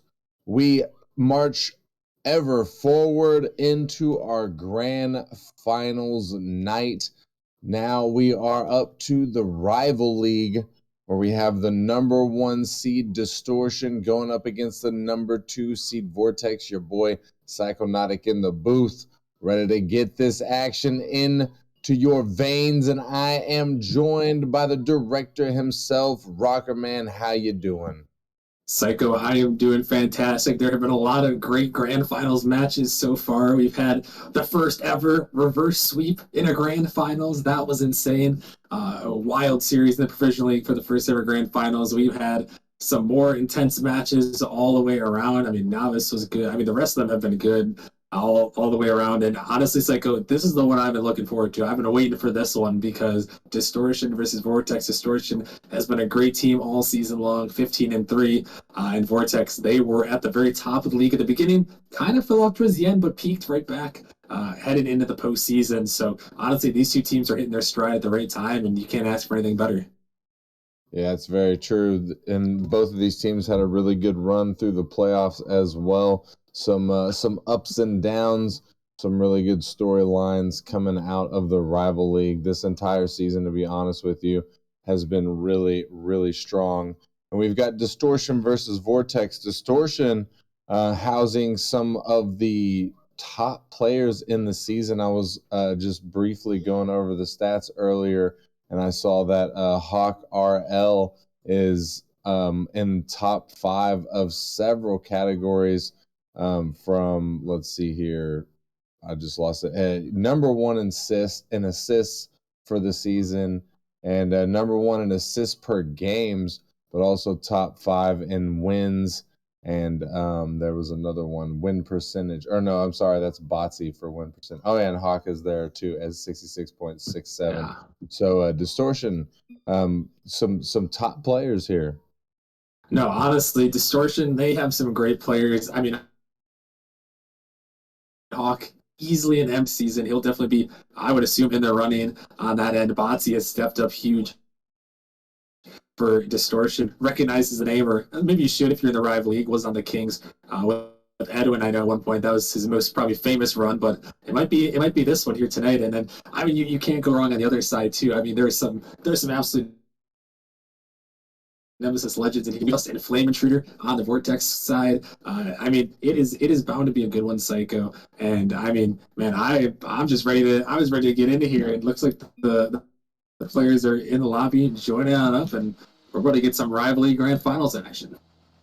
Yes, sir, I hear that, and I'm just as ready as they are, but let's hear from you, Rocker Man. Let's get that caster prediction out there. Who do you think's taking this one? Who is going home with the chip? Yeah, I talked about it a little bit on the pre-show, but if you guys missed it, I'm going with Vortex here in this one. I think it's going to be a close 7-game series here, just with the way Distortion's been playing. But I've got Vortex winning their second ever championship, first since season 4 in the rival league. So I'm going with them, but don't be surprised if Distortion gives them a fight here and takes it all the way down. We'll see how things shake out here. It's the first 30 seconds of this series. Not too much going on. Both of these teams seem to be filling each other out at the moment. Dexter's going to take it around Flame Intruder, but Isaac to get the stop on him. Lush getting up there with Botsy. Hawk is back to send the ball to the side. Dexter missing his touch, faking out the Vortex player. Flame Intruder trying to take control. Botsy to 50 with him. That's in front of the net. That was dangerous, but it looked like it bounced off of the post. And this one's over Dexter, but Botsy back in time. Isaac with the shot. Hawk there to make the stop. As Flame Intruder tries to keep it going, Botsy sending it out of the Distortion half, and Lush with the shot over the defender in the midfield to start things off. And there he is, Lush. Look at this pop and the quick speed to get back it right over Hawk, who's been such a great player all season long. And Lush stepping up huge for their team here. And yeah, it's going to be interesting, Psycho. I'm very curious to see how these nerves are going to play a factor, because it's the grand finals. Everything has come down to this. You know, you're playing for all the marbles here. A lot is on the line. Not only pride, you played all season long, you know, to get to this point, and, you know, bragging rights, but also the money on the line for these two teams as well. So I know they're going to be fighting hard, and you got to get over these game one jitters, and Lush, that is exactly how you get right into a rhythm. Yeah, it's very true. You know, we talk about that here, the stream nerves. We talk about the postseason nerves, but the grand finals, is probably the most nerve-wracking out of any of the matches, it being on stream as well. But both these teams seem to be showing up pretty good here so far, with Dexter as he equalizes the scoreline here with 3 minutes and 6 seconds left. Yeah, nice pass from Botsy, hard off the backboard, and Lush just not quite able to get up in time. And A nice play there from Dexter. Dexter has definitely stepped up big. We saw him in their semifinal matchup there against a rival, stepping up huge, and another big shot there for him. And I expect nothing less from the captain, but Isaac gonna solo play past the whole team and take the lead once again for Bort. That was weird right there. Yeah, that was a weird bounce. Just nicked the ball straight down into the ground and popped up over the last defenders, and Isaac was there and ready. And I know this Vortex squad, they have been training, and now Isaac, a mechanical man, was great in the Challenger League last season and has been great in the Rival League this season. And you give him an opportunity like that, he is going to finish it off. And now Vortex 2-1 lead here, starting off game one strong. Hawk trying to get it through, but he can't. Dexter popping it up in front of Vortex's net. Hawk in the midfield taking a shot. Isaac gonna get in front of it. Dexter taking it backwards into his own corner. Can't get it away from Isaac as Botsy is gonna clear things out. He leaves the ball for Dexter. Dexter trying to get it through the defense. Flame Intruder out to the mid. Isaac can't beat out Hawk. This could just drop in. No, but Hawk gonna get a beautiful read off of the backboard and tie things up. Oh, look at that dunk, and he just stays right with it all the way down. A huge shot for Hawk there. I mean, what a play, what a read from him. Yeah, and I would expect nothing less from Hawk. Very mechanical player. And he's gonna come through for his team there. With a little over 2 minutes left on the clock now, we have a tie ball game at 2 as Isaac gets it over one. Lush looking for an answer. A little double of his own, though he doesn't get it.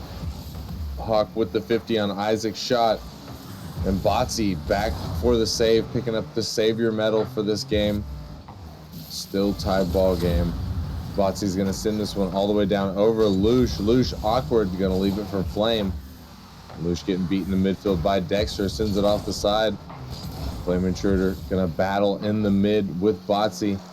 And Dexter trying to get a good 50, but it's still gonna go in favor of Vortex. With a little under minute 30 here, Rocker Man.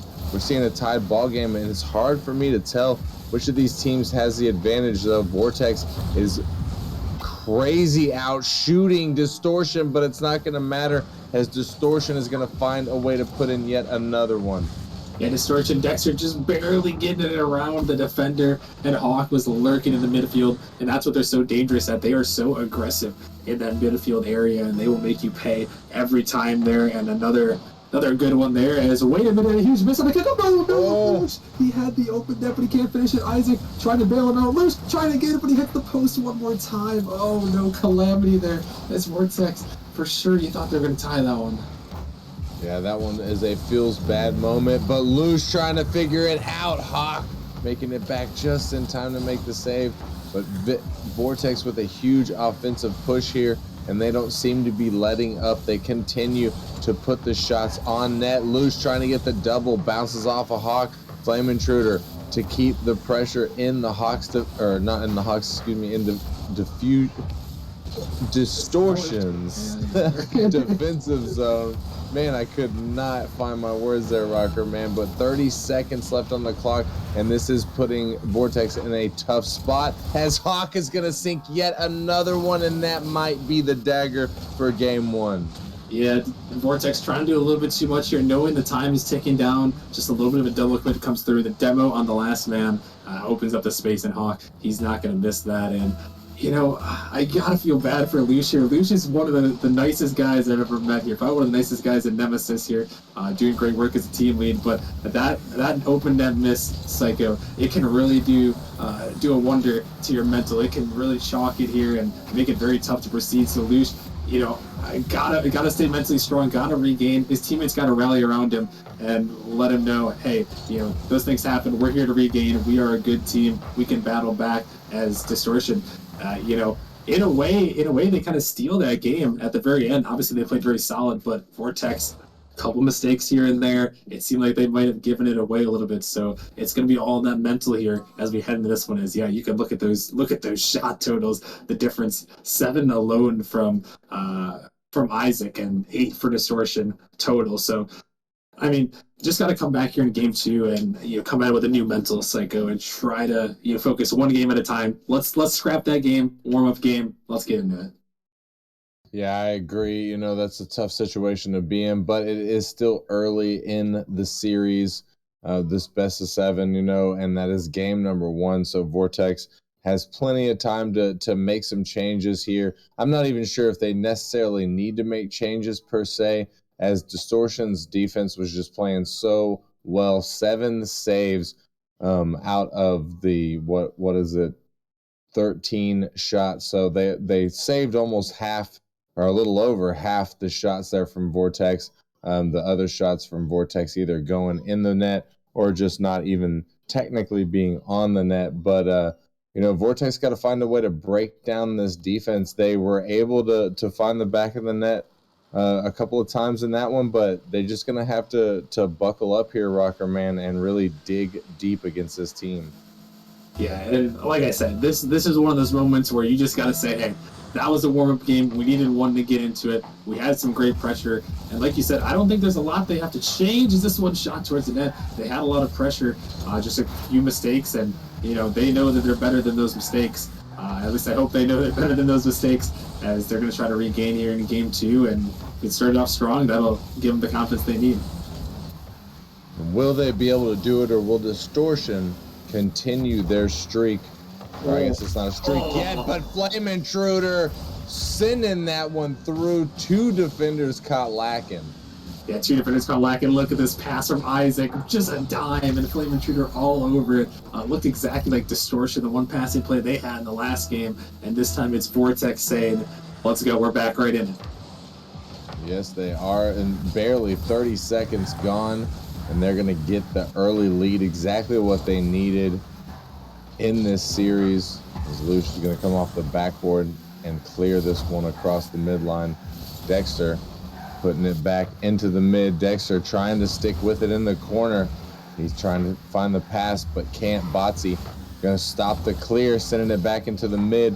Isaac is there to clear it out. Flame Intruder pops it up. Dexter's there for it. Dexter can't beat out the defender. Flame Intruder going to get dunked by Hawk, but the shot's not going to be on. Botsy putting it off the backboard. Flame there to get the stop as Hawk comes in for the shot. Isaac popping it up. Lush there with the big shot on net, but Hawk back in just in the nick of time, making the stop. Botsy taking control, but gets stopped on his offensive drive as Hawk's going to dunk out any attempt to clear the ball. 3 minutes and 30 seconds left on the clock, and still Vortex leading by 1 here, Rocker Man. Distortion kind of on their heels from that early goal, though they do seem to, they're getting some decent pressure here so far. They just can't get a lot of shots on net. And that's the most interesting thing, is this shot going on target with Botsy. Oh my goodness, what a huge save as the double bit comes through a little bit. But that's the most exciting thing I think about this matchup, Psycho, is both these teams, they want to be uber aggressive. They want to go hard, put the shots on, put the pressure on. And it's all about who can impose their will on the other team. So far it has been Vortex, but Distortion, even still, they were able to find a way to win that game 1, imposing their offense, and they're trying to do it right here, but just can't quite make it through yet. Hawk in the corner going to miss his touch. Flame Intruder trying to get it out. Isaac just going to help him out. Isaac still with it, gets it past 1, but is demoed off the ball. Flame Intruder out of the corner looking for something else. Hawk to take it away from him. Is Hawk going to go stick with the ball off the side? Looking for the pass. He finds it, but Botsy's shot going to go just wide of the net. Flame Intruder to send this one out. Hawk taking a shot on net. Isaac in the midfield pops it up off the backboard. This could be something. Down to Lush. He's gonna get it past the last defender. What a shot. Oh my goodness, Lush is right around the defender. You see 2 of them whiff. Isaac drops it down, and look at this Lush. He's able to get it right past the defender and shoot it left, bottom left there. Slots it home, and what a play there from Vortex. And Distortion, they had one of their plays of their own. Obviously this one a little bit more difficult than open net, but that passing play was so close from Distortion on that last attempt, and they couldn't finish it off, and Vortex came right back, striking down the field, and now They have 2 minutes to hold on, but Distortion trying to get it back, but a huge touch clears it away, and oh my goodness, Dexter taking towards his own backboard, trying to get that out. Dexter doing everything that he can. You know, that's a very tough situation, and he maintained a very good composure, able to carry that up above his net and get that ball cleared out with a minute 35 seconds left on the clock. Distortion still down by 2. In game number 2, Dexter with the disgusting redirect. What was that angle? Oh my goodness, look at this pass, and look at this shot here. He flips around and with power to perfect angle, an almost impossible read, and oh my goodness, what a shot. Dexter showing up big here in game 2. Distortion back in it. Just under a minute and 30 seconds, and they're only down by 1. Looking like they're gonna find an attack here as Hawk gets control in the midfield. Dexter popping it up off the backboard. Flame Intruder to put a stop to any offensive pressure coming from Distortion there. Vortex trying to clear this ball out. Flame Intruder sending it up the side. Hawk up to Botsy off the backboard down, but Isaac is there to make the defensive touch. 60 seconds remaining now on the clock as Vortex still leading this game. Number 2 here, Rocker Man. I'm not sure what Distortion needs to do at this point, but they have to find the back of Vortex's net, and they need to find it quick. Yeah, they really do move quick, and they saw a pass attempt on the backboard again, and for whatever reason, Distortion, they are camping on the backboard trying to find these passes, but that's what they do. They find their passes, and with 30 seconds remaining, gotta look for their teammates like right here, but Flame Intruder, good to cut it off in the midfield. But yeah, they gotta get going now and see if they can find an outlet. And will they be able to do it in the final 20 seconds here? Lush gonna send this one out to Flame Intruder. What a great shot, but Hawk with an equally great save on the goal line there to keep that ball out. The final 10 seconds. Can Distortion tie this up in regulation as Dexter's going to send it out to the mid? Isaac is there, missing his touch. Flame Intruder with an awkward one, but it puts it down, and Vortex are your winners of game number 2. Vortex, they came back strong in that game, got themselves out to an early 2-0 lead, and that's exactly what they needed to continue on there. I mean, a great game from them. Exactly what the doctor ordered right there, and Distortion, they kept it close there at the end, just not quite able to break through. But Vortex got to be happy with that win, and Distortion, gotta look to try to battle back in the next game. Yeah, Distortion not doing as good on offense in that game as they did in game number 1. Their shot total not quite as high. So, I mean, I guess it's the same for Vortex. Vortex having like over 10 shots in that first game and being reduced down to about 5. I think moving forward here, I expect to see more of that, Rocker Man, that battling in the midfield, that back and forth, just trying to get control of the situation. Both these teams just playing really, really good defense tonight. Yeah, no, they honestly are, and it's impressive because both these teams normally want to be that aggressive team. They want to be going hard on the offense, but that one, a low shooting game, a low scoring game, only a 2-1 score margin. So, I'm not sure exactly what we're here to expect in game number 3, but I know that this is often the pivot point in the series. You can put yourselves only 2 wins away from a grand finals championship here, and it's an important game for Distortion to rebound and for Vortex to keep the train rolling. We'll see how things pan out here in game number 3. Hawks got the shot. Isaac stopping. Dexter trying to get a shot as well, but Isaac's still there to make the stop. And Loose and Flame Intruder, a bit of a double commit there, though they are able to pinch the ball into a clear. Off the backboard for Vortex, Isaac slow to the ball. Hawk to send it to the side. Hawk popping it up. Might have a free shot, but Loosh back just in time. A huge save on Vortex's goal line as Flame Intruder tries to get the ball moving for a counterattack, but Distortion back in time. Hawk with the touch off of the backboard, sent out to the mid. Botsy with it.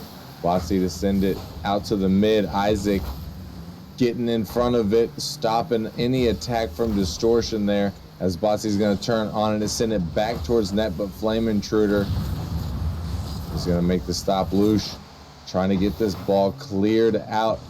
A little over a minute gone. Hawk going to start something going here, trying to get it through the defense, but can't, as he sends it back with 3 minutes and 30 seconds left on the clock. Neither of these teams, Rockerman, yet able to find the back of the net, though Distortion with 5 shots so far. Vortex not even registering a single shot. It seems to be in favor of Vortex. Isaac looking to find the back of the net. Yeah, Isaac almost found one there. And Distortion, they almost found one earlier. They might find one here. Oh my goodness, Botsy off the backboard. What a read to get his team on the board. And I was wondering when these mechanics were going to start coming out. Botsy looking beautiful right there, finding that read off of the crossbar, sticking that in Distortion. Jeez, excuse me. Distortion taking the lead here in game number 3. That's exactly what you want if you're Distortion. Going down in game number 2, Rocker Man, you know that's a tough position for them to be in. Letting Vortex tie this series up. I'm sure they wanted to get as far out ahead of this team as they possibly could in the series. Flame Intruder trying for the solo play, but doesn't go. Yeah, and Distortion, this one a little bit dangerous, but Lush able to get back to it. And yeah, Distortion, they're trying to rebound here. This is exactly the start that they needed after dropping the last game. That's been a back and forth series in Vortex. They're trying, but Flame Intruder just keeps throwing this ball right past the net with too much speed, not enough of the angle, as Isaac gonna wipe out the defender. And yeah, Vortex gotta look to battle back. They've had a couple of opportunities there, but still only 1 shot registered to their names, and Distortion controlling the pace. And that's what we talked about. Who is going to control the pace of play here? So far it's Distortion, and they've got the lead because of it. In the second half of game number 3, Distortion still leading, though not by much, just 1. Vortex easily able to make a comeback here. But will they be able to do it? Botsy with the shot as Hawk clears out the net, but Vortex getting back just in time to make that save. Huge defensive play from them to not allow Distortion to go up by 2 in this game. Isaac might have a solo play here. Yes, nobody back, as he was able to control that ball past the 3rd defender. Yeah, Isaac just takes it over the last defender, and Distortion. And this is how you beat this team if they're overcommitting because they're so aggressive. You can get them on the counterattack there, and that time it was Isaac just taking a stroll in the park, just walking the dog right into the net and tying this game up. Vortex back in this thing as Lush is going to leave it for Isaac. Isaac looking for the clear off the sideboard. He's with it. He's got the carry. He leaves it for Lush. Oh my goodness, what a beautiful play from Vortex to take the lead. Oh my goodness, Isaac dribbling it down, and he knew, Lush knew. Look at that chemistry. He was up before Isaac even finished. Some people might say he's double committed, but I will say they called that, and they had played together, and they knew what was going on. Lush was ready and prepared, and he put it in the back of the net. Yeah, that looked completely not like a double commit. That looked totally planned. The beautiful chemistry, the pass play coming out to take the lead like that with just 60 seconds left on the clock. Now Distortion having to play from behind as they trail by 1. Lush looking to make it by 2. Isaac to clean it up, and now Vortex extending their lead. Yeah, Vortex has just come roaring back here, and Lush, he puts it towards the net, and it's actually better it doesn't go in the net, because otherwise the defender would have saved it, and it bounces perfectly. Isaac waiting in the midfield, and Vortex feeling themselves here up 3-1, and just when you thought Distortion was going to battle back and win that game, I mean, Vortex just kind of 3 goals unanswered here, as they have just put on an impressive performance here, trying to take this 2-1 series lead. Will they be able to hold it? Can Distortion make a comeback as Hawk gets quite a spicy play, dribbling it all the way from his defensive zone, and Botsy forcing Lush out of the net like that, Rocker Man. Oh my goodness, and that is a Distortion play style. They will hunt you down on their aggression. Someone is coming for a demo, and you cannot be the last man back. And then, I mean, Hawk able to get the pogo pretty much. He hit the ground, bounced it up over the last defender. I mean, defender did all they could there, but Hawk and Distortion, when they got that offensive going and they're getting those demo attempts, they can be too much to stop. But only 20 seconds left. They still need to find a one here. Will they be able to do it? Distortion now fighting against the clock. Lush trying to get this thing cleared out as Botsy dunks him out. Isaac able to get the touch around Dexter. The final 5 seconds here. Distortion might have one last offensive push in him as Hawk sends it down to the mid. Dexter getting dunked out and Vortex taking game number 3. Yeah, Vortex, a solid win here. I mean, they just performed very well, Psycho, in that one. And I mean, I was very impressed. I mean, when they went down, it seemed like Distortion, they had all the pressure working their way, and they really did. I mean, 11-5 in the shot department, and just Vortex still comes out with the win. That is impressive, to say the least. And now heading into this game 4, Distortion looking like they're going to play on here. Obviously, it was a close game there, only a 1-goal margin. But Vortex, that's kind of a shot there, shot to the mouth there, hit him right in the jaw, and now we got to see what can happen in game number 4 if Distortion can battle back, tie this series up, or if Vortex is going to take a 3-1 series lead. Yeah, it's going to be interesting. I'm most interested in what Distortion's mental's looking like right now. Are they keeping their spirits high, or are they broken down? I think that's going to be a big part of what happens here in game number 4. If they are able to keep their mental strong, I think they have a very, very good chance of coming back and equalizing the series score here. However, if they're having some problem in the mental department, they might have some problem on the field as Flame Intruders start things off with a beautiful shot. And Botsy, a little bit of mistouch, and there is just a hunt from Isaac in the net there, right past Hawk, who did his best effort to avoid the bump and then try to race back, but Vortex putting it in. And yes, the mental is so underrated in Rocket League. Everyone talks about skills, they talk about mechanics, they talk about rotations, but really that mental is such a big part of the game, especially when you're in a pressure packed situation like this, and you get a tough draw or a tough game that doesn't go your way. It's all about the mental, and how you can bounce back at that one is going to be saved away in Distortion. They got to stay strong here. Can't falter. Got to believe in your team and believe in the preparation that's got you to this point. Yeah, that mental is huge, but it does seem from what I'm seeing that this Distortion roster has good mental here. They seem to be playing very, very well. Botsy with the save there. They are trailing by 1.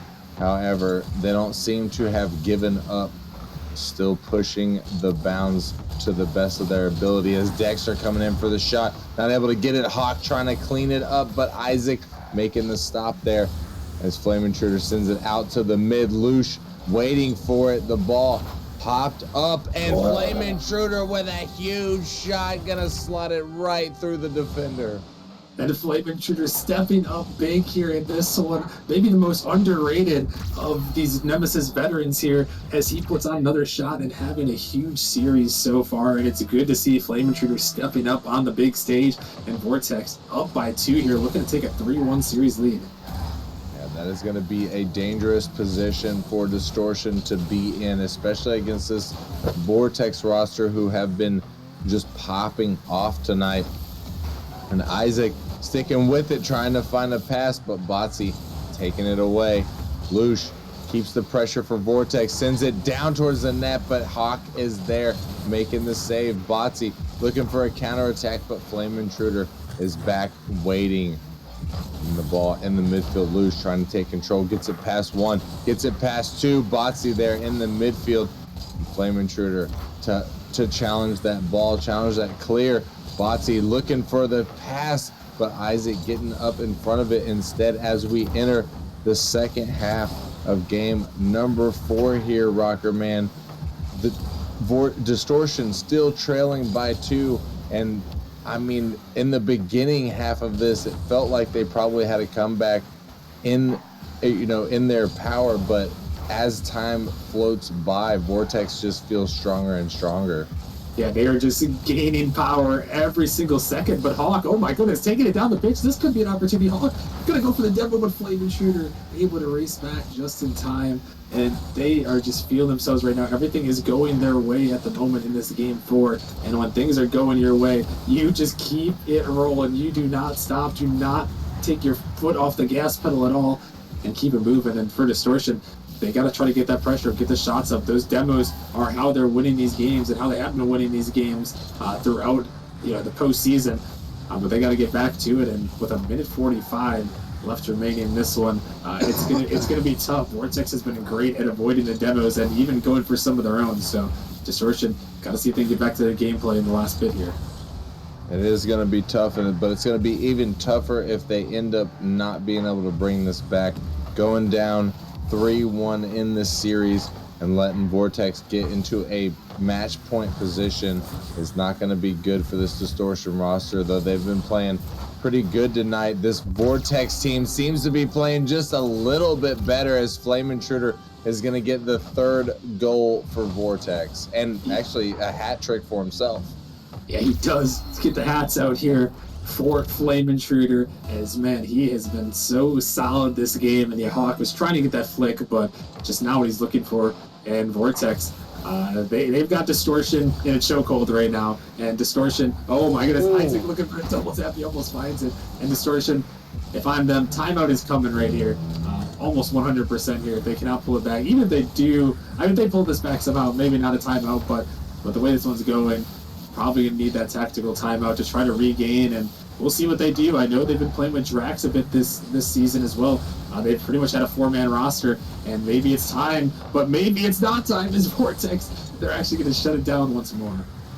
Yeah, Vortex just doing so good on defense, and being able to get the lead and keep the lead is just puts Distortion at such a disadvantage, as Flame Intruder gonna slot a beautiful pass up to Lush, who sticks that one through, and Vortex looking unstoppable at this point.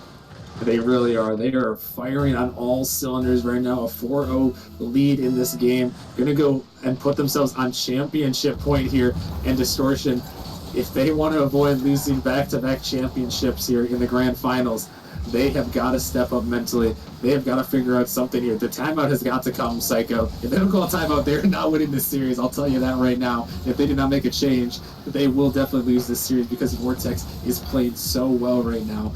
But really, you're going to have, a minute, maybe 2, to try to regain as this ball finally touches the ground. And Distortion, they got to find that way, Psycho. They got to find that way, whatever it is. Find their demos, maybe make a roster switch as the timeout does come out. Whatever you got to do, you got to find it. And if you're Vortex, you don't got to change a thing. You got to sit there and you got to say, we're ready to play the next game. Obviously, this person is going to call a timeout, but Vortex, don't change a thing. They're playing excellent Rocket League right now. And if they play like that again, they'll definitely take this next game and walk home the champions. Yeah, I agree that Vortex really only needs one of their players to pop off, as their defense is just immaculate during this series. Almost 9 saves coming out from Vortex. Lush and Isaac both picking up the 3, getting the savior medal. Flame Intruder getting the hat trick, but only 1 save off of his savior medal.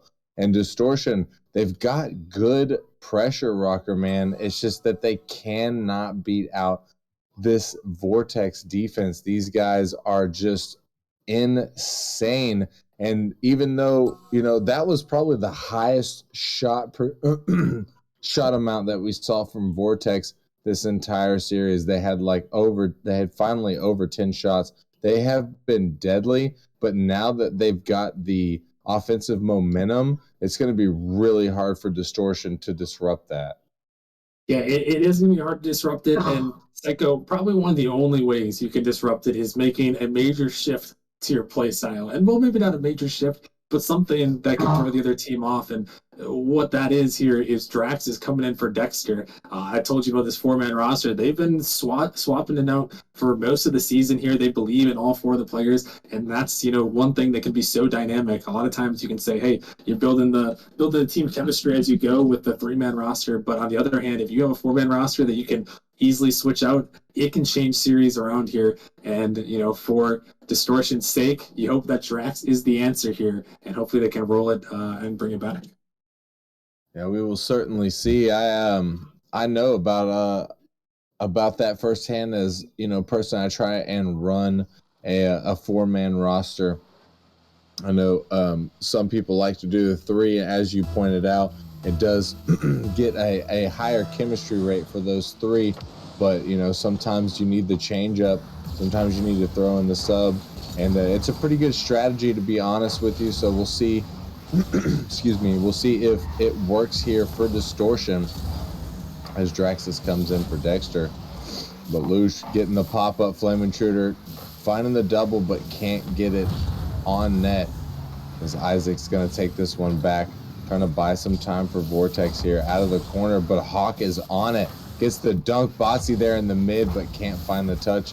Draxus out to Hawk, trying to find a pass from him in the mid, but just a little bit too slow as the ball bounces. Botsy gonna 50 with one of the Vortex members in the midfield. Isaac with it. Isaac getting the flip reset down to Lush, but neither can make it go through. Hawk staying strong defensively for Distortion. In the first 60 seconds now gone. Hawk with a huge shot, but Isaac in the goal makes the clutch save. Hawk pops it back up. 60 seconds gone now.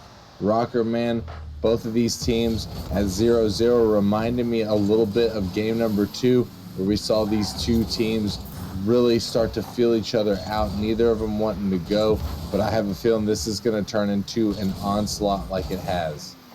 Yeah, it honestly very well might, Psycho, as, Distortion, they got to feel it out with Drax now. You've been playing this entire series with a different player, and now you have someone new subbing in. That's the other thing. It can work, and it can throw off the other team, but it can also throw yourselves off here in this one, and they got to find that a little bit. But, it has worked before, Psycho. One of the 3 now reverse sweeps in Nemesis Best of 7 history was the Pineapples. They did sub out Squirrel, brought in Lancer, and the Pineapples were able to pull it back and pull a reverse sweep. As here comes Drax, he's putting it in, stepping up huge for his team as they look to force game 6. And Drax coming in as the sub and doing the most here, getting that shot, starting things off for Distortion.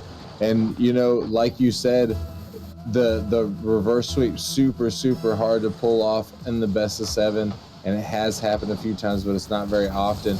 But luckily for Distortion, they don't have to pull off the reverse sweep so much. They only need 3 wins, not 4, as they were able to get the win in game number 1. And looks like Botsy with the long shot, but Isaac back in time to make the save. But they might be able just to pull that off, as they are now up by 1 in this series. Or no, not in the series, in this game number 5, as we enter the second half of this game. They are commanding the lead here, 1-0. Isaac looking to change that up as he dunks it off a defender. Lush keeping the pressure for Vortex out of the corner. Flame Intruder there, nobody from Distortion in the net, and now Vortex is able to tie it up. And Lush, that touch off the backboard there in Distortion, they are lost in the sauce there. 2 of the defenders committing to the corner, and Flame Intruder stepping up huge like he has the entire series here with another big goal. And with 1-1 here, Distortion, the pressure is right back. They had it relieved for just a moment, but the pressure is still there, and they got to be the ones to score next. Yeah, they certainly do. I think if they want to win this game, they are going to have to keep the lead as much as possible. Drax there with the shot. He gets the dunk off of Lush, and Distortion once again in the lead. Yeah, this one huge. Botsy just a big one up there, and no one from Vortex is ready. Lush is able to make the touch, but Drax is just floating, and Drax is dunking right over the head of Lush. And that is a huge goal. It doesn't get any bigger than that. And Drax 2 goals. And that, Psycho, is how you insert yourself into a series like this. So when you are the sub, when you're filling in mid-series, if you can come through and make 2 goals like that, the confidence just is soaring right now. Yes, sir. Distortion looking to stay alive. Not willing to go out that easily. The number 1 seed, the top of the rival league, to be honest. Like, this team has just been doing such a good job this season, looking to stay alive now in the grand finals as they are down 3-1 in this series, but 2-1, or they are leading 2-1 in this game. Looking to hold the lead as Hawk is up, going to beat out Isaac to that ball. Hawk in the corner, Draxus is there as well. This could be dangerous for Distortion. They maintain good defensive line. The ball is sent over and then cleared out. 1 minute remaining on the clock here, Rockerman, as Distortion still holds the lead, but this is, far from over. Vortex not giving up and capable of scoring at any moment, but Draxus with the long ball, cleared by Lush. Yeah, that one almost a goal. It's the Distortion play style. They go for a demo, go for a shot, but now, oh no, the net is open. But Flame Intruder, that was their opportunity, but Vortex couldn't close it out. Distortion happened on here, and now the final 30 seconds, they just got to park the bus, play some solid defense, but Vortex, they will not give up easy. No, they certainly won't, but will they be able to do it here? Flame Intruder, it's one loose, gonna send it through. Hawk just a little bit too awkward in the net there to make that stop. Oh my goodness, Flame Intruder, an absolute menace, and Hawk, he was trying to get there, trying to guard the shot, and Lush over his head there, and now the pressure right back in Distortion's way with 11 seconds remaining. They need the goal here. They cannot concede or their season will be over. In the final seconds here, will we have an overtime, or will one of these teams be able to keep it up? Drax not trying to keep it up, just trying to put it down as the ball was in front of his net, in front of Distortion's net. Smart move from him. Flame Intruder popping it up, but he knows he can't get the follow on it. Goes back down, tries to do something. Draxus to clear this one out. Hawk is up. Hawk putting it off the backboard, trying to find Botsy. But Isaac gonna take control of the ball, putting it on net. Oh, just barely missing Flame Intruder with the shot, but it's a weak one. And Distortion gonna clear that ball out. Draxus off of the ceiling. Belush gets the touch off the backboard.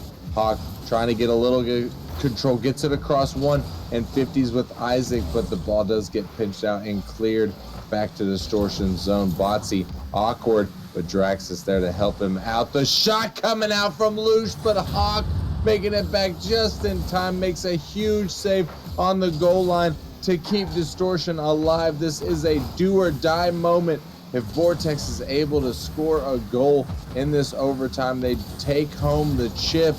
But Hawk coming through clutch for Distortion, getting an overtime goal and securing the win for game number 5, forcing the game number 6. We're heading to the Forbidden Temple.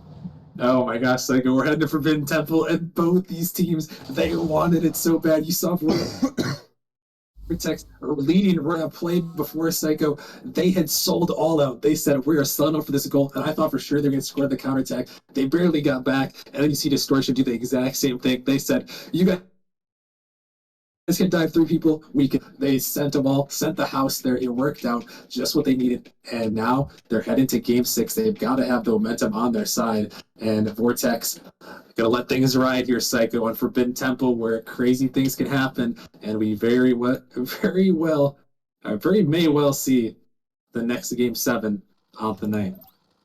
Yeah, I'm thinking we will, to be honest with you. This is not the position Vortex wanted to let Distortion in, making it here to Forbidden Temple. They really needed to close it out, I think. I think this game is going to go in favor of Distortion as Hawks start things off. 5 seconds to get the first goal. Yeah, Hawk just comes through, and I'm not sure what the defense is doing. Lush just huge mistake on the goal line, uncharacteristic from him, and Distortion takes the 1-0 lead. And I mean, you can't ask for a worse start for Vortex, and you can't ask for a better start for Distortion as they're trying to battle back for this 3-1 deficit. Yeah, and I think the Rocket League gods are leaning towards the favor of Distortion here. I think they want to see the game 7, so we'll see if they're able to force it now that they have the lead. Botsy with the touch into the corner, gets it away from Lush, and he's trying to get it away from Flame Intruder as well, but Flame Intruder sticking with it. And Isaac out of the corner. Lush looking to set up on it, and he's got the biggest muscles right now. He's going to push that one through the last defender.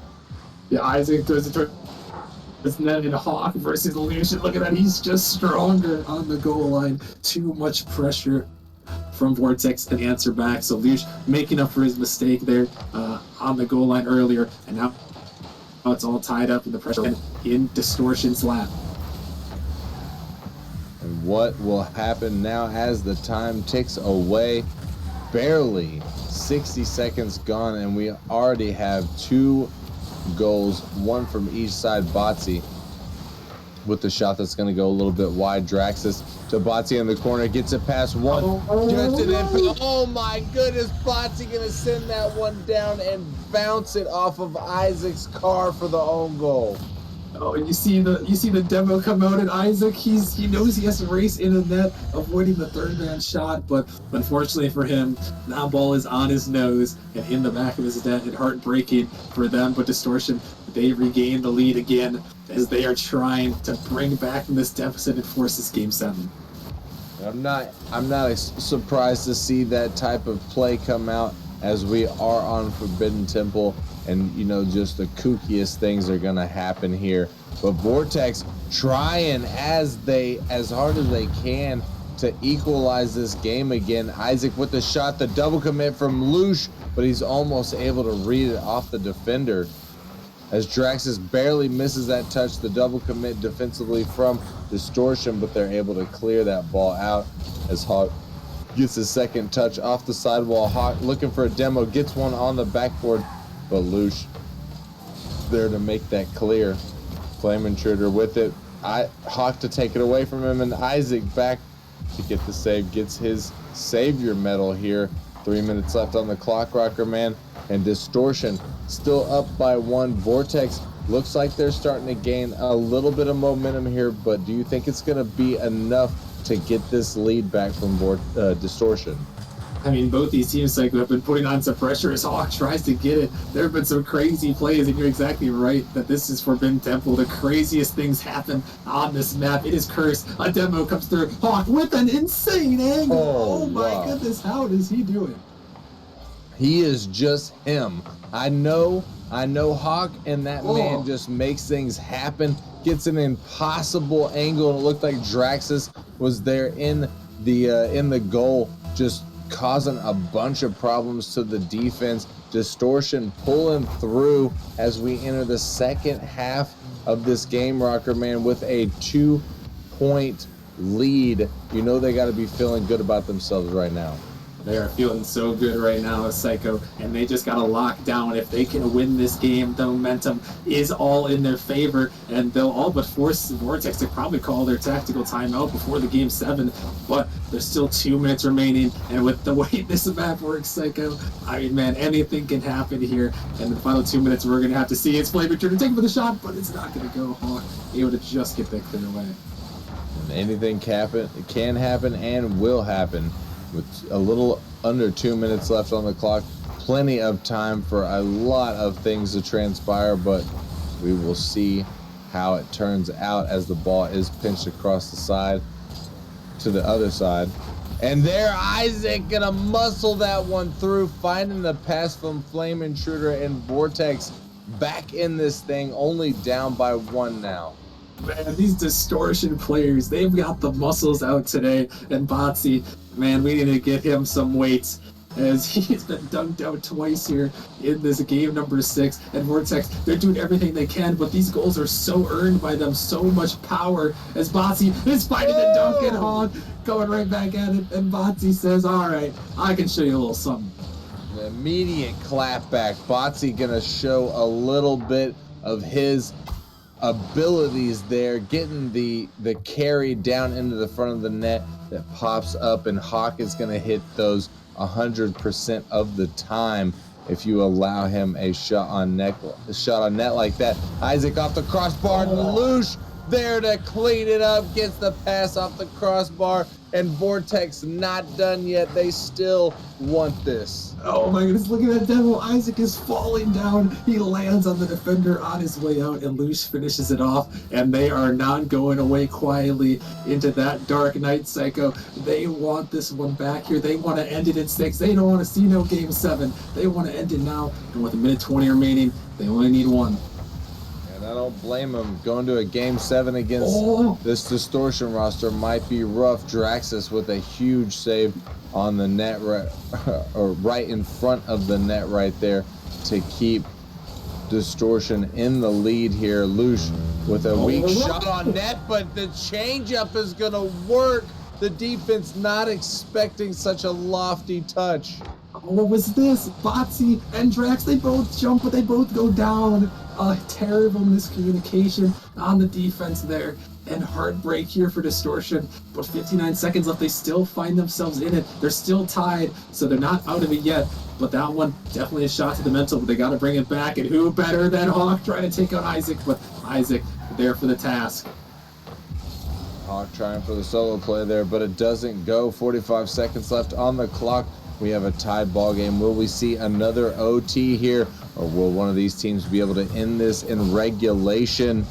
Vortex at match point, looking to end this to get the chip and end the season.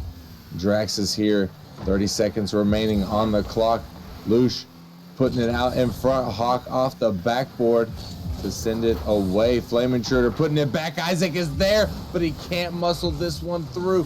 Draxus with it. Luce gonna 50. Draxus with a mistouch. This could be dangerous. Flame Intruder gonna finish it in the final seconds. The mistouch coming out from Distortion. Such a upset. Oh my goodness, the heartbreak there from Distortion. Drax with a bad touch, and Distortion can't get back. Vortex puts it in. 9 seconds left. Can they clutch up? Will they do it here? Botsy might have one more shot. Botsy with control, looking to find out in the mid, can't get it through. Luce. The final second, Hawk keeps it up. Can Distortion find a 0-second goal as Draxus puts it up? Flame Intruder to send that one out and all the way down. Vortex taking the win in game number 6. And now, ladies and gentlemen, we have our rival league champions.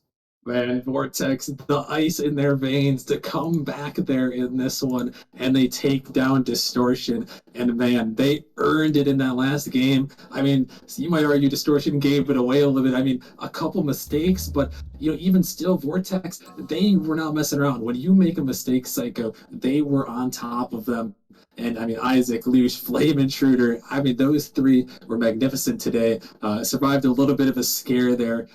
Did not want to go to game 7, and they take home the victory for the second time for that victory org there. Vortex is the champions of season 8. And what a spectacular game from both of those teams. Both of them showing up really good, almost getting the game 7 content out of it, but Vortex just playing that much better here tonight. Congratulations to them getting their second championship here in the Nemesis Gaming League. And hats off to him, man. I got to say, that was a spectacular series. And Rocker Man, that's going to wrap us up here for our rival match. And in the essence of wanting to get things going, I know we are short on time here. And we've got one more matchup, Rocker Man. We've got the Titan League in front of us, the pinnacle of the Nemesis Gaming League. We've got Godfathers going up against the Phoenix. This is arguably going to be the best series of the entire season. Yeah, it very well may be, Psycho. I mean, the stars are aligning here. 2 of the best teams this season. And actually, Psycho, these were the 2 worst teams last season. So miraculous comeback stories heading into season 8. And they meet in the grand finals. It's all on the line. We got the best players in Nemesis, the Titan League, the best of the best. These players are cracked out of their minds. And it's going to be a good one, Psycho. Yes, it certainly is. And I cannot wait to see it. Ladies and gentlemen, we're going to take a quick break, just a couple of minutes, about 5 or so minutes, so we can get everything situated for you. If you need to take a bathroom break, get you some snacks, get you some drink, do your thing, stretch your legs, and we will be right back with our season 8 finale.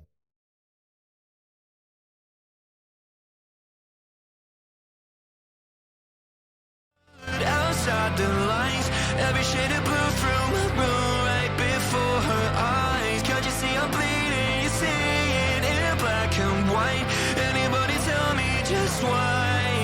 She's so colorblind, colorblind, colorblind. She's so colorblind, colorblind, colorblind. I hear you whispering about some new guy, and I'm screaming, just trying to give you love. Every word is just ripping me open. I could've gave you so much. When I'm thinking of her, I'm colored outside the lines. Every shade of blue through my room, right before her eyes. Can't you see I'm bleeding? You see it in black and white. Anybody tell me just why? She's so colorblind, colorblind. She's so colorblind, colorblind, colorblind. She's so colorblind, colorblind, colorblind. She's so colorblind, colorblind, colorblind. Standing here on fire for you. Standing there, you say, does anyone smell smoke? Standing here, I'm crying for you, dying, losing all hope. When I'm thinking of her, I'm colored outside the lines. Every shade of blue through my room, right before her eyes. Can't you see I'm bleeding? You see it in black and white. Anybody tell me just why? She's so colorblind, colorblind. She's so colorblind, colorblind, colorblind. She's so colorblind, colorblind, colorblind. She's so colorblind, colorblind, colorblind. Standing here on fire for you. Standing there, you say, does anyone smell smoke? Standing here, I'm crying for you, dying, losing all hope.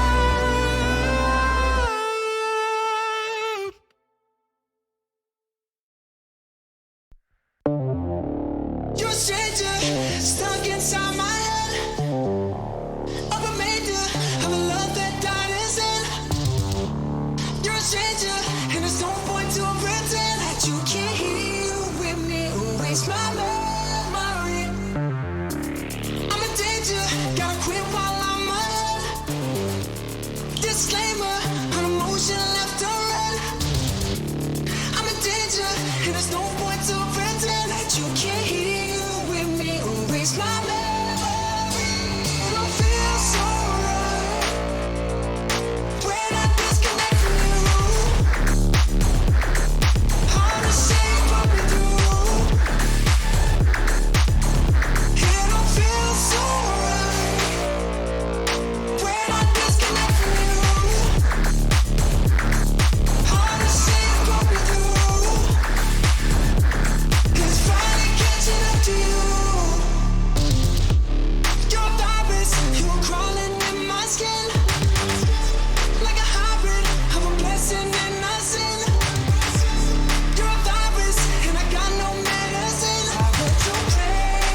What is going on, everybody? Man, we have had ourselves a night, and we have one more matchup lined up for everyone here as we are heading to the Titan League, where the best of the best are going to go at it here in a showdown to determine who is going to be the Season 8 champions. And I'm joined finally, for once and for all, the one and only Gallium in the booth.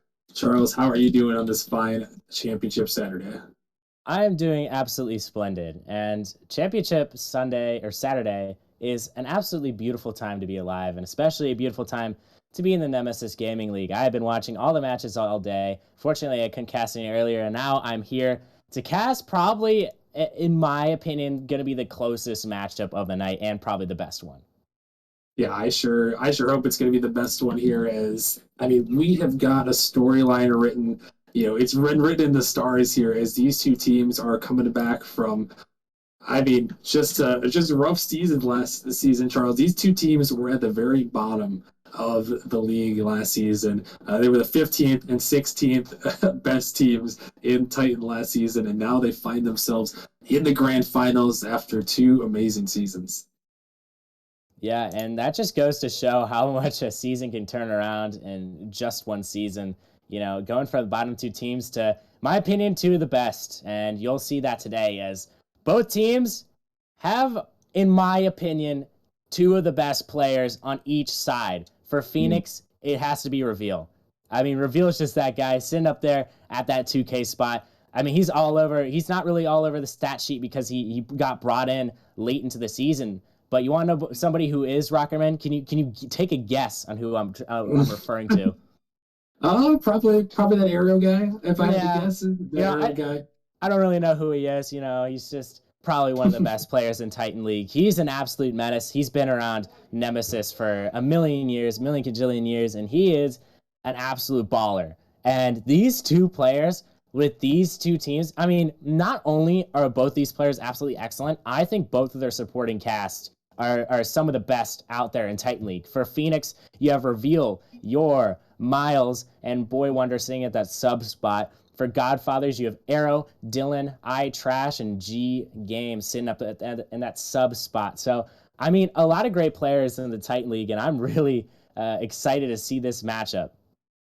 Yeah, I'm very excited as well, and we're gonna have to see who is gonna have the ice in their veins, who is gonna be able to show up here in this one. As well, I'm receiving a word, Charles, that we may have a turn of events here in this one. At least to start the game, start the series off here. It looks like Boy Wonder is going to be subbing in. I'm sure they're going to use their 10 minutes just to wait it out and see. But Boy Wonder is in their VC reveal.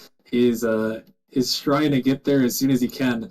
But it looks like they may be starting with Boy Wonder at least for game one, so that could spice things up. We'll see. They got a couple more minutes to see if they can get reveal in there. But just reading their chat over there, they've got a few there to try to get them in there. So you're saying that Reveal is not going to be playing the game one, Rockerman? It appears that way, unless he pulls out some magic and gets there. But he more than likely will be there in game two. But I think they're waiting it out to see if they can get him in there at the last minute. But that is a turn of events in what looks like the most channel points on a Nemesis match in Nemesis history. There is over 500,000 channel points down right now. So that is wild. Yeah, I would get in on this and get on the action right here because people are going crazy out there. Listen, if you're spending your channel points on Phoenix, do not fret. Reveal will be here later on the series. It's not a guarantee, but it's like an 80-20 chance I'd give it that Reveal will show up. And even if he doesn't, I think this Phoenix team has a pretty good support cast going. I mean, obviously you have Yor, who is he's that guy. He's just such a mechanical genius, especially in the air. He'll attack you in many different ways, but then you don't know you can be attacked. Dude is an absolute menace, the Octane GOAT, and you have Miles, the go-to caster. Absolutely love that guy. And he's surprisingly mechanical for the role that he plays. Okay, he just sits in the midfield. He's chucking balls at their net. He's making plays, and he almost had a clip the last time I was casting a Phoenix match, and he always seems to almost have these clips, and it's just kind of crazy coming out from Phoenix. But over with the Godfathers. I mean, listen, if Arrow didn't show up, it'd be the same kind of deal that Phoenix is having. Because Godfathers, I mean, you have Dylan. Arrow and Dylan, I believe, this is just, I haven't been here for as long as some people like you, Rocker Man. But haven't Dylan and Arrow been playing together for like a million years? Well, they haven't necessarily been playing together, but they both have been playing in Nemesis on different teams. I know Arrow, probably most recognizable from the Reapers for a couple of seasons, and Dylan, he was on that Gravity squad way back around the season 3 area where Yor, and Goff were insane. And speaking of Yor, we got Yor on the other side of the pitch here, on the Phoenix side. So, these guys, Yor and Dylan, they're good friends. They've been battling. They've been battling out in the playoffs so far, and now we're going to get to see them on the pitch here as it looks like they are showing up in the lobby, starting it out with Boy Wonder as they're waiting for reveal to get in this one. So we're going to have an interesting game 1, but Charles, we didn't get to hear your thoughts on the pre-show. We're here now. We have Godfathers, we have Phoenix. Who is going to be the Titan League champions for Season 8? I had to rack my brain for this one. I really did, Rocket Man, because both these teams have some superstars on here. And I have to go with Phoenix. I think they've just impressed me more this entire playoff run. They've just been that team. They've been absolutely obliterating teams. I mean, they took Pinnacle to they took them to 6 games, I believe, when I thought it was going to be a 7-game series. So, I mean, they're just really good right now. And without reveal, it is a little concerning, but I'm hoping to see them get it done. We're going to have to find out as things are underway, the final grand finals of the night here, and the last match of season number 8. We've got some great players in this lobby. The Godfathers, they are rocking with their main 3. They have Arrow, Dylan, and iTrash, who have been a formidable trio all season long. And then the other end on Phoenix, it's Yor, Miles, and Boy Wonder, who's stepping in for reveal. And man, when you're a sub here and you're stepping in for that 2K player, I mean, Boy Wonder's got some big shoes to fill. Oh yeah, yes he does. And actually, I saw him play a little bit the last time Phoenix went up against Godfathers, and he is not somebody to be messed with. Yeah, he is not somebody to be messed with. And I mean, look at this. You're off the backboard. Dylan's on backboard. And Boy Wonder is there, putting them all to shame. And I mean, man, this guy had some huge shoes to fill, almost impossible shoes to fill. And in the first minute, putting a goal in, that is how you come to play in the grand finals. I mean, exactly what you want from your sub, just coming in, getting such a crucial goal, and that your pass just shows the kind of player that he is. And if you're the Phoenix, you really want to hold on to this lead, as Dylan going to be dribbling it in the other zone. Oh, a one-on-one opportunity for them. But you want to generate opportunities like that if you're the Godfathers. I mean, you're not down and out of it yet. You still have 3 minutes and 30 seconds to get cooking. You just have to get in that kitchen, grab your pots and your pans, and get to work, Rockerman. You really do have to get to work here. And wait a minute, this ball rolling towards the net, but Dylan's back just in time. Miles looking for the shot. He's going to slot it behind the defenders. He does it, and Phoenix are coming out strong here. No reveal, no problem. I mean, honestly, Rockerman, I'm not saying that they don't need reveal, but it's looking like it right now. As I mean, 2-0 on the Godfathers. I mean, my Inferno boys are a pretty tough team, and the Godfathers kind of handled them pretty handedly. I'm just kind of surprised. I mean, the caliber of play we're seeing from Boy Wonder and the rest of the crew, you have to wonder if they play with each other often. Yeah, I mean, you gotta wonder. I know Miles and Boy Wonder, I know they have some chemistry around, and Boy Wonder's been in Nemesis for a while, so Boy Wonder is not a player to mess around with. I believe he's a champion.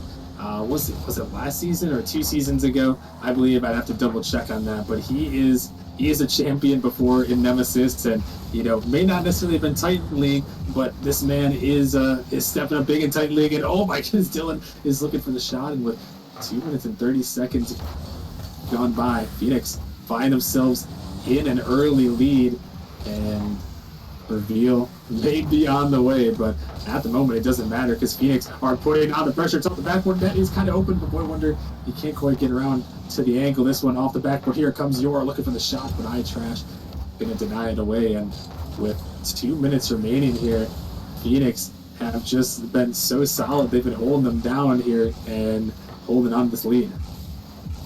Yeah, and that is something, a very good sign from Phoenix. You cannot let this lead slip. I mean, Godfathers are a team that once they get that first goal on you, they start to feel comfortable, and you cannot let the Godfathers feel comfortable, but they're very formidable in the offensive zone. Something to really look out for later down the stretch is their flow in the offensive zone. Their rotations are very quick, and they get to the ball very fast. It's not necessarily going to be an amazing touch, but they beat you almost every single time. And as we're seeing right now, as they're just in the offensive zone, they're starting to get to work. And if you're a Phoenix fan, you're going to be sweating a little bit right now. Yeah, they are going to be sweating, and you got to be careful with the Godfathers. What we saw in their last series, Charles, is that they started out slow against Inferno. Inferno kind of impressed in the beginning, but once Godfathers got going there, I mean, Inferno they just could not hang, and we'll have to see if that's the case here. Is this ball shot at net? Boy Wonder, oh my goodness, on the goal line. If you would say it, and there he is. And there is the counter. They bring it back. What a play from Phoenix.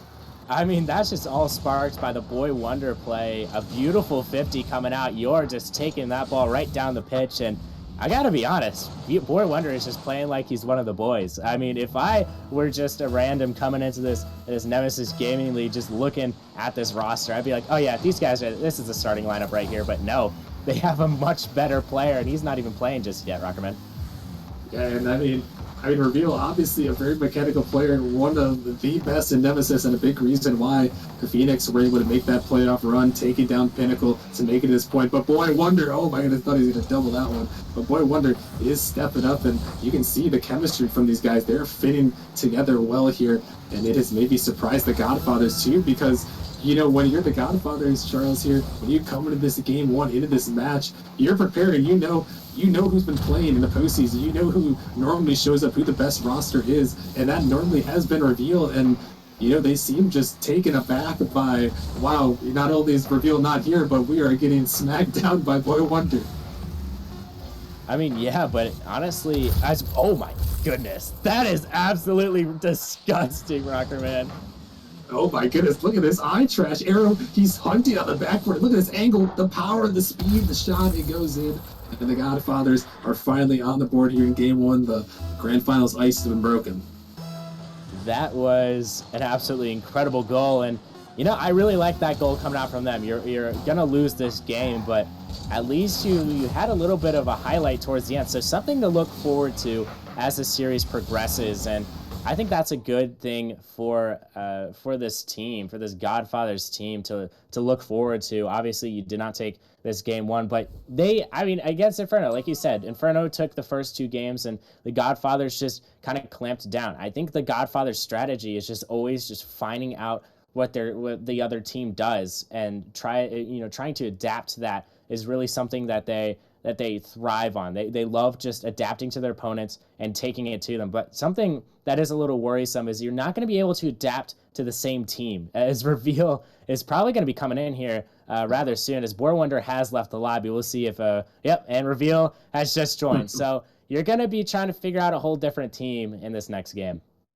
Yeah, and I mean, it's just a completely different play style here. As you know, Phoenix, they come out and they surprise everyone. Everyone was shocked to see Boy Wonder in there to start game one. But I mean, did the guy step up there, put in a huge goal, an excellent performance from him.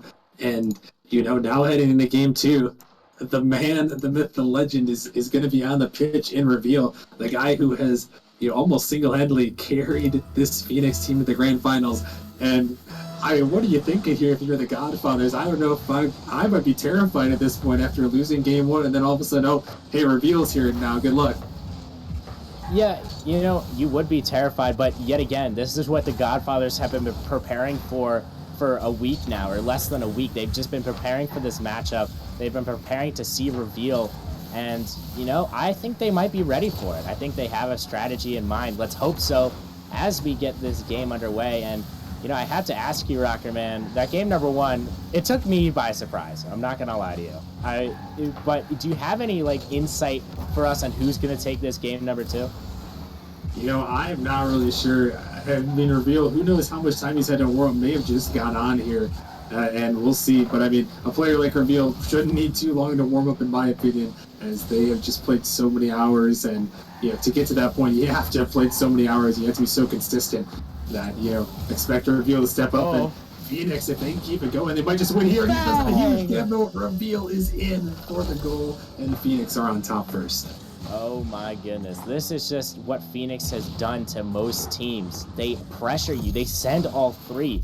And that's something that can really bite you. But Phoenix make it work very well. They send somebody on the back line, like they sent Yor that time. They clear out the back line. It's usually Miles with an absolutely amazing pass. Miles is the assist guy. Same with Yor sometimes, but it's mostly Miles giving these beautiful passes to his teammates. And I mean, who better to finish it than Reveal? And that's just it's just a well-oiled machine, and we are seeing it in full action here, Rocker Man.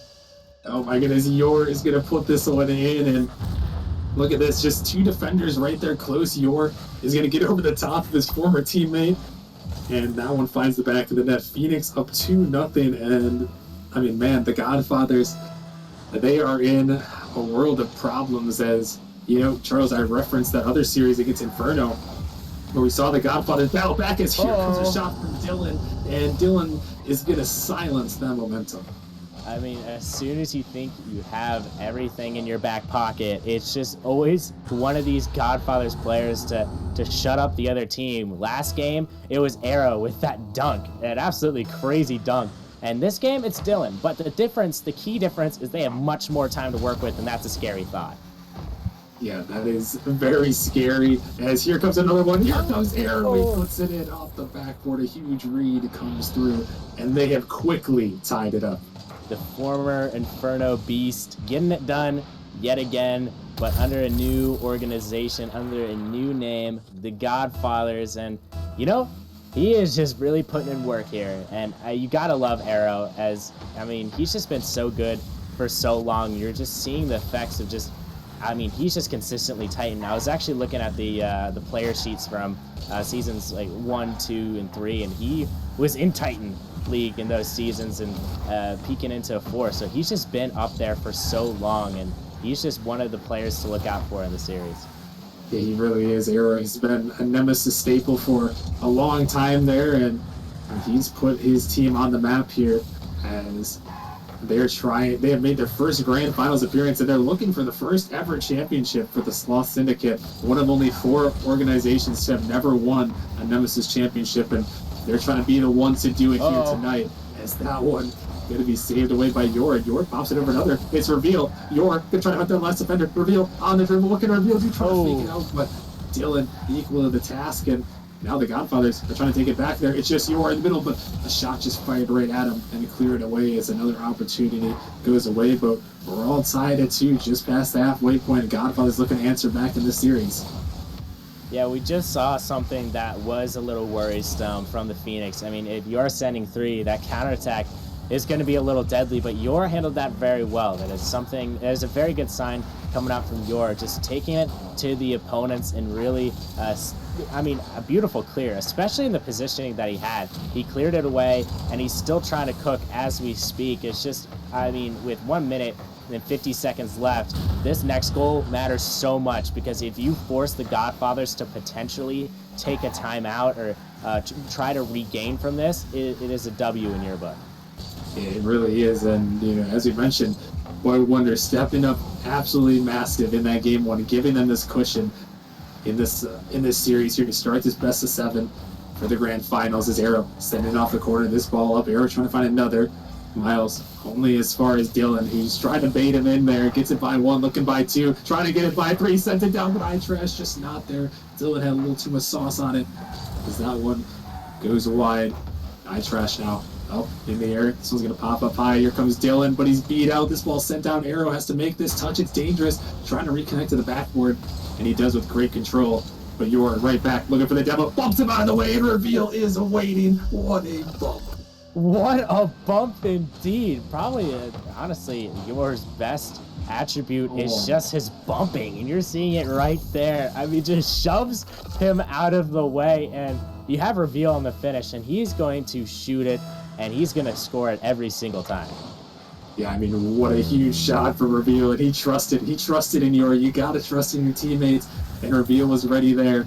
And Reveal is up again, looking to make something happen. Shot on net, but Dylan makes the save, and now, with about a minute remaining, the Godfathers They have to try to battle back. Eye Trash sends it off the corner. You're off the backboard. Here comes Reveal. Sent away to the corner. And with 40 seconds remaining, Charles, they have got to try to find some way to get back into this as the Godfathers still find themselves down by 1. Yeah, and I think the key element for them to come back into this game is going to just be that chemistry that they've built over this time. Because, I mean, if I'm not mistaken, this team has been a thing since the beginning of the season. They've been playing with each other a lot. And honestly, that chemistry is something that is going to be very important in this series. If you can beat them with your rotations, you will win this game. Yeah, in the final seconds ticking away, Godfather take the length of the pitch for Reveal, and the Phoenix are shutting it down, looking for the dagger. It hits the ground, not quite the dagger goal, but the dagger off the crossbar and down. And my goodness, the Phoenix have come out to play here. They want this championship, the first ever championship for them. Man, they just stepped up big there, and the Godfathers are immediately on the back foot, down 0-2, and well, we got to see if they're going to use their tactical timeout here. Against Inferno, I don't think they used their timeout, if I'm not mistaken. So probably not going to be a timeout coming out here, but you know they are going to have to workshop some things. I think they had a good mid game against this Phoenix team. That the middle of the game was when they really stepped up and they took it to Phoenix. They looked like a scary and formidable team. But once you let Phoenix into your defensive zone, there's no amount of defense that can stop this Phoenix attack, especially since they send all 3 of their players. So one thing to look out for if you're a Godfathers fan, or even if you are on the Godfathers roster listening into this, you have to really get these counterattacks going. That is something that could bite Phoenix in the butt and really propel this Godfathers team to their first ever championship. Yeah, it really could. And as we mentioned, we have seen the comeback before from these Godfathers, and they got to lock down again and do it against probably their most difficult opponent yet in Phoenix, who have taken game 1, they've taken game 2, and now they're looking to take game 3 and set themselves up strong as Miles has opened it, but he throws it off the backboard. A huge missed opportunity for Phoenix, and that one should have been a goal 9 times out of 10, but not that time, Charles, is Godfathers are lucky to get away with that one. Yeah, and that is just one of those misses that'll really stick with you for the rest of the series. And you know, I think for the Godfather's sake, they're like good. They're like good, you know. But you know, I think Phoenix just is gonna have to get that goal back real quick if they want to forget about it. It's a beautiful pass coming across, and that is the assistability, if that's even a word, of your right there. No, yeah, you're always looking for it. Here goes Miles, gonna flip through. Maybe he was trying to find that demo, but Phoenix right back on the offense. Here comes Reveal. Oh my God. Shooting towards the net. You are trying to dunk it through, but Arrow just enough there as Phoenix are just suffocating the Godfathers right now. And I mean, we have hardly seen any plays that we are used to seeing from these Godfathers here. Is Reveal taking a shot towards them, but Eye Trash. Oh my goodness, what a save! And we have yet to really see. Oh, wait a minute, here goes Reveal looking for the shot off the backboard, but saved away. And then I can try to let me finish, but we've yet to see Dylan and Arrow really hook up in good success here. Yeah, you get to see them hook up, and a player that has really flown under the radar is Eye Trash, and I think he is a key element in defeating Inferno in the semifinals. He really is a menace with these 50s, and with these clears. He is just an absolute demon when it comes to being on the defensive zone. He likes being on the back foot. I feel like that's where he thrives. And you know, if you test him too much, he might just come down. He might just come back to haunt you, Rocker Man. That is very true. And with a lot of these players, they are so good, and you give an opportunity, and they will often make you pay. And to get to the grand finals, especially with these players, they are the best of the best, and at the top of Nemesis as well here in the Titan League, as the Godfather's still holding on. Opportunity, but you're dunked by Arrow. Dylan trying to race in on this one. Gets one touch. Miles is up, trying to block it. Dylan trying to get out of the way. He's going to find a demo on his way out. Arrow with an opportunity. Arrow versus Reveal. Arrow trying to put it through, but Reveal so solid on the defense, so mechanical there to put it away, as that one is blocked out. And with 2 minutes remaining still, a scoreless affair, but oh my goodness, Arrow on the goal line, trying to keep it that way as Phoenix have turned up the heat. Yes, they have, but if they're not capitalizing on these chances, I think this is where Arrow and the rest of his team can strike, as a beautiful save coming out from him. And I mean, the defense that's being displayed is really shutting down this Phoenix attack, something that I didn't foresee happening. I thought this Phoenix attack was absolutely unstoppable, but you know, they're holding their own here, but you can't really hold your own for too long before Reveal comes and finds you. Reveal will hunt you down. Reveal will make you pay. So he almost did there. Is whoa, 2 whiffs come through. Uh-oh. Here comes Reveal versus iTrash. Reveal. No! The demo and the save. Oh my goodness, it's on the goal line. It's saved away. How did that ball not go in? I'm losing my mind. That is an incredible save. I mean, the poise you have to be patient enough to get out of that awkward spot and finally clear that ball is absolutely ridiculous. And the defense by every single member of this Godfathers team. I mean, the demo play from Reveal going into that shot and just the ball floating there. I mean, you can't really make this up, Rockerman. Oh my goodness, and if Godfathers come back to win this game, look back to that moment where you thought it was a for sure goal, but the Godfathers somehow, some way get that ball out of their net and keep this ball game tied at 0-0. Phoenix looking for a 3-0 lead with the Godfathers. They gotta get out here, they gotta get going as Reveal is up trying to shut this one down, but dangerous ball. Gonna be blocked across as Reveal. Got one pop. Miles gonna send it out. iTrash now hunting this one down, keeping it off the sidewall. Can't quite stay with it. A demo comes through from Dylan, but Reveal able to send it down towards the backboard. Dylan has to make a touch. Not any boost to work with as he picks up a savior middle. But the Phoenix, they just keep firing arrow, trying to catch him out of the counter. But Miles is back just in time, as they have been majority of this one.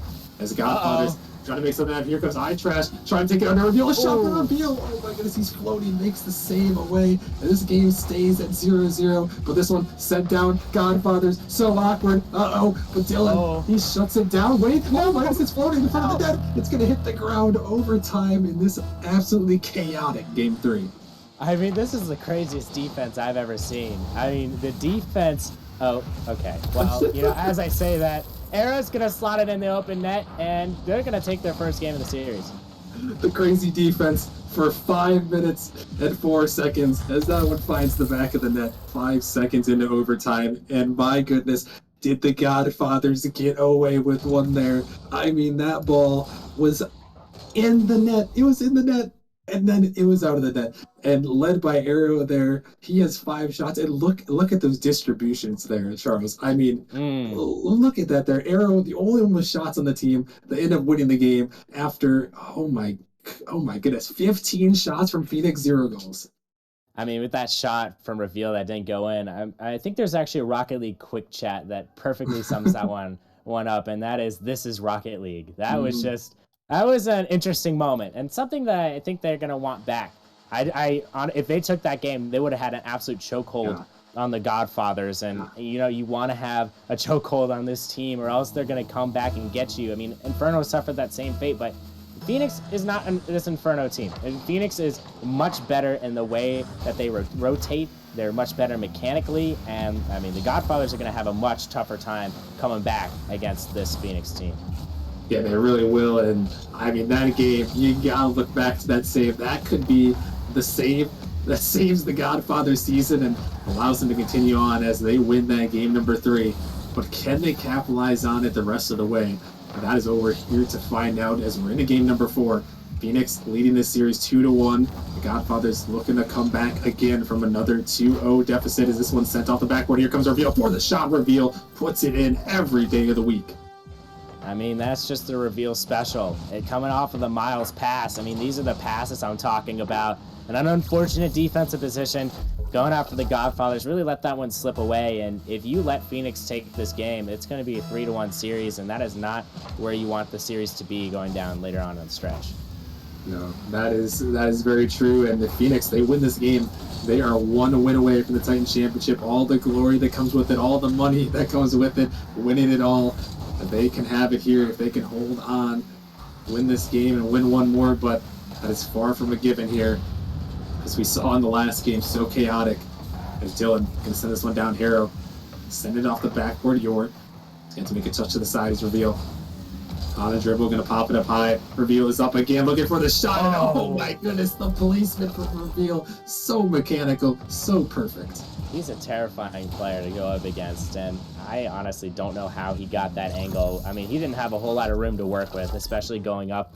I mean, the ball was almost looked too far ahead of him, but he really made that work. Put it top right corner, and a 2-0 lead for Phoenix. I mean, all I have to say is Godfathers equalized. Last time it was a 2-0 lead, but I don't know about a 3-0 one.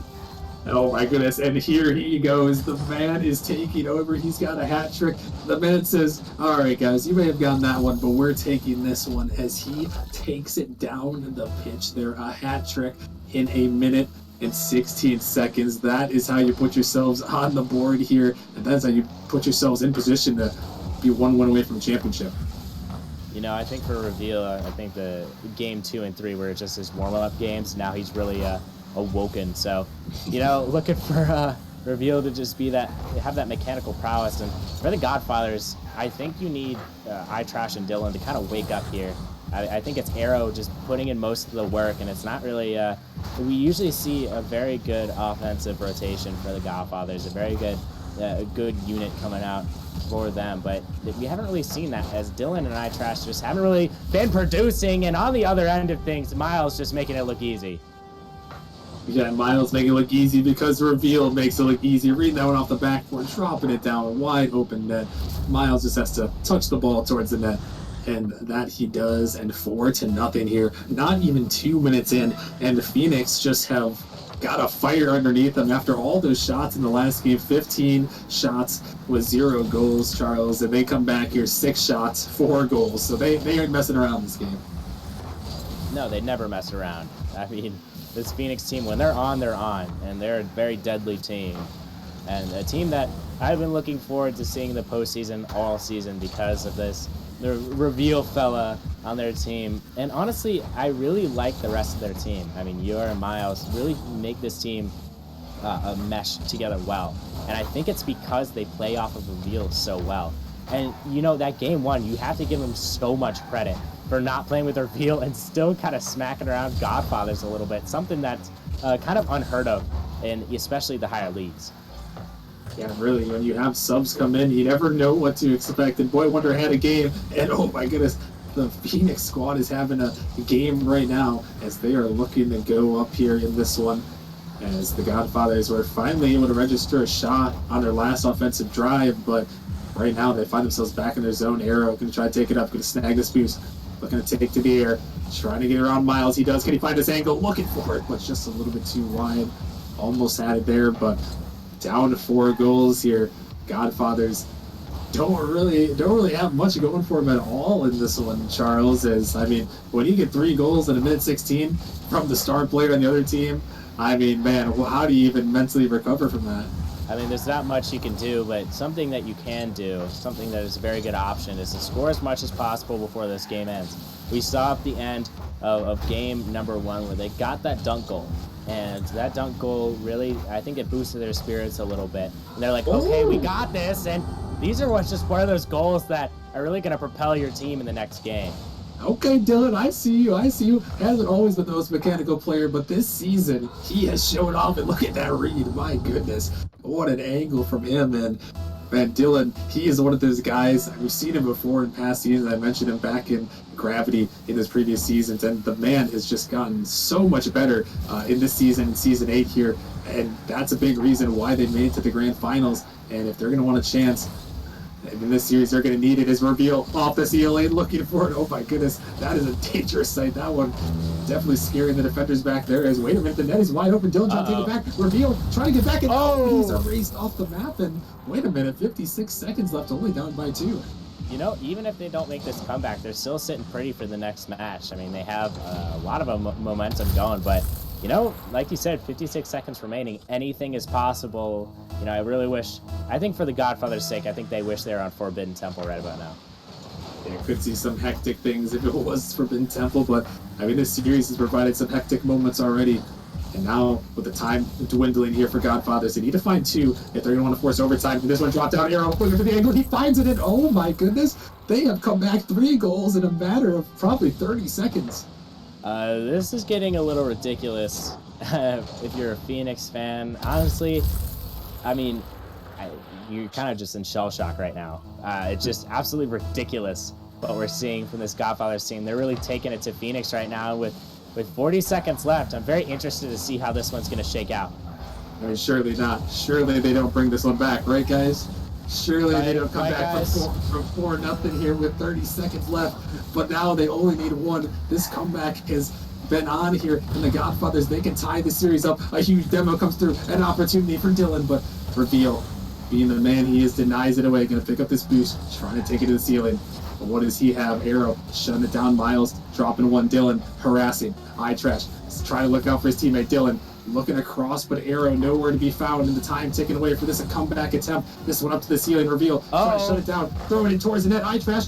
It's going to pop up. The ball is floating. No. Arrow with an opportunity, but Miles, he gets one touch, but Eye Trash, he's still on this ball. Phoenix racing back. Eye Trash trying to get over the top of one, but that one's sent away. And does it hit the ground? It does. And Phoenix, they survive an absolute scare there, but they are one win away from the Titan League Championship. One win away. And, you know, if you're on the Phoenix, I mean, you can't really let off the gas, because this Godfathers team, they showed you that if you let up a little bit, they're gonna come get you. So I think it is very important to close out this game in Game 5. I don't think you want to give Godfathers any more games, any more opportunities to come back, because now that it's a 3-1 lead, the series is in your hands. You are the independent variable. You can decide how this series goes out, and I think for the Phoenix's sake, you're just gonna want to take this Game 5, get out of here as champions. Yeah, that's all they need to do. One win away as they find themselves up 3-1 in the series. Can they shut down the Godfathers? Can they end their run right here and bring another championship home for the Atrium Org? They're going to do everything in their power to do that, as the Godfathers got to fight down from the improbable. After a tough season last season, they have been the tops of the Titan League this season, but in this match, they have not looked like that at all times here, and now find themselves down 3-1. Pressure is on here. Can they answer back? Yes, they can to start things off. Arrow putting a banger, and the momentum rolling from the end of Game 4. I mean, Arrow's just your guy if you want to come back. I mean, he's just going to put that ball in the back of the net every day of the week. And, you know, I'm not saying that it is possible for the Godfathers to come back into this one. But I think, honestly, for them, the key is going to be taking it one game at a time. I think they just need to win this game, you know, and then the nerves will kind of settle. Then they'll really get to work going down later in the series, but only if they win this game. If Phoenix takes this game, I mean, it's all over, and so far, it's looking like the Godfathers have something else to say about it. They really do. This is just a booming clear from Dylan, and Phoenix, I mean, Reveal, he got way too far out of net, and I mean, he just looked human there for a second as that one floats over his head, and the Godfathers, I mean, that is 5 unanswered goals in probably the last 2 minutes of gameplay here, going back to last game. So they may have found something here, Charles, and that's what we saw in that Inferno series. Once they found something, Inferno couldn't do anything about it, and if Godfathers have found something here against this Phoenix squad, they might have to watch out. Yeah, and I think the key for them is just 50s. I mean, we've seen a couple 50s go out, and I think the Godfathers are the best team when it comes to 50s, and we just saw it right there with Arrow slotting in his second of the game. Oh my goodness, you're exactly right. Look at this 50, Dylan 50s, and then Arrow comes in, pinches it off the defender, and Reveal everything in his power, but he can't get back. And now the tables have turned. It's the Godfathers who have 3 goals, and this time in 1 minute and 6 seconds. So they weren't messing around here, as they knew their season was on the line. And I mean, you can ask for a better performance to start off this Game 5. 6 unanswered goals between both games. I mean, you have to get 1 goal back if you're the Phoenix. You can't let the Godfathers keep getting away with this, as they're just pelting shots on net. So far, 4 shots going out for the Godfathers, and they have scored 3 of them. So for Phoenix, you want to up your shot total. You want to up that pressure. You cannot let the Godfathers continue to beat and batter you in your own zone. Yeah, you can't mess around here. Reveal is going to take that one off the nose of Arrow and put it in the back of the net. I think it was a very, very unfortunate pass coming from Arrow. I think he might have gotten bumped around a little bit. Sent that one right into the waiting arms of Reveal, who has just been everywhere this entire series. And that is the goal that I'm talking about. The goal that snaps that goal streak that they were having, the 6 unanswered goals. And that's going to be very important for Phoenix to try to come back into this game and take this championship away from the Godfathers. And that's the hardest thing there is when you start out a game so hot here, with 3 goals unanswered, just like we saw in the last game, it can be tough to maintain that throughout the entire game. As we saw Godfathers come back at the end of the last game, and Phoenix, they've got one here, but those games, Charles, where you get so many goals in the beginning, sometimes it can be hard to hold because you got them so quickly. Yeah, I mean, I think it's honestly just about, once you keep playing, you get more warm and eye trash. I think that's his first goal of the series here, Rocker Man. It very well may be, but I mean, no bigger than this one is, my goodness, a double tap, and if that's what eye trash can hit, then my goodness, put it in. And I mean, maybe his second goal of the series, but either way, I mean, what a shot there from him, and that is how you stop any attempts at a possible comeback in Game 5.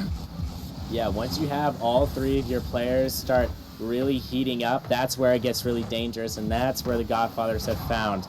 They have found that all 3 of their players are ready to go, and that is a dangerous sight for Phoenix. I know they are still down 3-1 in the series, but I mean, if they take this game, it very well could be even when we go to blink, Rocker Man. It very well could be, as these 2 teams have given us a series here. Godfather's looking to send us to Forbidden Temple, where we all know things can go crazy, and the way this game is going might be looking that way. We're down to the final minute 45 here of game number 5, the Titan League Grand Finals. As Dylan sent it down, Miles throwing it off the backboard. Reveal trying to get in the way there as he's trying to harass in the net, but Dylan clears it off to the side. Miles now on the dribble. They're going to get it by 1. Opportunity here for Miles. He shoots, but Dylan denies it away yet again. And the Godfather's defense is just doing the most right now, Charles, as a minute 20 remaining and 3 goals. We saw what the Godfathers could do, but can Phoenix repeat the same and get 3 goals in about a minute? I think it's all going to come down to Reveal and how he's playing. I think if you let him start to heat up here, it's going to be dangerous. But the same thing goes for Dylan and these Godfathers. I mean, they have really found their stride late into the series. Yeah, they really have. And I mean, look at that shot there. Dylan just taking advantage of an open net. And I mean, 5-1. That is impressive here. And not only a 5-1 game, but a game where you're down in this series, Charles. If they would have lost this game, they would have been done. Their season would have been over, but the ice is there. They're going to at least force a game 6. And, I mean, it can go any way now at this point. I think for Godfather's got to find a way to keep the momentum rolling the rest of the way. Yeah, and that's going to be incredibly hard. Stamina does come in at some point, and oh my goodness, what a dunk coming out from Miles and the whole crew.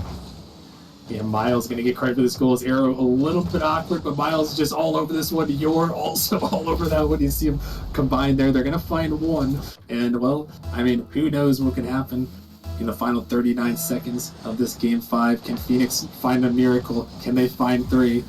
Or will Godfathers be able to play the time and hold on to this Game 5 victory and bring the series to a 3-2 scoreline? Here comes Reveal, looking to make something happen, trying to get out to it. Can look for one more touch, but Dylan, he's on that one. This one shot lightly towards the net, and a pinch comes out there. A little bit of a passing play, I guess, as that one sent down. Miles banging it down, pick up the savior medal, but as this one hits the corner, the time ticks away.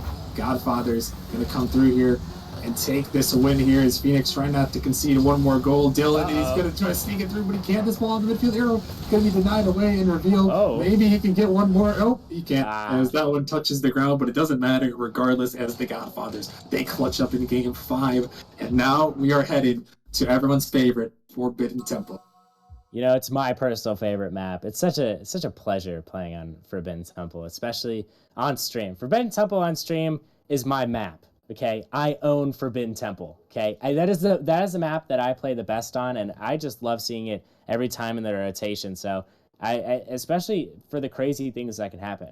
I think honestly, for the Phoenix's sake, I think they're gonna really look for this map to kind of hopefully give them some crazy luck in this game, or even spark some crazy abilities for them. I think they need to show Godfathers, even if they don't win this game, even if the Godfathers somehow find a way to force a game number 7, they have to show up here. They have to show the Godfathers that they're still here in this series and they're ready to fight for this championship. They got to show some fight here as we are heading to game number 6 here. As we are heading to Forbidden Temple, it is Godfathers versus Phoenix. Phoenix, if they can pull off this victory, and they are going to be the champions of Season 8. But the Godfathers are going to do everything in their power to force this Game 7 and try to bring it back from a 3-1 deficit. As started things off, Miles in the zone here, trying to drop it down. This ball off the backboard. Reveal with an option. He shoots it on net. The demo comes through, but Reveal still finds it regardless. They found their stride early. A huge pass, or more of a 50 going out there from Miles. And they're using the Godfather strategy against them, the 50 strategy, and taking it to them at this point. And, that one goal is very good for them, but it's very early as well. So I think, honestly, if we're going to really tell who has a grasp on the series, we're going to have to keep on playing some more Rocket League. Yeah, we will. And the Godfathers got to get moving here. And, for me, watching my team Pinnacle go down to Phoenix, I'm having immediate flashbacks, Charles. An early goal in Game 6, and then what happened in that game, Phoenix locked down. They parked the bus, took down Pinnacle, despite Pinnacle putting every single shot on the net. And, if they can lock down their defense in Game 6 with the series on the line, the Godfathers may be in some big, big trouble. We'll see if that parked bus is not parked on a hill, as, that hill could be the Godfathers for them. Honestly, the Godfathers are, no offense to you and your organization, Rocker Man, they're not a Pinnacle team, okay? Oh my goodness, as Reveal is just showing why he is just the best in Titan League right now. Yeah, they are not Pinnacle here. They're getting scored on. A second goal goes in the back of the net as Reveal puts it in. I'm sorry, but Reveal putting that one in the back of the net, and 2-0. And now a deficit here on Game 6.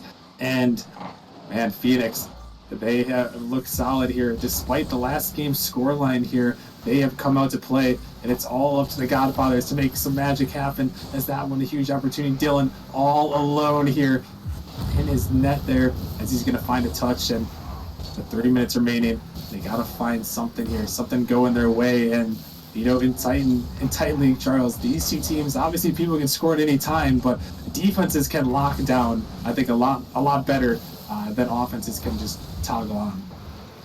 Yeah, and that's a key factor for any team. I think, honestly, you mentioned that Phoenix was going to try to park the bus against Pinnacle, but, as the point I was trying to make earlier before Reveal rudely interrupted me, was I think that this Godfathers team, if you park the bus on them, they're still going to make you pay. I think you have to keep pounding in shots on them. You have to keep them guessing for every move. And right now, they're just in their defensive zone. They have not a lot of boosts because of these rotations. And, I think Phoenix is really taking it to them right now. And they really are, as we have hit the halfway point here in Game 6. A fake comes through. iTrash looking to take a shot. It's right out of the midfield. Dangerous ball, but Miles able to get it away just in time, as that one an opportunity. Miles looking down for a reveal. Oh my goodness, what a play. That is just an absolute classy play coming out. And Miles off the ceiling, gonna give it right to Reveal, and he's gonna bang that one in every single day of the week. That is a highlight level play in any other league, and even in this league. Miles just making it work, and he's just that guy when it comes to passing the ball. He's gonna get it to you every single time, but this is a Godfathers team that is very prone to coming back. Led by Arrow, this team is still a very dangerous team, just waiting to strike. Yeah, they are a very dangerous team, but they need to dig into that right here, right now, as Phoenix, they find themselves with a 3-0 lead, and they could be winning this championship.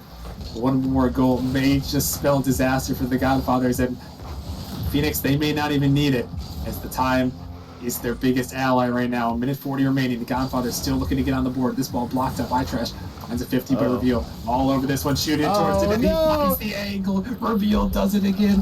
4 shots, 4 goals, 4-goal lead.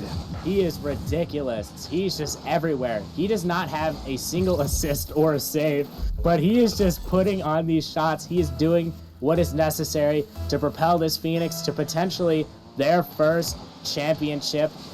Am I right by saying it's their first championship, Rockerman? It is their first championship. Okay, I thought I was a little stupid there, but I think this Phoenix team, they just have to close this one out. They cannot let this Godfathers team, if any team were to come back against this Phoenix team, it would be the Godfathers at this point. It would be, but they would need a historic comeback. We saw them drop 3 goals earlier, but do they have a 4-piece in them? With about a minute remaining, the time is ticking. And Phoenix, they're going to be patient. They're going to 50. They're going to waste this boost. But the Godfathers, they got to fight through it. Their season on the line here. This ball up, Arrow trying to send it down, but Phoenix just waiting back. Miles looking to get a banging clear. He finds it out to Reveal. Whatever the shot, right on target there. He found the power, but all it does is waste more time, which only helps him here. As this one sent towards the net. It's going in. Arrow finds the touch, and all of a sudden, 40 seconds remaining. Still down 3, but they got 1. Somehow, some way, Arrow will always find the ball, and he finds it there, and probably the most crucial time for this Godfathers team. Let's see if they can get 3 more to send this one into overtime, Rockerman.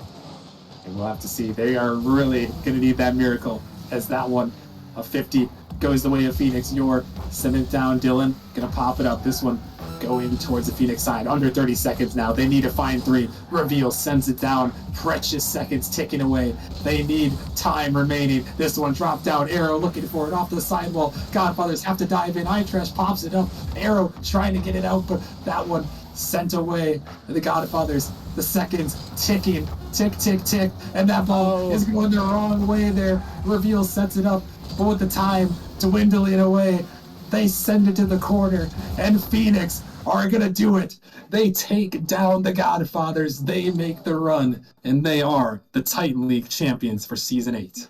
Very well deserved from Phoenix, and very well deserved, honestly, for every single one of their players. Even their sub who came in there and just absolutely put on a show game 1. You thought we were going to forget Boy Wonder, which you did, but you really stepped up and you took that game 1. That was absolutely incredible. I just want to thank this Phoenix team for showing up and showing out, and I want to thank the Godfathers for coming out here and giving us a good show. It's very unfortunate to lose, and this might be the salty Gallium talking because you did beat my team, but I think the better team did win today in Phoenix.